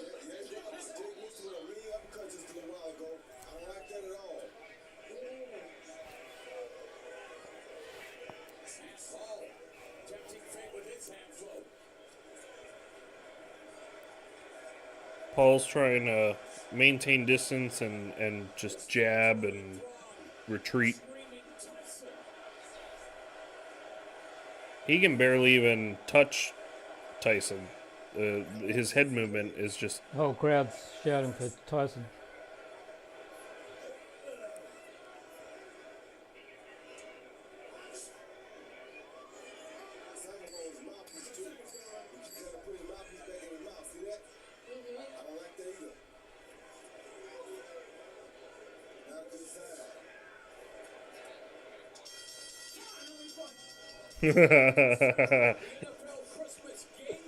Well, end of round two.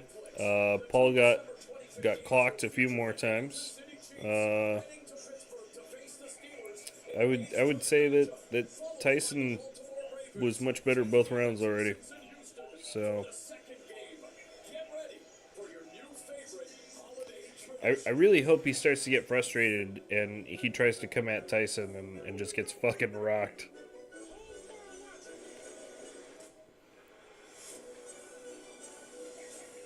The only thing that he can do at this point is he moves faster just because he's younger. So he can run away, but Tyson's going to slowly come towards him, and The NFL is coming to Netflix. From gridiron gladiators to in-ring gladiators. Total punches through 2 rounds. Jake Paul, 12 of 53, 23%. and they start off the round fucking hot. They just traded. 7 of 34, 18%. So Tyson is averaging more punches than he did in that fight with McBride and in the exhibition against Roy Jones, where he averaged 24 punches a round.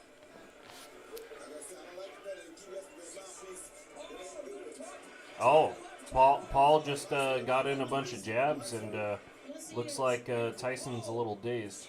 Adam, jab now. He landed 3 hooks, lands another left hook. A lead left hook, flips Tyson, body shot by Oh, now Paul's starting to pepper some shots into there. He just caught Tyson with a big left hook. Caught him again. Oh, this might be the beginning of the end for Tyson already. Nope. Staggering on his legs. His age is showing. Final minute. Mike Tyson said this fight reawakened the beast inside. It gave him something to look forward to. He's in a much better place mentally. He's in a great place with his family. And yet Mike Tyson said, no, I want a challenge. I want to see what I'm capable of doing. But man, oh man, 27-year-old chronological physical peak, training regularly. And Mike Tyson in trouble here with round 3. He's in big trouble. This might be the last round. Jake Paul, Fatigue. Jake Paul got extra weight that everybody said was going to slow him down. Not slowing him down. Against McBride 20 years ago, Tyson weighed a sluggish 233, just got Tyson threw a body shot into there, but he's slowing down, and he's gotten popped quite a few times. produced nostalgia, more nostalgia than Grandma's basement with a punch, but things are looking good for the legend. Not big at all.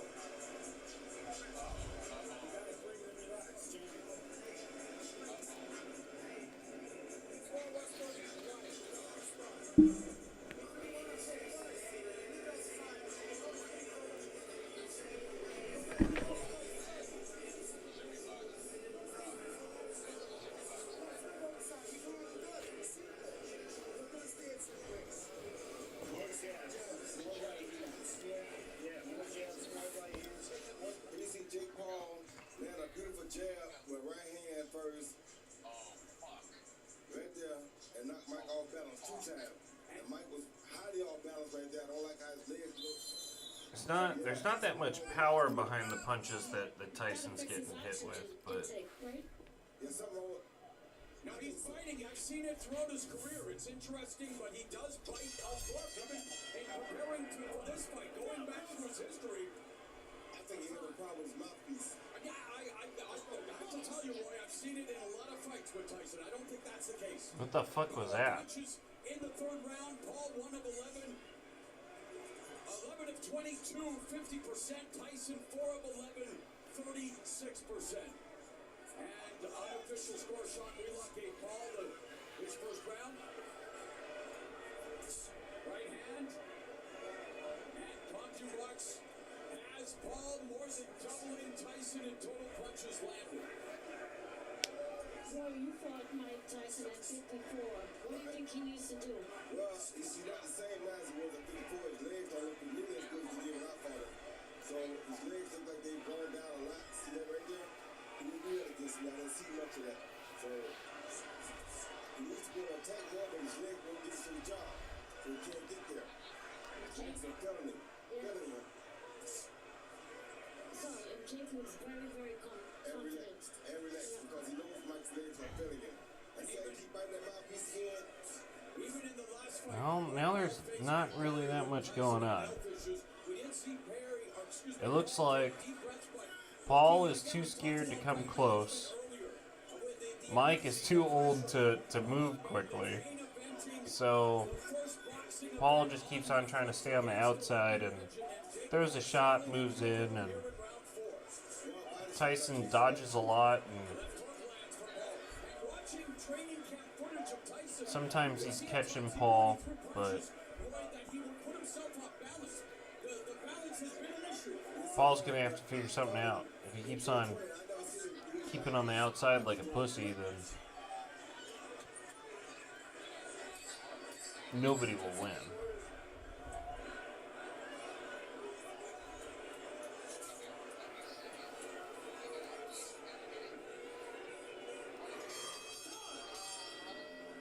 Well,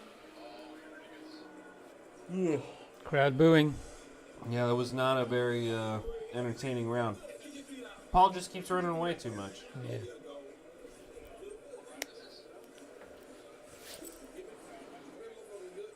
I think that was the fourth round.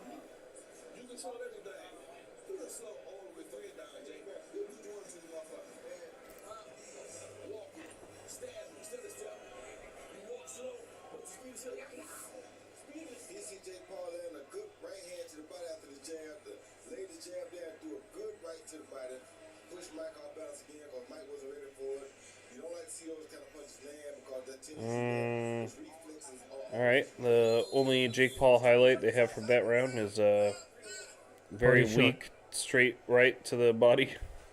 So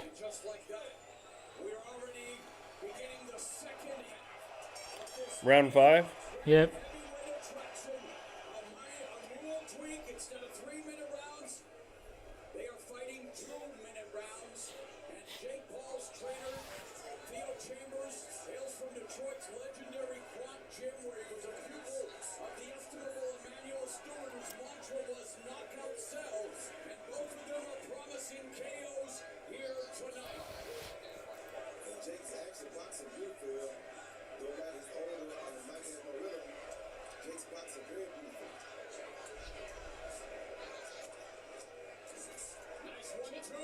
Tyson. Yeah, Jake is looking at that chin. Yep. Trying to get Mike.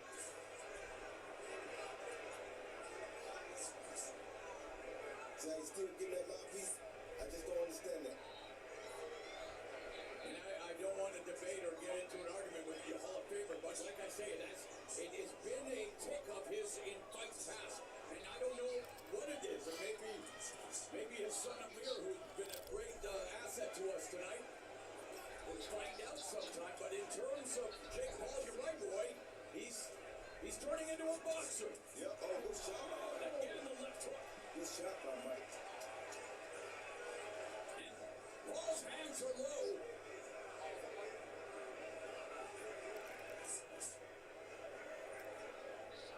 30 seconds left in the fifth. Paul was averaging 35 punches a round coming in. We talked about Tyson, of course. You can't really talk about any stats because it's been 20 years. 10 seconds left in the fifth. Body shot by Paul. Right hand lands for Paul. Good right hand by Paul, but Mike takes a good shot still. See, I don't understand because they keep on saying, "Oh, big shot landed," and the way Tyson moves his head, like it's like going out in the rain with a rain jacket on, like it's just bouncing off of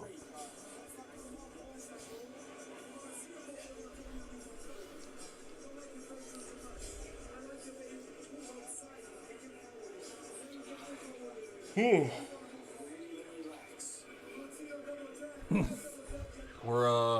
We're getting close to my bedtime. It was about 10 hours ago.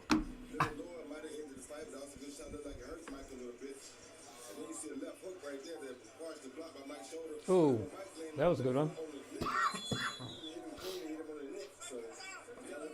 Tyson's neck is one of the more developed in the sport. Very bad. Of course, a strong neck helps you absorb punches. What's up with that gay fucking tongue thing he keeps on doing? Does he always do that? Of course, working his neck is, well, I mean, all fighters. Is that what Jake Paul does? Blows, but for Jake Paul, it's dictating the terms and everything being equal. You don't want to overhype, undersell. Again, he's facing a 58-year-old story to the fight, Rosie?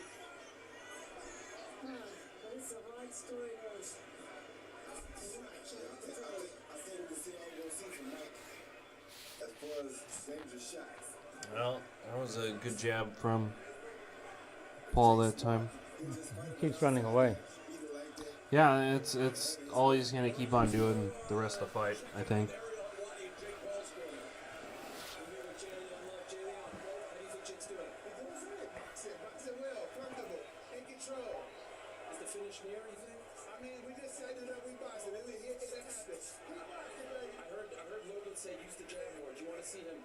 His trainer sounds like he's fucking gay as shit.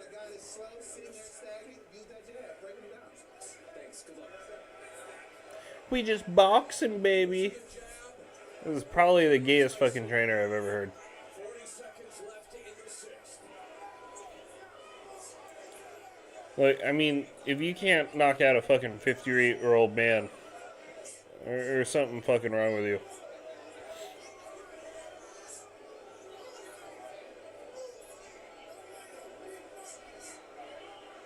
Tyson moving laterally, unable to.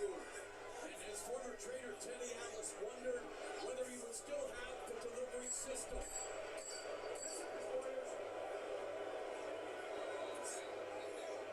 It appears he doesn't. Now he don't have it anymore. Legs are gone. Damn. Question I have is why is Jake Paul just tearing You him do up some like stretches. I don't want that to happen. But I understand what you're saying. It is a professional fight.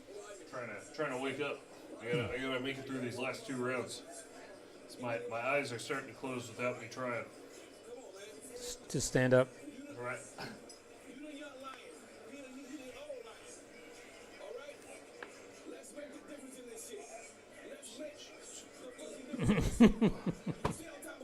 There's no room for jumping jacks in here. I'll just do some squats. Yeah.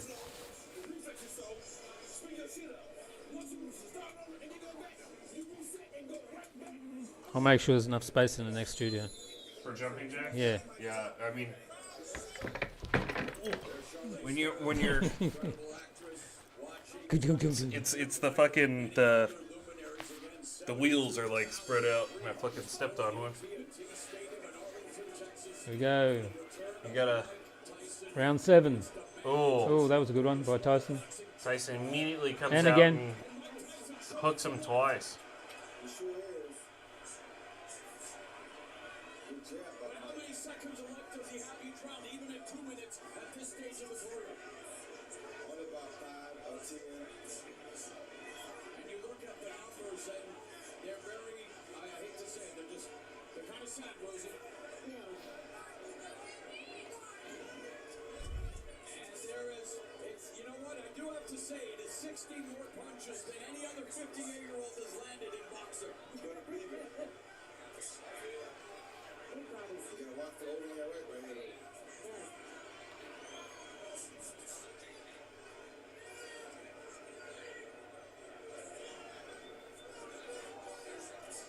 It's incredible to see how stunned the crowd is. Final minute of the 7th.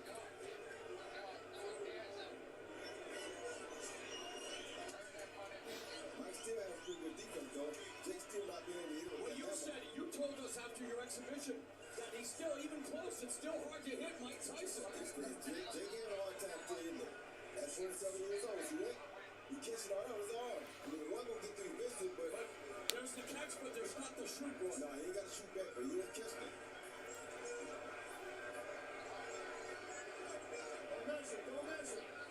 Referee Mark Malloy warning Paul not to measure. But he measured him, and then he hit him with the right level. Tyson coming forward. Tyson's trying to run at him. Landing the clean to effective punches. And then some. But Mike is taking it. Yes, he is. And you'll see, we got 2 final minutes. Yeah, you see, every time Tyson tries to come forward, Paul just runs Runs away. away. Scared of a 58-year-old man. Incredible.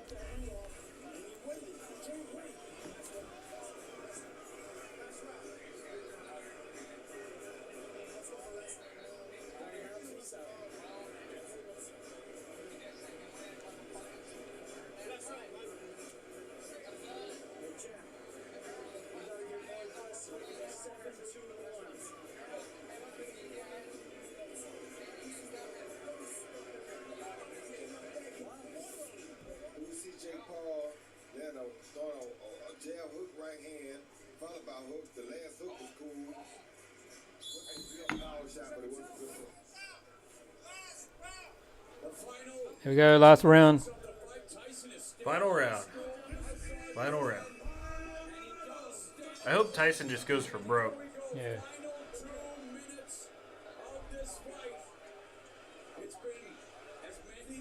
Expected. If it would go past the first round, it would belong to Jake Paul, and that has definitely been the case. But what is left in Iron Mike Tyson? Tyson's trying to move around a lot more. It looks like he saved some energy for this round. One knockout left in his arsenal. Or is Jake Paul going to be able to live the rest of his Oh, we got some return fire. Mike Tyson? You give Tyson a chance, I tell you that, because you're trying to knock Tyson out. You give a chance, Tyson a chance, by trying to knock him out.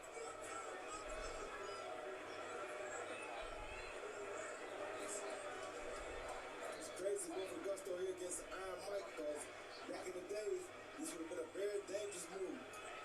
Final minute of the fight. Yeah, it looks like Paul isn't really interested in finishing the fight with a knockout. Wondering if the old guy could do it for the rest of us. Unfortunately, reality had other ideas, and as much of a cliche as it is, it's because it's true. Father Time is unbeaten for a reason, everybody. That's right. Mike Tyson always taking all the shots, though.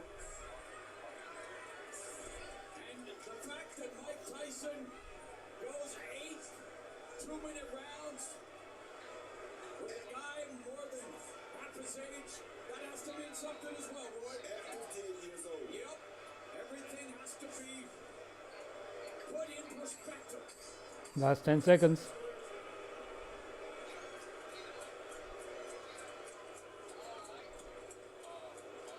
No, they're just bowing to each other and calling it good in the last 10 seconds. That fight lasted 49 seconds. This one goes 16 minutes. Well, Jake Paul, you're a fucking pussy. Yeah. You ran away from him as soon as you saw the power that he still had in the first round. You ran away the whole time. You're a fucking bitch. I hate this guy even more than I did before. Wonderful bullfighters, at 58 years old. Listen, I'm old, man, and I know how hard it is to, get back up there, and I just have to give it to Mike Tyson. I'm not surprised, I have to say that, but, with Jake Paul, giving him his respect, that was very touching. Let's see if we can listen to what they're saying.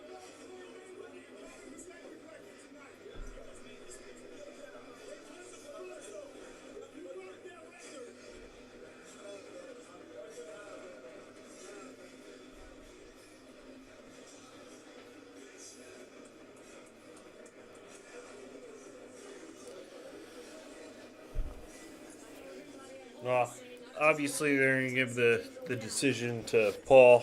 He's just running away and jabbing the whole time. Only one getting any points. I mean, when you run circles around a old man. 6 rounds to 2, Jake Paul. I gave Mike Tyson rounds 1 and 2. He was coming forward. He was landing the more significant strikes. Jake Paul, a very slow start to this fight, which I believe was by design. Very defensive. Starting with round number 3. The volume picked up Well. the forward pressure. Jake Paul rounds 3 through 8. Having the more Pussy. strikes, the volume, the forward pressure, straight through. A highlight for Jake Paul, but Paul is sweeping rounds 3 through 8. It's funny though, because actually, I think that this was probably the most damaging thing that he could have done out of all the outcomes. He won, but he did it in a shitty way. Didn't even knock him out. Everybody saw how scared he was of him, and Tyson still won the first 2 rounds. And every time he fucking clocked him, afterwards, you could still see that Paul was like, oh yeah, he can fucking hit, and started running away again. I would not feel good about that performance if I were him. I don't understand what it is with this guy though. It's like I don't know. Does he like it when people hate him? Like, does he get off on this, or I just don't understand.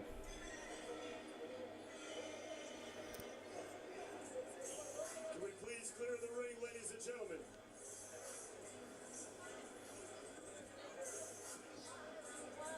That's Utah Leerdam, the girlfriend, the Dutch speed skater. There's Logan Paul, his brother. Ladies and gentlemen, Why does he get a Dutch speed skater? I want a Dutch speed skater. Go to Holland. Go to Holland. Well, I'm not gonna do that. for these two main eventers tonight, Jake Paul and Mike Tyson.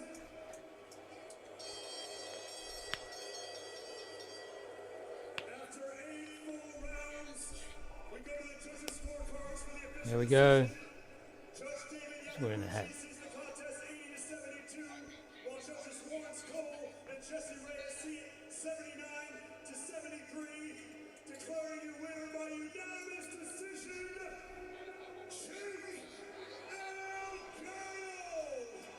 Paul. El Gato. That just means cat. It means the cat. Well, it happened. Jake Paul beat Mike Tyson. That is the gayest fucking boxing name. Wondering what to make of it all, Rosie. I have to tell you, I'm just not Yeah. well, Are you surprised, Roy Jones Jr.? Well, I'm not really surprised. I see him That legs. I'm not surprised. that was probably one of the most disappointing fights I've ever seen, and it was all Jake Paul's fault. Trying to make the most interesting fight with legs. And, people like Canelo who not really looking for the toughest fight. But I'm gonna go ahead and say that as soon as I heard about this happening, I immediately thought it's a stupid idea. Like I said before, it's an old man. Either you win and people are like, "Oh, you beat up an old man," or you lose and you got beat up by an old man. So I don't understand what the idea was here, and no surprise. I think the whole thing was just kind of stupid. But we did see Mike Tyson as a 58-year-old. He smacked Paul a couple of times, and I think, I always said before, I'd like to get uppercutted by Mike Tyson just one time. I just want to know how it feels, Like, you always want to get tasered one time, pepper sprayed one time. Mike Tyson uppercut just one time.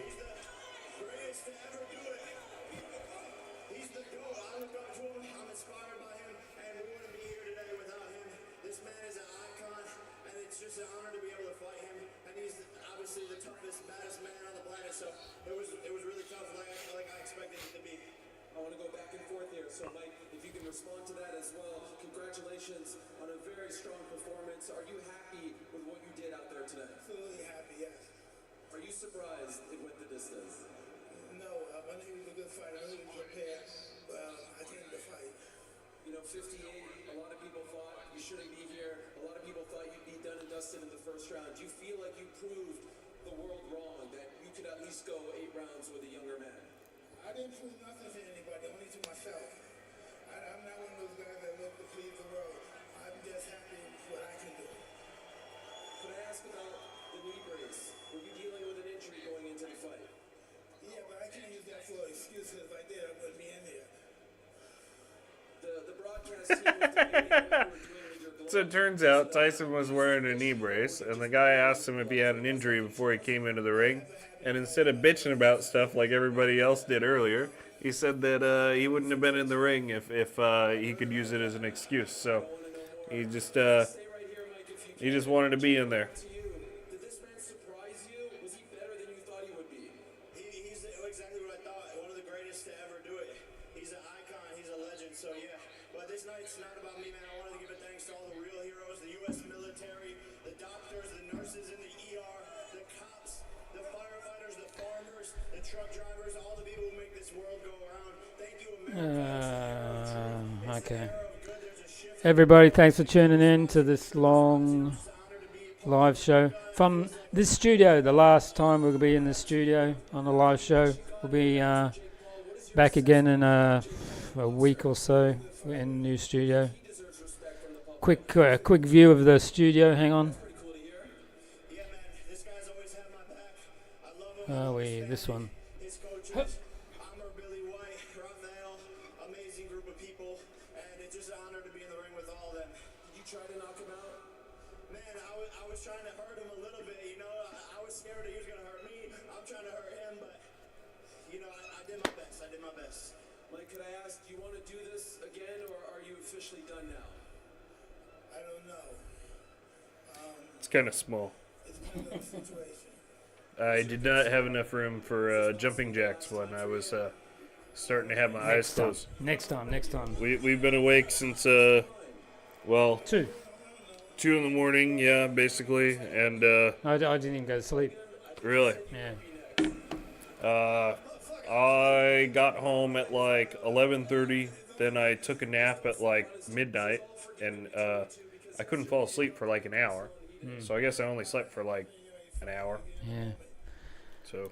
Okay, everybody, thanks for tuning in. We'll see you in a week or so when we're back live in the new studio. We're gonna go sleep all day. We'll have some hockey videos